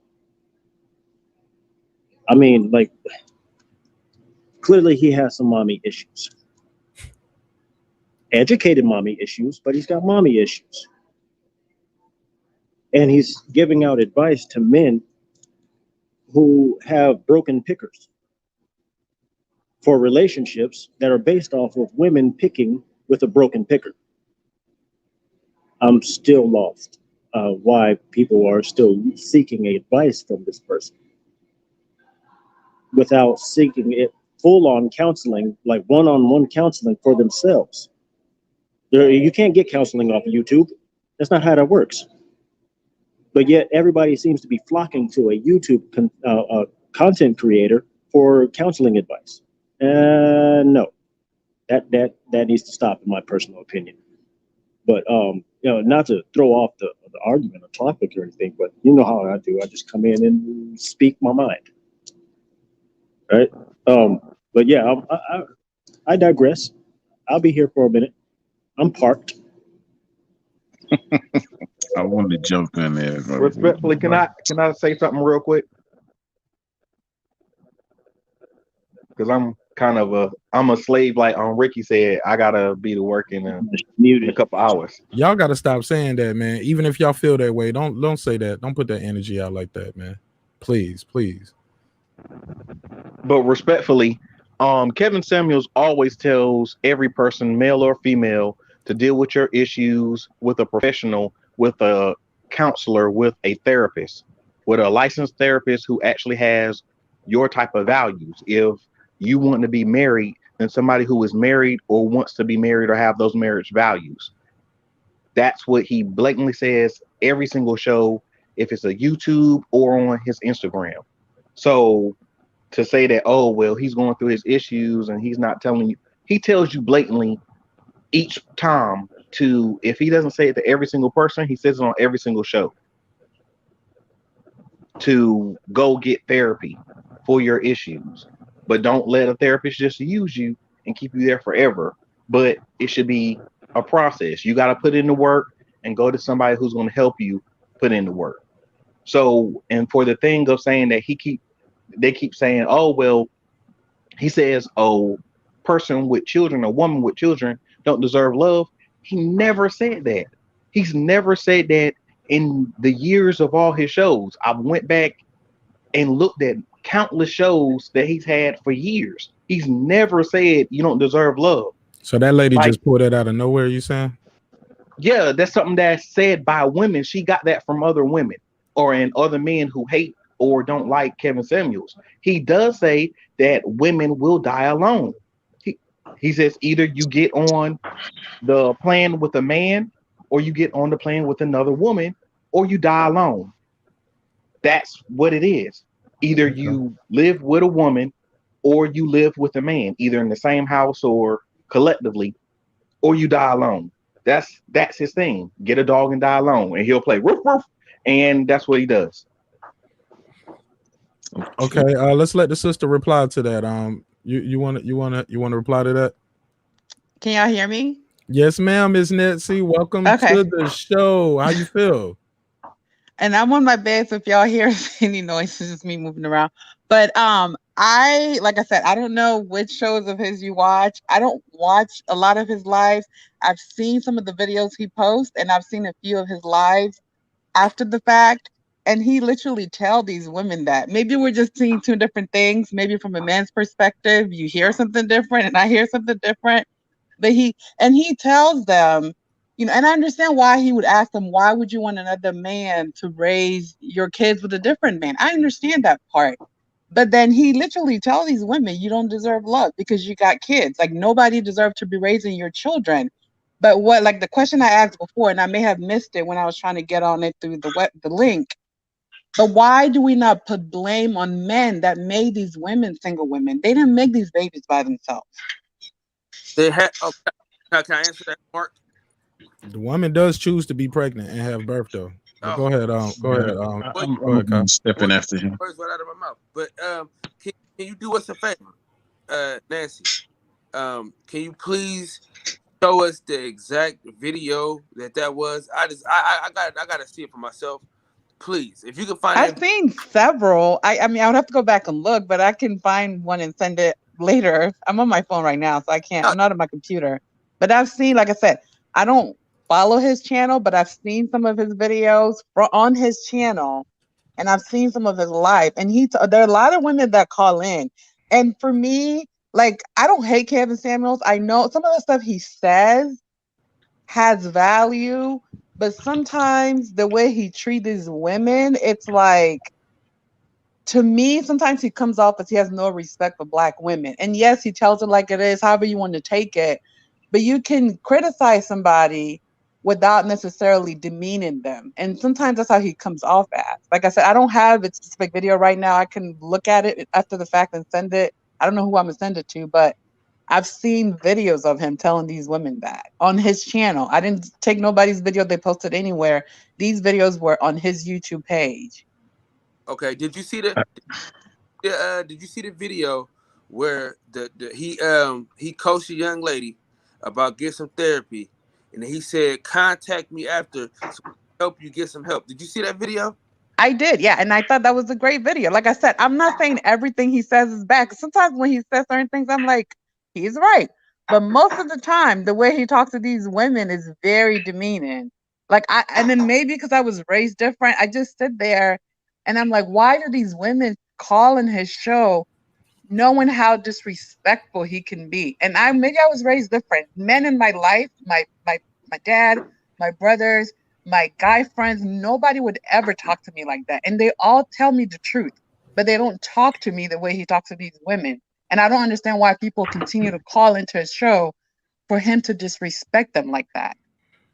Now it's the new age, it's the new breed of women. So, sister, do you believe that the lady tonight was disrespectful? Who, Marlene? Yes, ma'am. I mean, I think the fact that she was cutting y'all off was not nice. I would say that was a little rude, but I watch her YouTube channel. She's very passionate. So if you don't know her, she may come off as that, but I didn't think necessarily she was disrespectful. But I didn't. Sound like you described the female Kevin Samuels. Mark, No, I'm not. can I cook real quick? I'm gonna Sounded like jump in after this. I'm gonna jump in after this if y'all don't mind, please. I'm gonna jump in after this. Go ahead. yeah, it love to sounds cook. like you described the female version of Kevin Samuels. So it's like they say, if you want to butter both sides of the bread, that's cool. But I mean, you can't cry and complain about it. So it's like what they were saying with what Kobe did with his money, what Serena Williams gonna do with her money. You can't be saying, hey, the male is foul and the female is not. We're the new day and age. If women want equality, they got to be able to accept the same burdens that black males are accepting. Is we're going to get along and stop crying and pointing fingers at each other. Everybody get along and we build together. Or stop all the complaining. Because I'm quite sure you watch America Got Talent or whatever it is, America whatever it is, and then the best when Simon Cowell goes off and all that. I ain't heard nobody say, "Oh, he's so rude." He was rude. I find him very rude too. But Like I don't said, heard. maybe We don't heard nothing about that though. Well, I personally think Simon Cowell is rude, but like I said, maybe the people in my life, like I don't have men in my life talking to me the way he does. So that's all I'm just saying. Good point. Good point. Okay, cool. Mind if I step in? Go ahead, bro. Yeah, I'm listening, and I got two comments actually. The first part is, if people are taking advice from a stranger on YouTube, that's really not the stranger's point. That points to the weakness in those people. You don't know this man. Why the hell are you taking advice from him for? Facts. Right? I agree with that. I'm not done. I'm not done. Please, I ain't done. The second point to when you asked, why don't we blame the men and women? And then, well, no, you said, why don't you blame the men? Because you feel the women are getting blamed. I'm going to answer it twofold. The reason why to me, the reason why you don't blame the men or the women in these relationships, because they're personal relationships to begin with. That's up to you to deal with that individual how you want to deal with them. If you get a bunch of talking heads involved with it, how will you ever get any resolution? How? You just have a bunch of mouth breathers giving you their opinion, but they're not telling you nothing about me. Now, me personally, I don't take a bunch of opinions from anyone, because everybody will tell you about all the good and great they did, but no one will tell you about the wrong that they did and then build up from there. Think about it. Think about all the advice you've gotten your whole damn life. Name me the individuals that said, well, this is the wrong that I did, and this is how I built up and learned from it. No, they'll start by telling you all the good they did, but very few people will be honest enough to say I was wrong, and this is how I learned to build up. So when I hear dudes like this, I can't listen to him because there's nothing I learned from him because I'm not open to that. Hey, and that's what made. Let me before I'm gonna let you go right after this, Kyle. I only want to say 30 seconds. That's what makes this panel and this chat right here so dope and so interesting. It's not one sided. It's not a whole bunch of people where it's saying, "Go, Kevin, tell them how it is. You the man. You're number one." And it's not a whole bunch, and it's not all women here saying, "Yeah, he ain't nothing. He ain't nothing." I love it. I love the fact that we do have we found a meeting place where at least we don't have to agree on everything, but we can at least try to find some common ground. If not, we can at least trade dialogue respectfully. You know what I'm saying? So I appreciate that. Go ahead, Kyle. So, your name was Troy, right? Sir. Yeah, that's Troy Graham. You don't know Troy? He be in the box. He be in our boxing crews and stuff, moving around these YouTube streets. All right. Okay. So, have you ever asked a stranger on the street for directions to get somewhere? Of course I have, man. Go ahead. That's the same difference, bro. It's the same difference. Absolutely not. You talking about life? Okay. I mean, listen. You just said you don't get. You say you don't get instructions from somebody you don't know. It's a stranger. That's the same difference. It's the same difference. You know what you just did? What you did was you kind of work. You try to use my words and make it minor. We talk about life issues, not something as minor as me stopping and saying, "Yo, how do I get to you know you know you know Nash Way over here?" That's something minor, man. We talking about life issues. We're not talking about anything minor as just trying to find your way around, man. That's a nice play on words, but it don't work. Okay, but it is the thing. How you know that person knows their actual directions to where you're trying to go? Get towards out of my mouth, cuz. It's not. Oh, you know I got your back, King. It's not the same because what you're doing is you're not asking that person for anything that's going to change your life. You're just asking that person to, hey, do you know where this and this place is? If they give you the wrong directions, I tell you what the hell you do. You turn back and go up or down that street and go back to where you started from. But you don't know that. And there could be a life and death decision that you make right there at that I point. could walk out my door right now and a bus could hit me or someone could kill me. So if it's not gonna come on. Oh, this is all I'm saying, my brother. Listen, you said that who is he to say this or that, right? Exactly. Who is he? Okay, all right. Hold on, check me out. So who is that person that you get from the directions from? That's what I'm saying. Same difference, bro. Just because you don't like the credentials that he has or he don't got, that doesn't say that he's not right. The person that's giving you directions, that don't mean they know the whole city. They just probably know what that particular thing is. So you're not gonna get all the information you want from that one person. But I will say this: me and my wife watch that dude every day, faithfully, and I can say that the information that me and her process together has helped our relationship tremendously. So I can't speak for everybody, but I can speak for my damn self, and I can tell you that everybody in my household likes the guy. My mother-in-law didn't like him at first, but then she actually sat down and listened to what these women are saying. See, that's what I'm saying. You haven't listened to the man in its entirety. If you listen to what women say and how they act and what they're saying, dude, this woman really said that she was on the same level as Beyonce. Her looks were on the same level as Beyonce. Okay. Listen, the reason why I said what I said is because to me, I'm built completely different. I don't listen to a lot of people. I'm not listening to a stranger on YouTube telling me how to live my life. Why?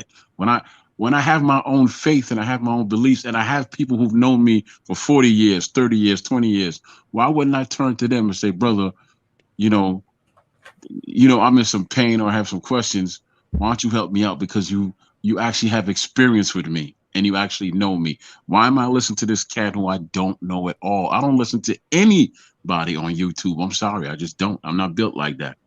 I'm not built for it. Well, it sounds like that's a question for the person that's seeking the answers. Why is they going to there to get those answers? Absolutely. That's all I'm saying. I didn't say anybody was wrong or right. Did anybody hear me say use the words wrong or right? I simply say that I'm not built to listen to no stranger on YouTube tell me anything. I'm not. I think you were saying earlier that there's a weakness in the people that do though. Exactly. Well, yes, that's exactly what I said. So I said yeah, what but I said that's was why this. Kyle said, hold on, because I didn't get a Mhm. chance to. But that's why Kyle was like, well, I'm not weak. Me and my wife are stronger now after listening to it. So that's a oversimplification and a generalization uh, based on your opinion. You know what I mean?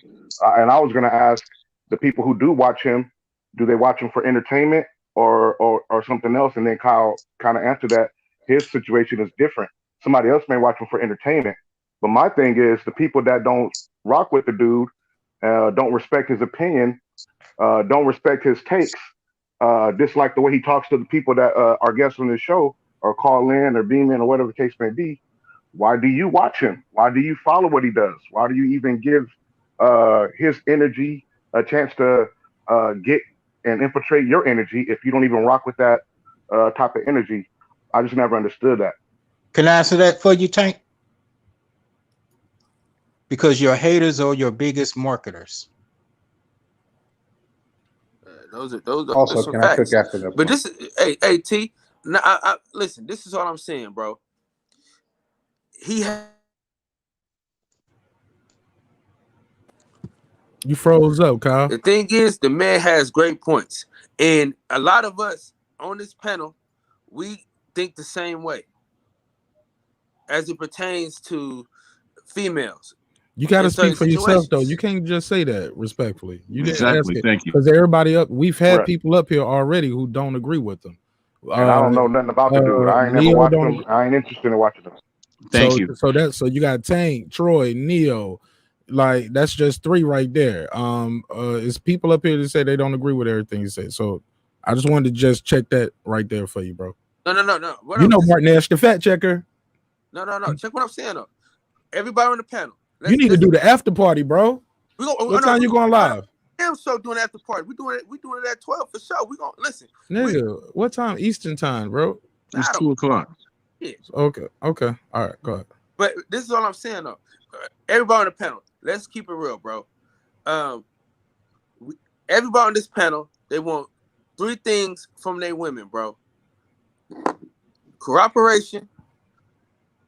We want her to be fit, and we want her to cook. I mean, I'm just keeping it real. Those are all things that we all want on this panel, bro. Can we That's so surface level, though, Kyle. You thinking Kyle, that is don't so do that. surface, brother? Yeah, bro.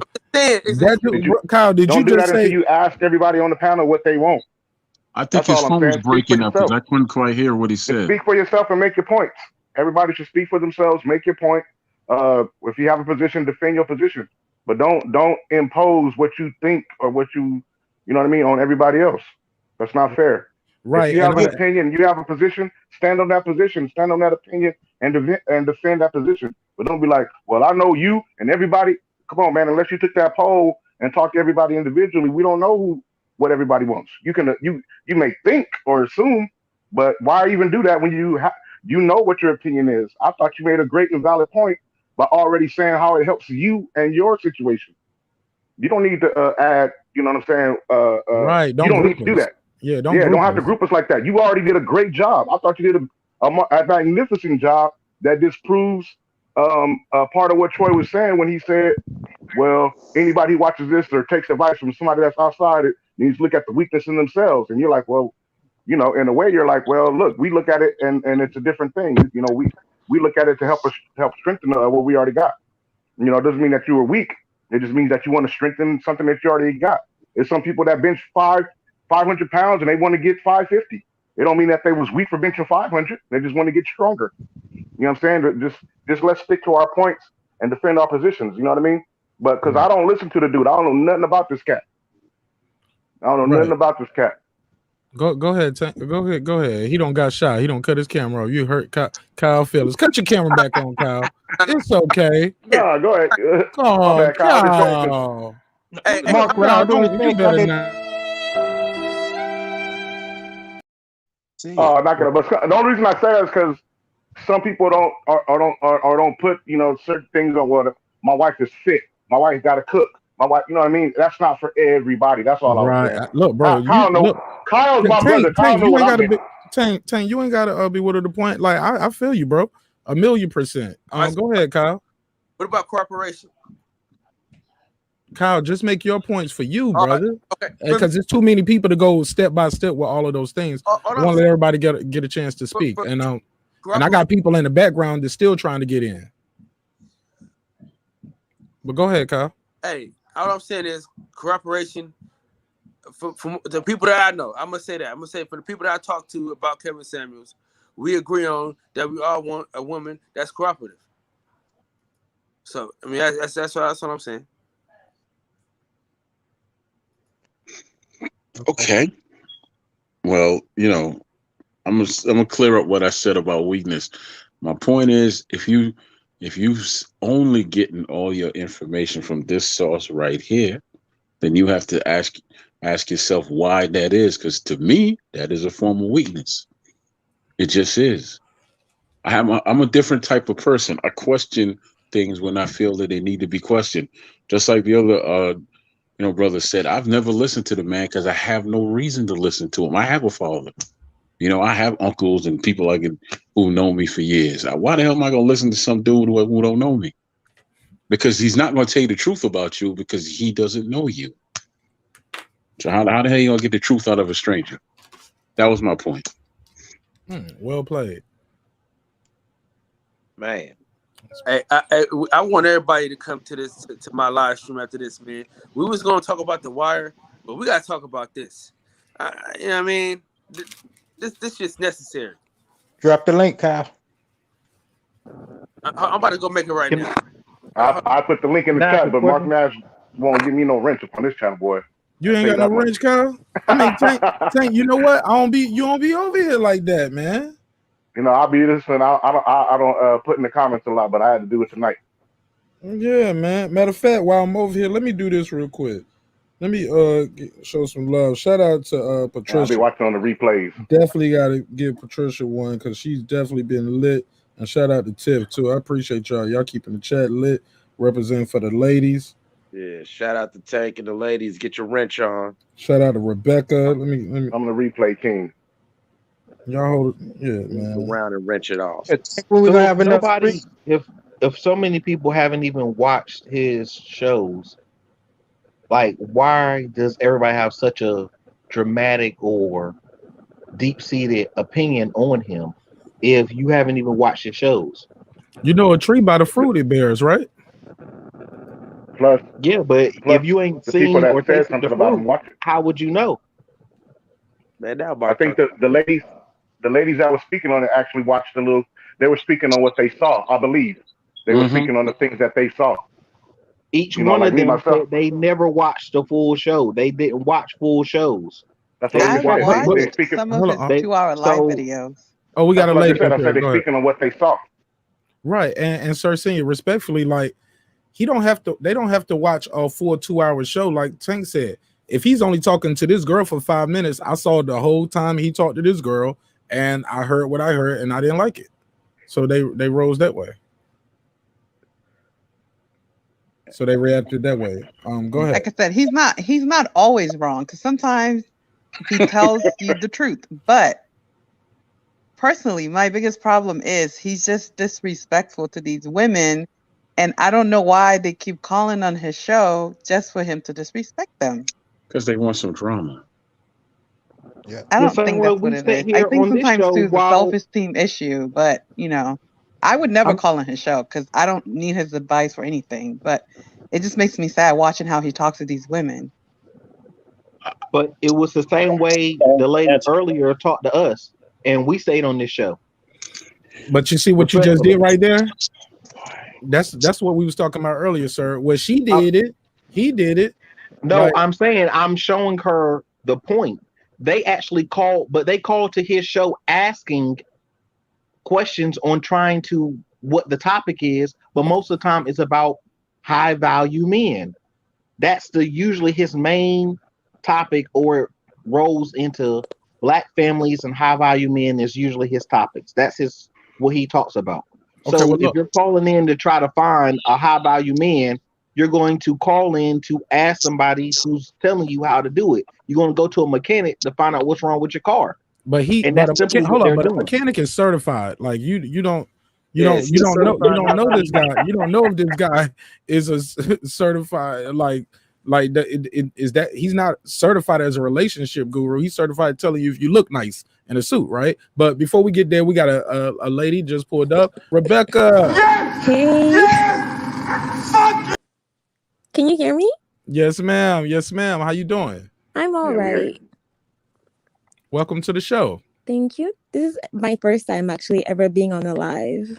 Hey, ever channel. on any live? Everybody give her a clap. Yeah. Welcome. I wasn't gonna do it because I'm like, I'm too shy for this. Nah, you good. You good. You good. You good. It's cheerful. Talk to me, Rebecca. You live, man. You here now.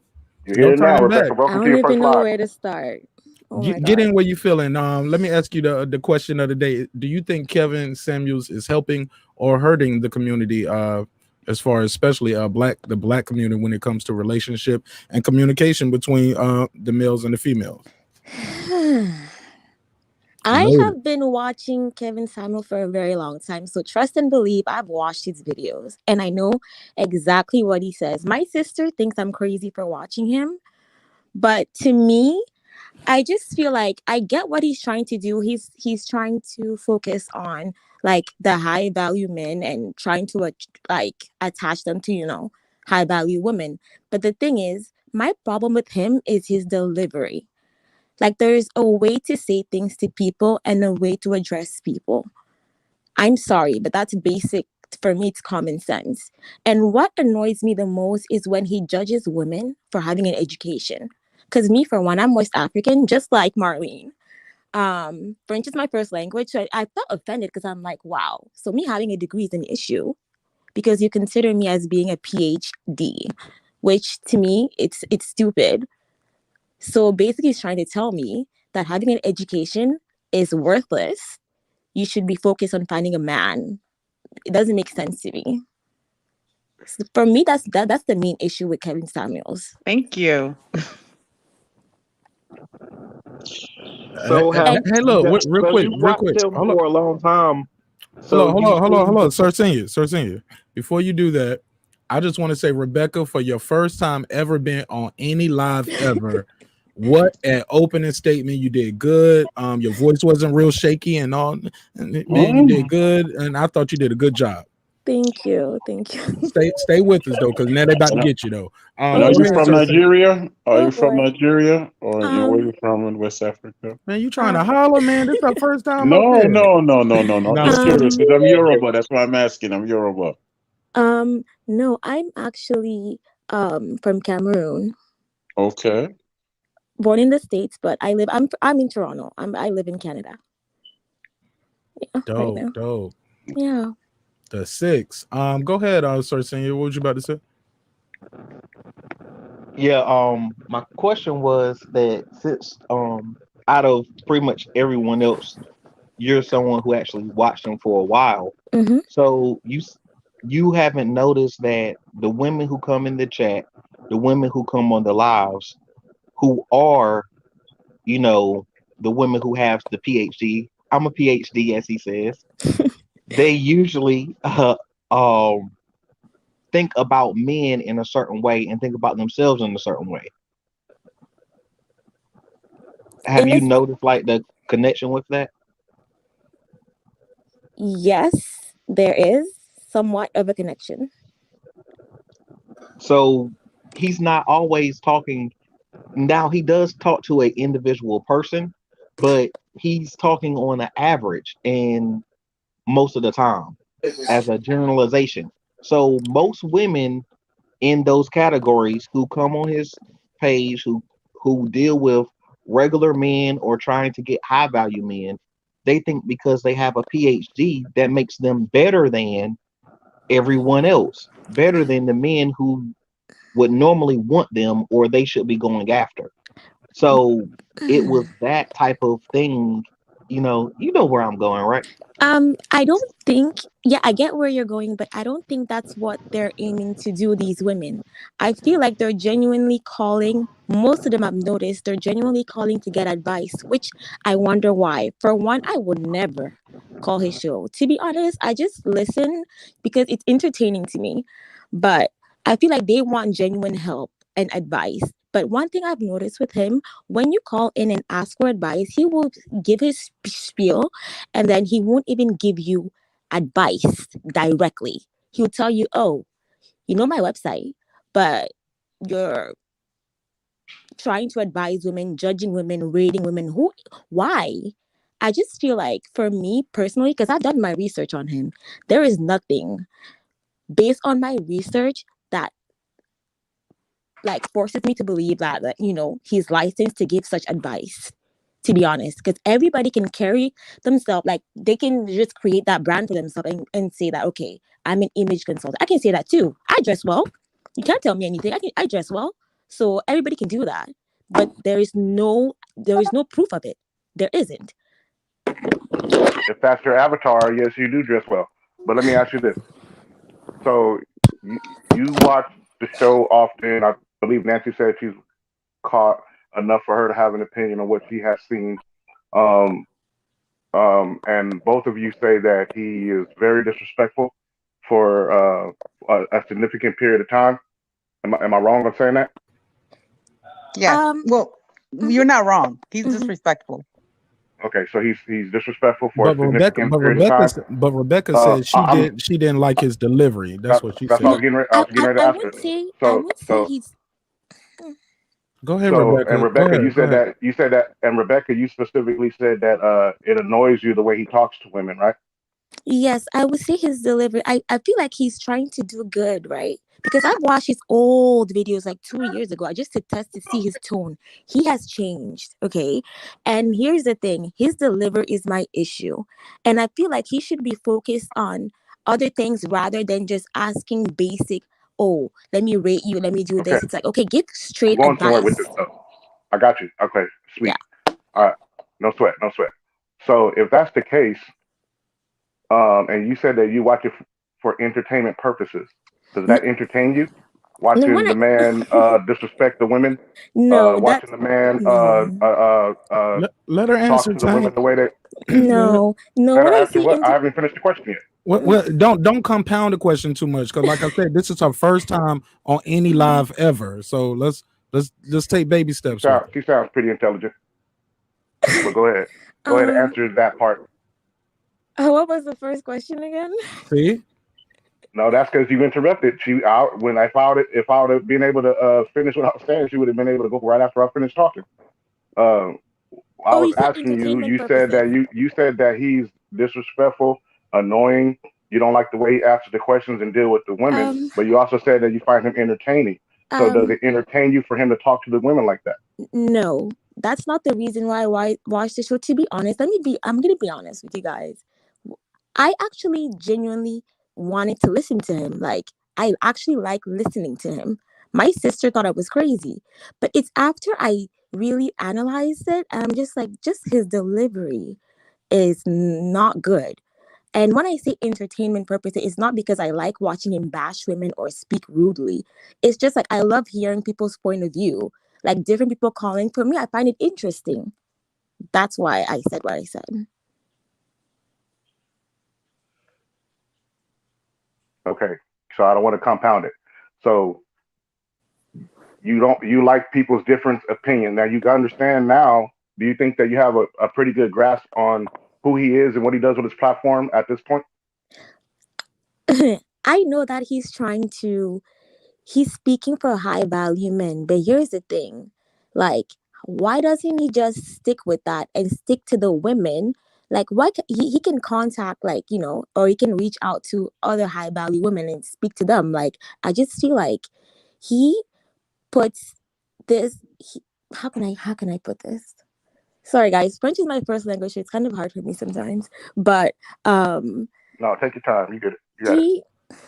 he he projects his thoughts of what high value men want on women who aren't. Unfortunately, most of them are not high value. I'm gonna say, I'm gonna be honest, because I know what he means. What high value men require. I understand what he means, but I just feel like he knows that these women don't have all those qualities at once. But like, instead of saying that, okay, constructively giving them like advice, he's being very rude and disrespectful.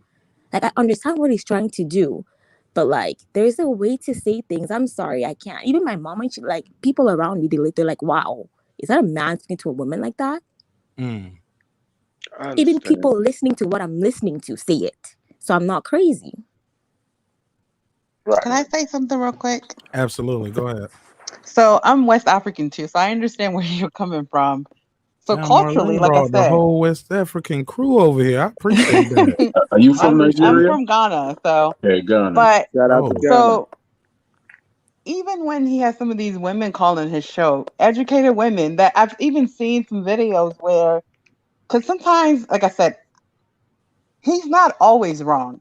Like Rebecca said, he means well, but for me also, when I say he's disrespectful, it's more about his delivery. And sometimes some of the stuff he says to these women is very toxic. Now, I've seen some videos where some of these women come on, you can tell they have their life together, they got whatever they have going on for them. He's still gonna find something. Oh, why didn't you marry this guy that Thank you you. dated when you were 21 and now you're 33, calling my show, asking me X, Y, and Z? And then these women come on, they have an education, and it's like, why do you want a man that makes, if you make $100,000, why do you want a man that makes $100,000? Why don't you go marry somebody that makes 40,000? Why would you want to marry somebody that makes less than you when you've gone through school and making a decent salary for yourself? Exactly.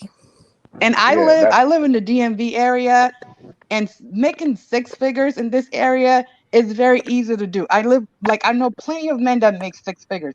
And then even his definition of high value is just based on money. But there's like, when I look at a high value man, it's somebody that's very well rounded, morals, beliefs, values, money. It's not everything, and that's all he focused on. And I know some of these women call him asking for a specific amount of money, which to me is also wrong. But his definition of a high value man doesn't mean high value to me. Maybe because I was raised different. Like I said, I'm West African. Culturally, we're raised to believe in a lot of different things. So that's all I just wanted to say. Can I ask you a question now? If a man was making 20,000 a year, would you date him? Me, no. If a man was making $100,000 a year, would you date him? Yes, because I'm making that and more. So yes, That's I'm not that's the at point where of I high am right value. now. I'm not dating a man making $20,000. My family would disown me. Like, I'm I just want being to jump in honest. here after this, please, please. Bonjour, Rebecca. Bonjour. Comment That's that. allez-vous? But that's the high value though. That's why he talks about money so much, because most women that's what they value. But So why, no, if I'm making a certain amount of money, why should I date a man that makes significantly less than I do? Does he make Because you the happy? average Does he man treat you makes right? It depends. significantly less than what you make, ma'am. I'm sorry? It, de- Because the average man makes significantly less than what you make, ma'am. That's not the Especially the type of man average I'm black looking man. for, though. I That's what I'm definitely saying. jump in Like, there after everybody's done speaking. Go ahead, I sister. couldn't Go hear ahead. you. Sorry. Go ahead, because too many people talking at one time. Go ahead, sister. No, I'm just saying. I'm not dating a man that's making significantly less than I make because I didn't go through school and build my career to suffer. I'm gonna be honest. Money is not everything, but it accounts for something. But to that point, I'm not gonna date a man just because he got money. If other things in his life doesn't check for me, as far as like our belief system, compatibility issues, then to me that man is not high value, even if he makes a lot of money. But I'm also not gonna date a man that makes significantly less than I do because I'm not trying to struggle. That's all I'm just trying to say. Do you struggle now making over 100,000 a year? No, I don't. So how would you struggle if you was with somebody who made less than you? It'll be more than what you have Because now. I wanna Right. build generational wealth. Like I said, I'm West African. I'm first generation West African. I've seen what my parents came to this country and go through for me to be able to get where I am. I'm not gonna settle for less because I But know my less, value and I know what I less deserve. than what? I mean, I'm sorry. because you said you had. I'm gonna pass it because Troy said he wanted to get in. Go ahead, Troy. Okay. Mark. Okay. Ooh, you was cooking, brother. I don't see where you was going with that. My Okay. brother about to say, Yeah. less than what? I wanted Right. I wanted Right. my brother Right. Mark to go ahead and go in. Hey, Mark, let me chime in. I ain't did No, no, something. no, no. You know, let me say what I got to say. Then I'm gonna jump out. I'm not gonna take long. I forgot your name. I forgot your name. I'm sorry. Is it Patrice? Hello. Oh, You talking to me? we have Rebecca and Nancy. Miss Rebecca, Miss Nancy. Who was the one who was saying she made over $100,000 a year? That was Miss Nancy. Okay. Hey. Okay, Nancy. How are you? Okay. Let's just say, would you date a man who was making, let's say, 50, and he was $50,000 a year, and he was building a business? What kind of business? You make up one in your mind. I don't really, Wow. I don't know what type of business. Like Just I make said, it. I'm gonna be honest. Like the culturally, I Mhm. was raised different. No, So no, no, no. if Let Okay. her go. Let her go. Let her go. You asked her. You open the can of worms when you ask the question. Then you gotta let her if answer. he's building a business, and it depends what I'm gonna be honest. It depends what kind of business it is. Any type, What any kind of type that business comes to be your mind first. Yeah, what's the first thing that comes to your mind that does that? And also, let me ask you this: you have a stockbroker and you have a farmer. Who are you marrying? The stockbroker or the farmer? Can you repeat that? Sorry. Yeah. Okay. You have a man that's a stockbroker and you have a farmer. Who are you? Who are you marrying? You. I'm talking about you personally. You marrying a stockbroker or a farmer? It depends on the person. Both of them Look, treat so you the okay, same way. Both of them treat you money. equally good, right? I'm gonna say this: money does matter to me, but it's not the only thing. Got you.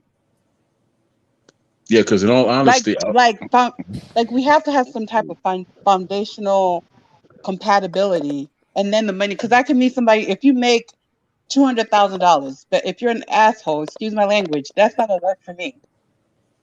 And if we don't believe, if for instance, I'm a Christian, so if we don't have that common beliefs and you make $200,000, that's not gonna work for me. So like I said, money matters, but it's not everything to me.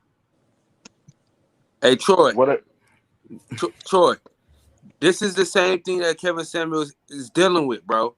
The same question that you just asked her is the same question he asks these women all the time. Now listen. So if the man treated you well, he treated you great, he was the best man you ever had ever, but he didn't make a lot of money, you can't choose him.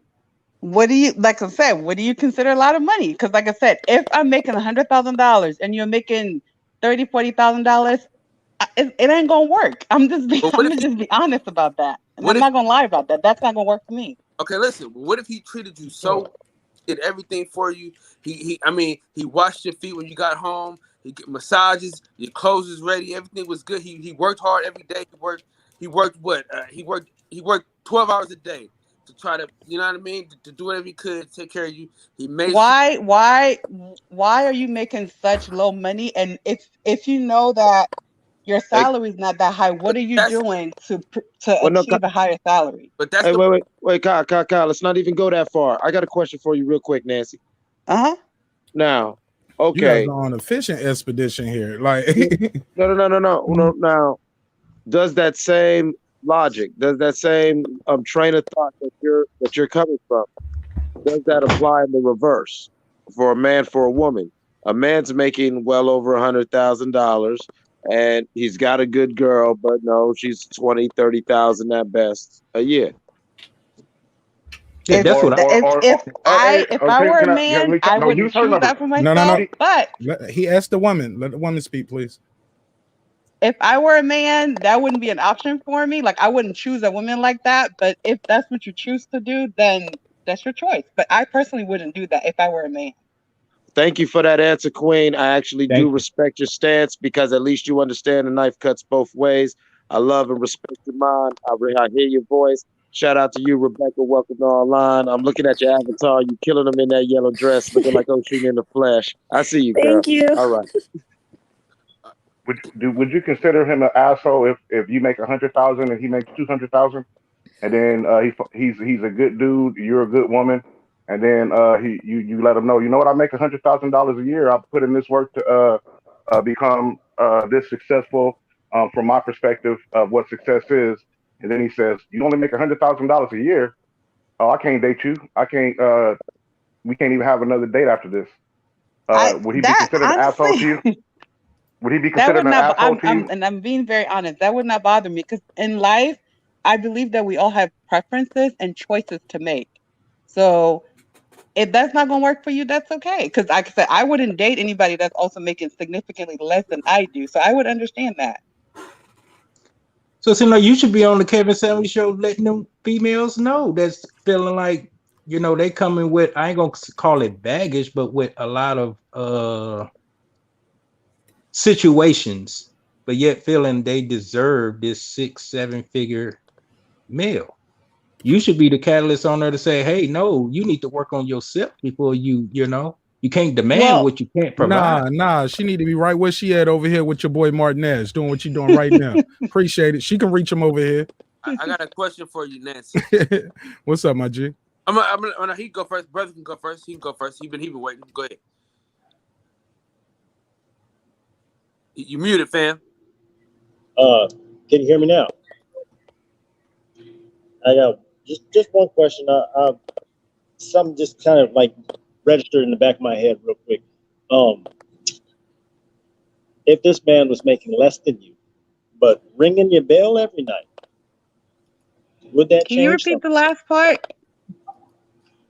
If a I'm on man my made phone, so I less can barely than hear you, sometimes. Sorry. that's fine. That's fine. If a man made less than you, but still made a significant amount of money that you can live with, but was ringing your bell every night, would that change things? Like And you if the said, man, when you say significantly less, what do you mean? Like 100,000 versus what? no, if he made half as much as you, but was still, punching in, if you catch That my don't mean drift. nothing to me. But if the man made more than you and didn't do any of that, that doesn't matter. That it would matter in that case, but like I said, when Just when I say asking. money, so Just income wondering. matters to me. I'm not gonna lie about that. But like I said, I also look at a person as a whole. There are a lot Okay, of because that's there's where when I there's a watch Kevin Samuel's significant show, reason that's why where a I lot asked of that these question. women, when they call his show, it seems like all they care about is just the money. And I don't fault people for wanting to have somebody that makes good money, but you also have to be able to match that as an individual, right? But for me, when I look at a high value man, yes, money, like the income matters, but it's also who you are as a person. So there are a whole lot of things. Like I said, foundationally, we have to agree on a lot of things. So that also includes sex. Like, what is our sexual chemistry like? All right. That the reason why I asked that is because it sounds like our idea of a good relationship is based off of capitalism. Capital society is dictating what is the standard for our relationships when we really crave love. Love and capitalism don't match. So it's weird to me that we're looking for a relationship that is structurally sound in a capitalistic society based off of a spiritual kind of notion of what love is supposed to be. These things don't match. I'm just trying to figure out how exactly are we planning to grow our relationships using these tools. It's again, just weird. It's a little off kilter, a little different from what everybody else is talking about, but it sounds weird to me that we are literally looking for love in our relationships based off of finances without understanding any of the two. Rebecca, your perspective on that? That's mine. I mean, I say Rebecca. Oh. Um, I feel like Kevin Samuels introduced that, to be honest with you, when he started speaking about high value men, how much they make, what they do, their net worth is their network, or whatever he says. He was the one who introduced that. So I don't blame the women. But here's one thing I have a problem with when it comes to women, though, is like, you know who you are as a person. You know what a high value man requires. You know where you stand. But you're calling the show. You can't blame Kevin Samuels for saying what he's saying to you. Because I can see what he sees. We all see what he sees. We know what those men want. The men he's talking about are millionaires. I know what they want. Okay. So no. So I can't crucify Kevin Samuels for being the way he is. But for me, he introduced the money thing because he makes women feel like they don't need an education. The men will take care of them. He brought it. I wouldn't say it's the women. It's him. It's him. Unfortunately. Well, the most I've been hearing when the ladies call in, he Sir, asks them what do they want out of a guy, and they the one that, he just asked the question, and they come with the, well, he got to make this amount, and he got to have this going on, hey, and all that. They got their list of requests, demands, or whatever words you want to put in there. So it sounds like they're making an introduction when it comes to finance. hey, Patricia, try to beam back in. You have to click the button to connect your mic. You don't even have to cut your camera on, but I think you at least have to click the button to connect your microphone at least. I saw you in the background, but it won't let me even pull you up on the screen till you connect your mic, Patricia. Go ahead. Go My ahead, bad, Kyle. Mark. I didn't know you was instructing her on that. No But I problem. was No just problem. responding to Rebecca when she was saying he introduced that. I hear the list of questions from what I hear of him, and he asks, the size, the height, what's going on as for almost every question, non-financial, education level and all that. But mainly the question is to the females, what is their desires of the male counterpart? And that's when finances get introduced. For me personally, I wouldn't say finances is the most important thing, to be honest. But like I said, I'm West African. My Where I come from, like what I actually desire, I know what I want. Obviously, like me personally, like I'm a student, I'm a business student. So it's like I want to marry somebody who is more educated than me. That's my preference, to be honest. Like I rather you have a higher degree than me. Like I don't know. I just feel like it depends on what the women want. But at the end of the day, like money makes the world go round, to be honest with you. So I don't So know. that's what you subscribe So to? respectfully, Sorry? So Rebecca, so is that's what you're subscribing to I since think I I'm you did. sorry. feel I'm that? sorry. Kyle was supposed to be next after her. And we Go want ahead. to let Patricia. Let me finish. I'll go after. And Sorry? then I want to let Patricia get in as well. She just beamed in. It's her first time on the show. Go ahead. Hey, so go ahead, bro. You gotta finish up. You're in the middle of a thought.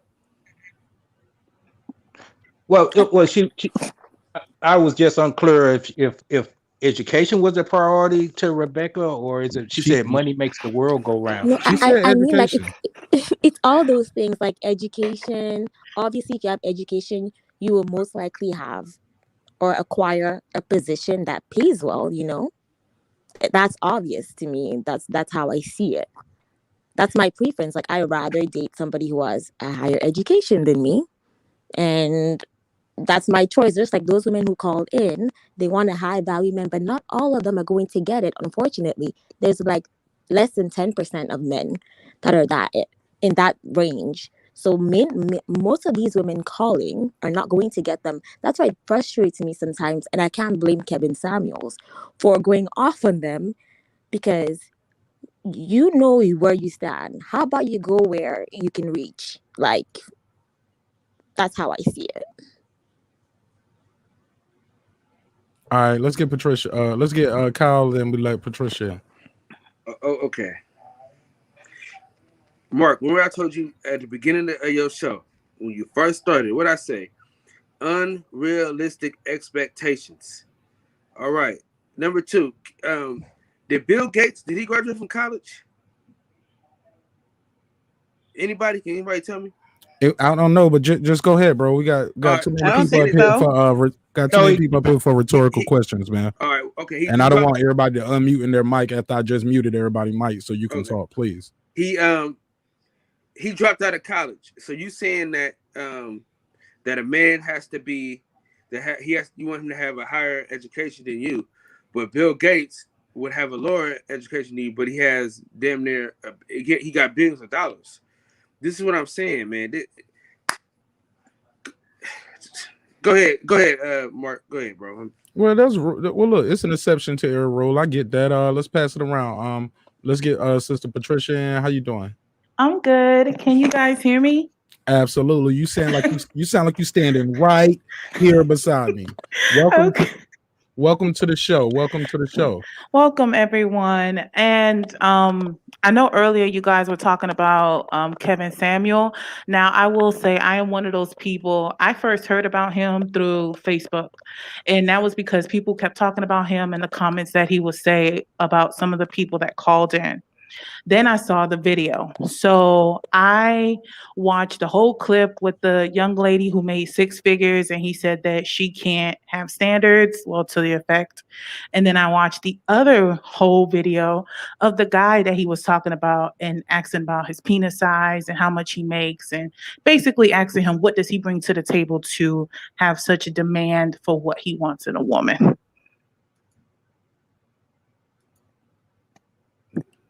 Go ahead, Patricia. Okay. Now, I just wanted to say that because I remember you guys were talking about it earlier. Now, if there's a particular question that was asked of me, then please repeat so I can answer. But I know Patricia, somebody thank you did so ask much. in the I know another guy asked, oh, no problem. And I know another guy asked a question in the chat, and I was trying to, he said, what is a high value man to me? Honestly, when it comes to that comment, I don't even know what is considered a high value man in the first place. I know some people said it was based on income. Troy Graham. But I look for more than just income when it comes to a man. Income is important. I'm not going to negate that, but I need more than just that. Just me. What are your needs? Question to the What are your needs, Patricia? ladies on the panel? Too many people. One at a time. One at a time. Go ahead. I was just going to ask Patricia, is she born and raised in America or in the States? Yeah. Or I am, but my parents are West African as well. Get out of here, man. We got all the West African girls over here tonight. And yes, my parents are Nigerian. And yes, my parents are Nigerian.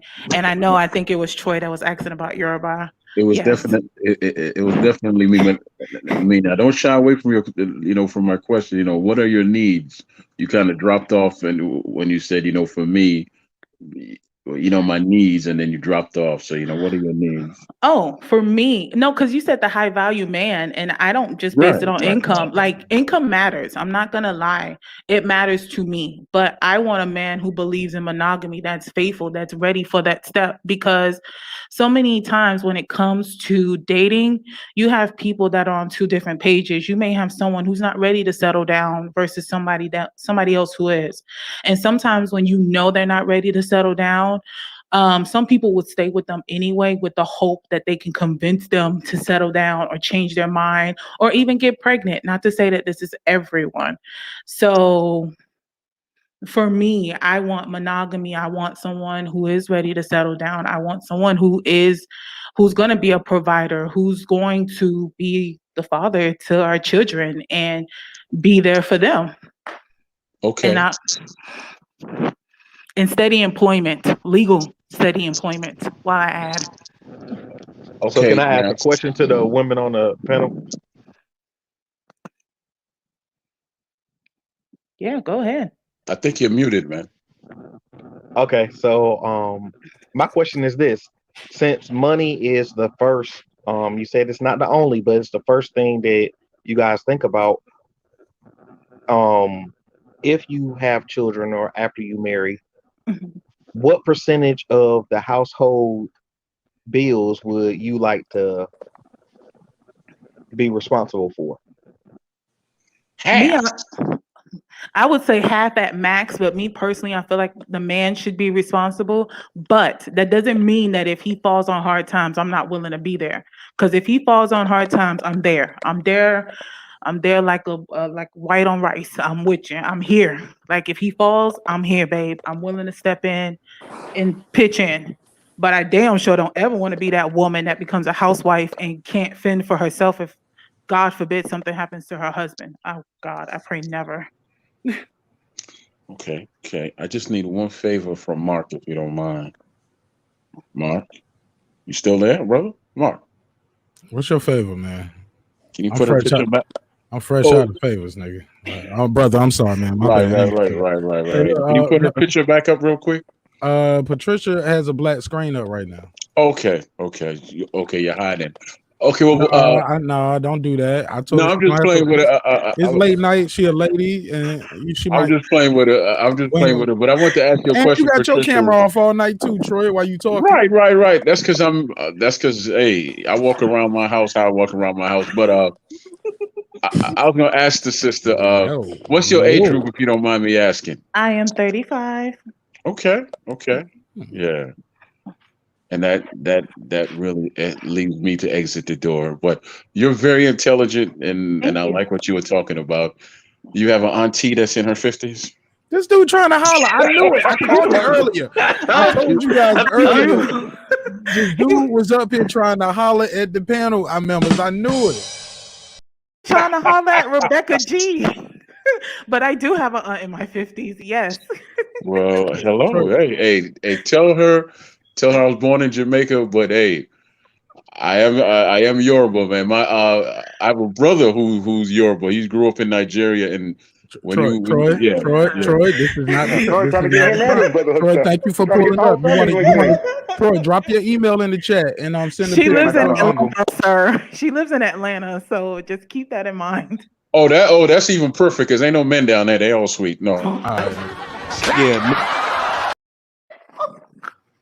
Thanks for pulling up, Troy. Thanks for being a friend of the show. You want to tell anybody anything before you go? All right, my man. Yeah, Mark. I have a question for the panel. What are y'all contributions to the relationship? What you feel that your gender role should be in the Oh yeah, one lady just said answered. I was trying to get all the ladies to answer that question though. Okay.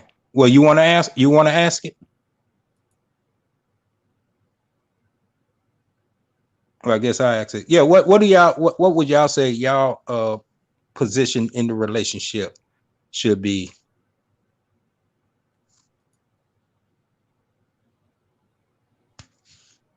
They don't want to answer that, obviously, Agent man. That's a lot of information when you don't give an answer, because if there's no answer, that means that hey, someone's going to draw on the canvas. I'll respond, but I don't want to jump in on nobody's toes or anything like that. I think that was a question for the ladies, though. Go ahead, Rebecca. Oh, okay, go ahead. So your question is, what is my role in a relationship? Yeah, yes. If you could, put the image on the canvas, how would that be for you? What is your preference? Oh, are you asking What for my are role your or my duties? preference? What are your duties? What My are your duty. Your duties, responsibilities, what you bring into the table,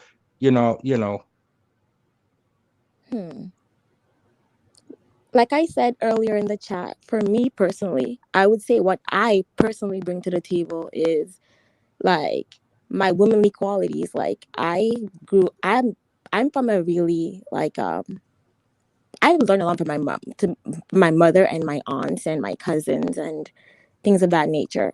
So yes, I know I have to do the basic things for sure, which is cooking, cleaning, things of that nature, taking care of a man. I've learned that because my parents have been together for 35 years. And I see the dynamic, and I just feel like that's what I want as well. And also, I'm like educated. I also want to have a career, but at the same time, I wouldn't mind being a housewife. But if I am a housewife, I want to have something of my own, like a business, something. Like I can't just be sitting there existing in the house, you know. But for me, I would say that's what I bring to the table, because I know my values. I'm respectful. I have brothers too, so I learn from them too. Like, they give me advice and things of that nature. So yeah. So you feel your responsibilities is to appease the man. I'm not saying submission, but be considerate to his needs and desires. Just say he wants children, so you feel like it's your responsibility to bear his children as well. No, it's not a responsibility. I want to have children. Well, I was It's just not a speaking. chore for me. For me, it's like I want to have children. Okay, yeah, I didn't know that. That's why I prefaced Oh, that. sorry, I didn't mention that. Okay, yeah, you never mentioned. I asked everyone, did they have children? Oh, you wasn't on at the time. I did, but I asked that question before. So yeah, I didn't ask what you. So you don't have children right now. No. Okay, so you do want to have children. So you in your ideal relationship, it would be your duty and responsibilities to bear that man's children, provide the cooking essentials, cleaning, the traditional housewife duties, Of as course. well as being educated, and on top of all that, icing on the cake, have a business as a, bringing but help buttering the bread of your own on a financial aspect as well. Yes, if I'm not like working for someone, like Right. in that Oh, sense, yes, I would like to. yeah, I got to send you an application. Here we go. Here we go. Let's pass around. Go ahead, Neo. And then Tank, did you get a chance to speak on? Did you get your chance to speak on this topic? Patricia didn't answer. Did she answer? Oh, I'm sorry, but I'm sorry. Go ahead. Did we get it? I don't think we got an answer from Nancy yet. I Patricia, don't think you. I did answer. I answered when I came in about, the whole high value man, and then I kind of tagged it off into what I bring as well, I believe. If not, I'm willing to answer, but I think I Oh did. yeah, I think you. Yeah, I remember. But if you need me to say it again, I can. But I don't think Nancy got a chance to answer. So if anything, probably Nancy. Right, because yeah, I can't see your thing, the thing flashing when you talk. Go ahead, Sister Nancy.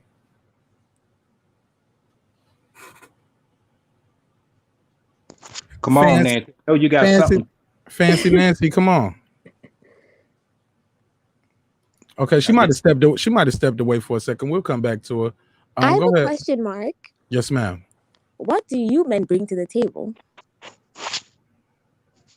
Because you asked for women, so I want to hear from the men as well.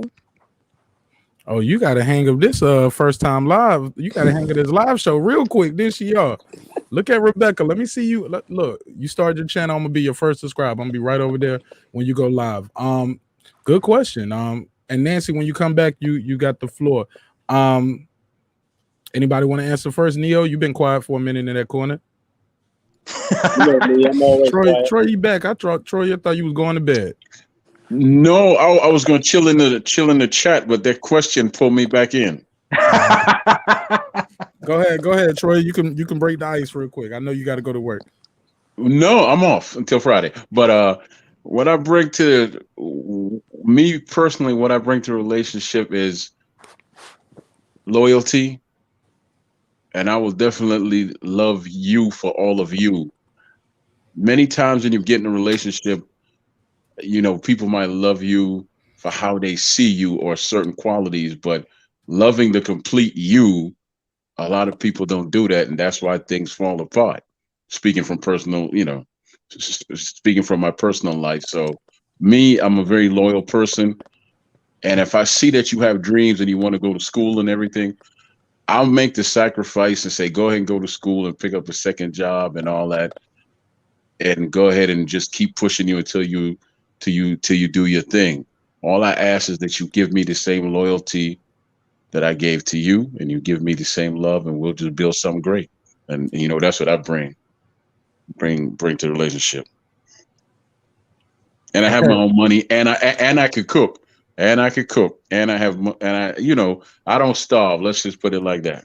Hey, look, Rebecca, he said the money and the food bad, so the food must not be that good. He said it last. You saw that, right? No. I I don't made talk that. about. I made the hell out of some ramen noodles. Nah, brother, I'm a cook. Go to Foodie After Dark. You'll see some of my Hey, look, cooking. that man said I know how to cook a damn hot pocket, girl. Yeah, Troy, we mean food. We're not talking about no cereal Go and to Foodie no After Dark microwave. right now. Go to Foodie After Dark right now and No, check no, out no. some of Go the stuff after the I show. cook. Go after the show. No, Go some of ahead, these Magic men be Key. claiming they could cook and they can't cook. If you send me a ticket, I'll cook for you and your Oh my, people, and Troy, then keep you can trying pay to. me at the end of the day. Troy, I Troy, guarantee you'll pay me by the time I'm done cooking. Troy said send him a ticket and he gonna cook. Right. Go ahead, Troy, Magic you Key. want get blown out? Oh, Hold Troy, on, hold on, Troy hold on, went. hold on. Troy Magic went Key. from interview. Troy went from interview straight to the boardroom. You know what I'm saying? Like disputing with other candidates. You know what I mean? Like he was going all in right now. But listen, what I'm gonna say. Look, I'm gonna just answer this question because I was intrigued at the fact that it got in a lighter mood from when I was here previously, and I just chimed out because I was like, man, I'm not even interested in this bullshit. You know what I'm saying? But no, what I would say, what a man brings to the table, just in general, you know what I mean? Because I got wifey. What I would say is, look, I got 9 children. So number one, if you're looking for children, you need a man to get there, right? But also you're looking for protection. You're looking for discipline for those children, right? You're looking for somebody to support you, right, with your emotional breakdowns, because women are like that. Women are emotional creatures. You know what I'm saying, you're looking for that support system. You're looking for somebody that can stimulate your mind. You know what I'm saying? You're looking for somebody that's gonna cook for you every now and then. You know what I'm saying? And make sure that those dates that are important for you every year, you know what I'm saying, are important. You know what I'm saying? And they highlight those days. You know what I'm saying? There's a lot of different game, you know what I'm saying, that I could put y'all on, but those are just some of the basics right there. There's a lot of different things. And don't forget also, till this last century, it was men that went to war because we the ones willing to take the bullets to protect, right? And that's why there's 8 billion women to 1 billion men. You know what I mean? So just some food for thought. Y'all do the dishes. 100%. Yeah, Nancy. I think Nancy timed out. We'll come back to you, Nancy. I think she timed out. Her phone might have died. Who's up next? What do you bring to the table? What do men bring to the table, Neil? Man, I'm still trying to catch my breath over Bruss, and his pullout game is what he brings to the table. I don't.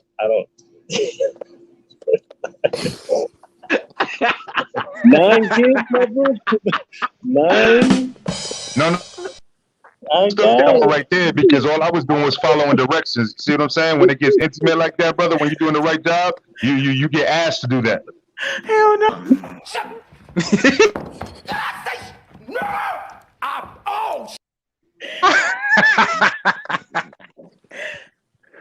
You won't get a second interview. Okay. All right. Me, like, personally, I can't really speak for anybody else but myself. And for what I bring, what my responsibilities are to facilitate your dream, right? You got a dream, you got an aspiration. And if I got a dream and I got an aspiration, our collective relationship has to be for the growth of that itself. So I'm here to build your dream. You got a dream, you got a goal in life. My job is to facilitate that. I mean, it's pretty simple. You got the income, even if it's just pennies on the dollar, you should be contributing that to whatever your partner's dream is. If she's trying to go to school, help pay her tuition. Simple. Hell, if you can't pay her tuition, drive her to class. If you can't, whatever it takes. But I want that same effort on the opposite end. It's a little, again, weird. It sounds weird. It sounds more like equality or some shit, right? But in order for us to grow a family, we need to be able to inspire that sort of growth, or we have to stimulate that sort of growth, especially when this whole society is against you. I mean, let's face it, everything is a pitfall. We need to be able to provide a stable foundation to avert from those pitfalls. All right, let me break it down and make it even simpler. If Damn, that wasn't breaking it down right there. as we gotta do it for the people in the back. They leaving, man. They all gone right now. Go ahead though. All right, last thing. We are the people in the back right now. They in the afterlife. But no, we got people in different time zones. But go ahead, brother. Let's go on. Let's wrap this up. Okay. All right. So you want to build up your income. The whole purpose of you going to school in the first place is to build up your income, right? But we're all at the bottom of this barrel. How exactly do you get up to that? Exactly what I said earlier. Being able to facilitate whatever means it will take to get up there. You need to be a stepping stone for whatever partner you are trying to tie down, be in a relationship with. Your partner is just that, your partner. You need to be a stepping stone. She's going to be a stepping stone too. We're going to climb our way out of this. That's it. And I'll keep it at that. Okay. Tank, talk to me, man. What are you bringing to the table? The ladies want to know. What do you guys I'll bring keep it to the simple. table? Honesty, loyalty, commitment. Have to keep an open line of communication in the process. Protection, wisdom, and as far as the intricacies dealing with, in-house, I think that's a conversation using that open communication to sit down with that particular partner and then hashing that out between you two. Who likes to cook, cleaning, all those kind of in-house roles and things like that. That can be worked out on an individual basis, case by case, as you're talking to that individual. But on the surface, the things that I just named, everything else will work out from there. You know what I'm saying? As far as expectations, financially, and whatnot.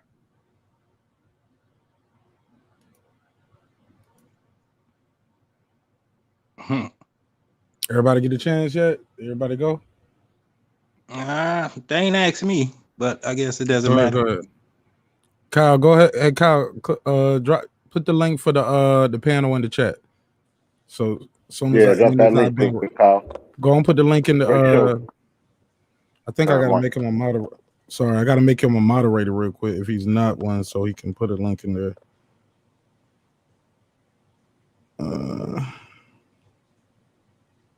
Go ahead, though, Asian man. You don't have to wait for me while I'm doing this. Go ahead. To the kings and queens in the chat on the replay and on the panel. Go ahead, Asian man. Okay. What I bring to the table in response to Rebecca G's what's the main thing before anything financial, anything material. I bring, as the guy I am now, I bring your inner peace. With all the transgressions, with all the problem, with all the mayhem that has built up in your life before now, that's yet to be exonerated or exercised, I have to be, the catalyst to come in and wipe that away so you could be 100% peaceful. That way there will be no turmoil between us, no nothing toxic between us. We have a clean slate. And I feel a woman with peace of mind, you can only build even more on that. Because like Neo said, it's pretty much the entire world against you. It feels that way. And so yeah, main thing, I gotta be, her inner peace. And then pretty much the rest, will fall in place. Because when you got peace within yourself, what can't you accomplish? When two people have peace and harmony, with themselves and they maintain that, that means loyalty going to be there without question, trust going to be there without question, integrity going to be there without question, dignity is going to be there without question. And we're both intellectual beings to lift ourselves up to our highest chakra. You know, the rest of the stuff is just material. You know, that there will be no house too big for us. You know, no car too fancy for us. You know, no clothes too expensive for us. And it wouldn't matter anyway because we got that peace that we all out here searching for. So that's the main thing I bring to the table. And definitely to be able to manifest that to the children that we bear as well. Dope. That was a good answer. You agree with that, Rebecca? Does that fit your criteria if I put that on your application? You only listed one thing. Well, that was the foundation. Mm. That's the roots. And as I say, you got, if those are your roots, what else couldn't manifest from that tree? Basically, did nobody say nothing that turned her on? I mean, maybe that's not what she desires. You know what I'm saying? If she doesn't desire that, No, then I totally agree with what you said. I totally agree. You sure? Mm-hmm. But what else I just thought you were going to list other things. That's all. Well, because I gave you the credit of the intellectual person you say you were. You already know. If you have your inner peace, what else is not obtainable? Now, if you just want to know what I have in my bank account right now, you know, it might blow your mind, but then you'll be looking at me from another perspective. You know what I'm saying? Like I say, I burn every dime I got. The main thing that matters to me, and I feel that what matters to the woman that feels honored to stand by my side, is inner peace. We got to have peace. We can't be tripping off what Kevin Samuel's saying. We can't be tripping off what Oprah's saying. We can't be tripping off what Beyonce is doing. None of that. It's about us, and we're at one with each other in a state, in a whole state of peacefulness, tranquility. But if there's something that you want to hear, you could just go and say, what else would you desire to be brought to the table? No, it's for you to give me the answer. Like, it's for everyone, you know? I just wanted to hear everyone's take because I listed mine just like Patricia and Nancy, I believe. Yeah, but you said I just said one thing. I didn't know what else mattered beyond that. You know, your inner peace. But you know, go ahead. She told you earlier. Your education. She wanted you to have more education than her. Nobody said I'm bringing more education. That's my preference. I didn't say that that's like the end all be all. Like no, but it was prior. Like, yes, we want an intellect. Yeah, that was my question. Was it more of a degree or was it intellect that you preferred? No, it's a list. Like, I would like to have that as well. But like I said, I'm not saying that I wouldn't meet somebody or I don't have somebody who doesn't have that, you know. I would just say that's a preference, you know. That's all. Bro, real quick. And if anybody got Kyle's number, call Kyle and tell him to start the damn live. Right, because he sure haven't sent the link. Bro, he ain't doing nothing, bro. Where he at? Somebody get on the phone with Kyle. Tank, my brother. Please, respectfully, of course. Somebody tell him to stop, to put the damn Hershey syrup down. There you go. All right. Hold on, guys. Sorry, but if I was interviewing for a job, I think I beat all the applicants on the panel, bro. That's all I gotta say. You know what I'm saying? That's all I gotta say. Well, I wasn't in competition with anyone, so yeah. You were never in competition once I started speaking, brother. Don't worry about it. No, I mean I won't be on anything. I don't even. Y'all going back and forth, man. Look, it's like mad people up here. Y'all going back and forth. Hold on. Now, respectfully, of course. Y'all going back and forth like it's just y'all two up here. Now, Kyle is about to start his show. I put the link out there in the chat.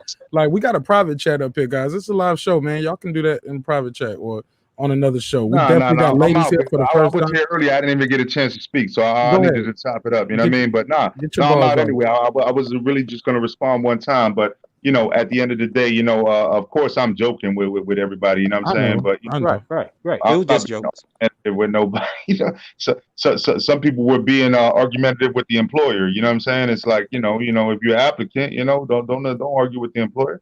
You know, but with that being said, have a great night, y'all. Peace.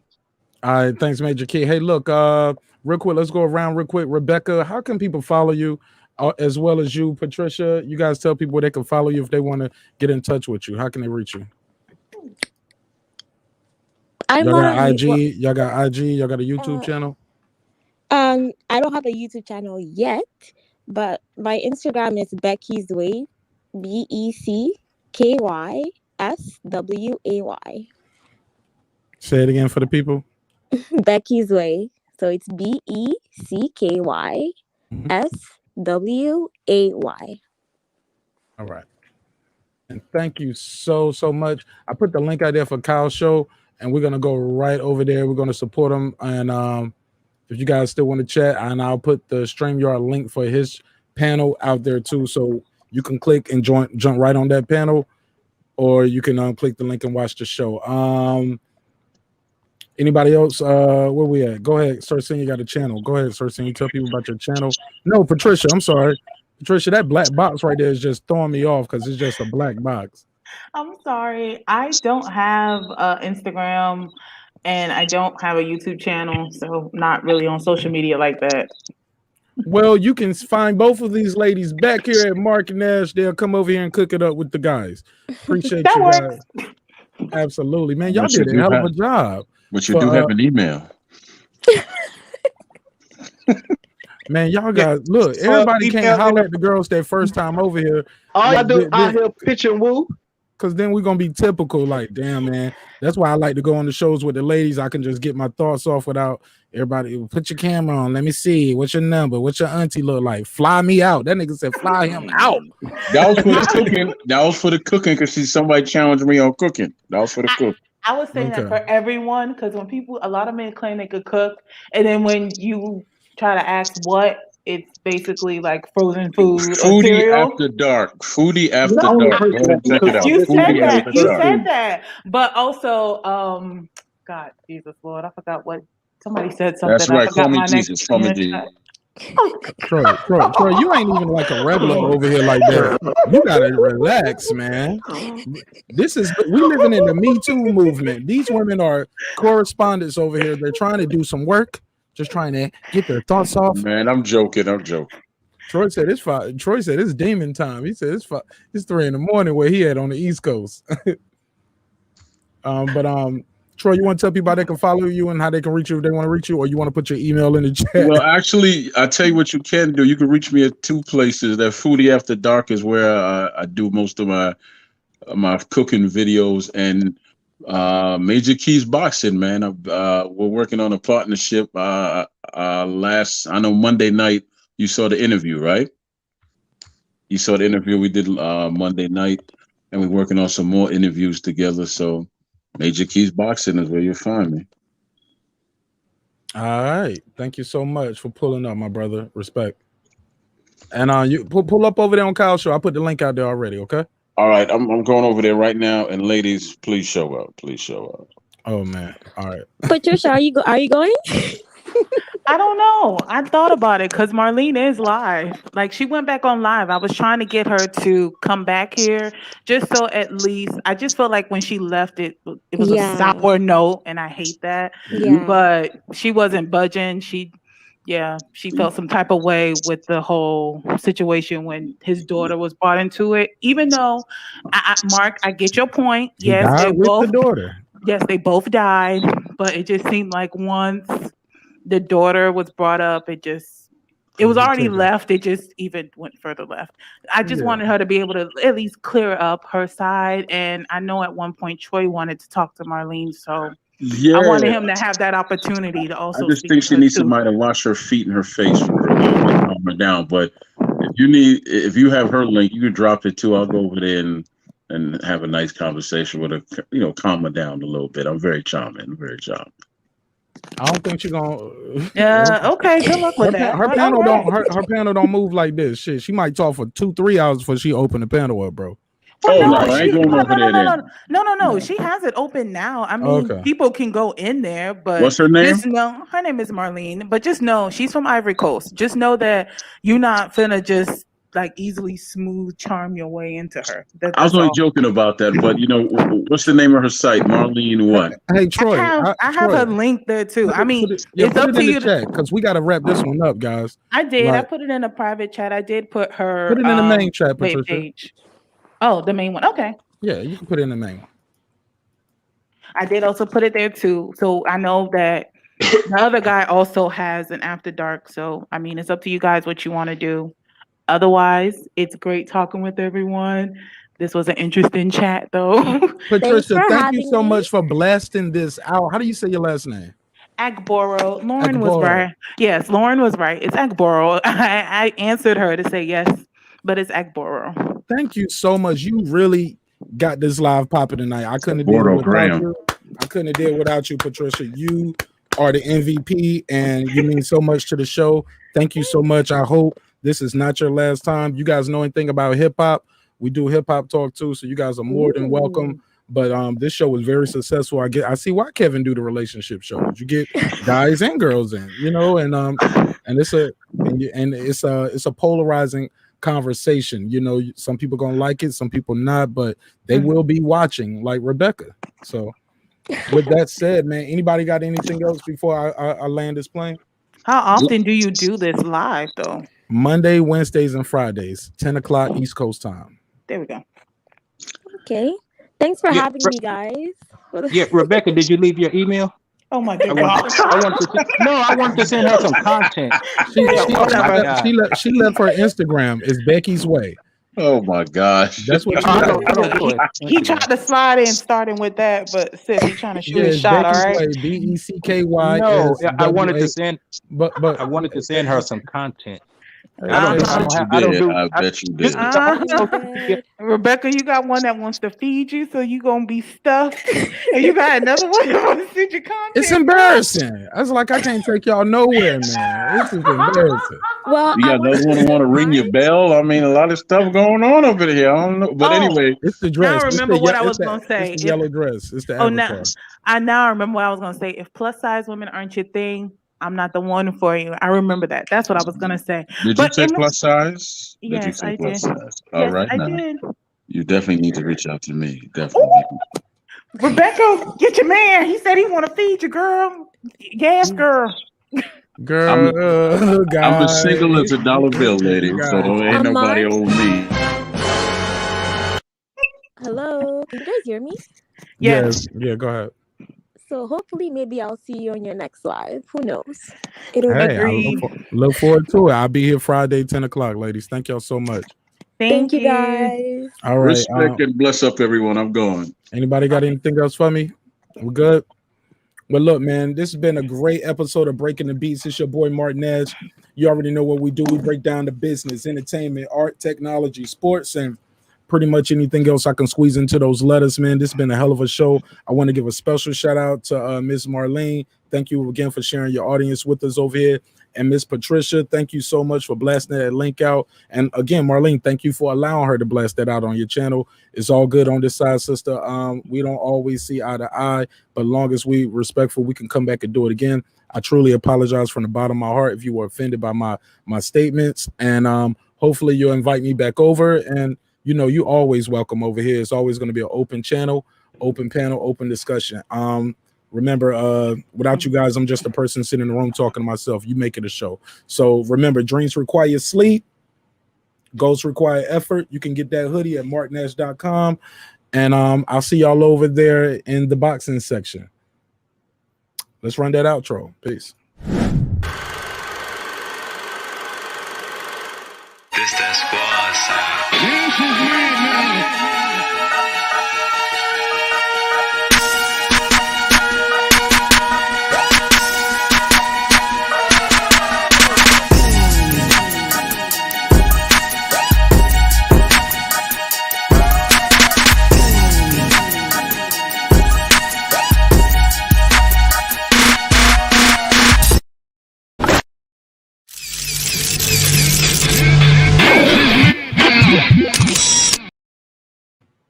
It's 9, 10 of y'all still in here. I told y'all the show is over. The show is over.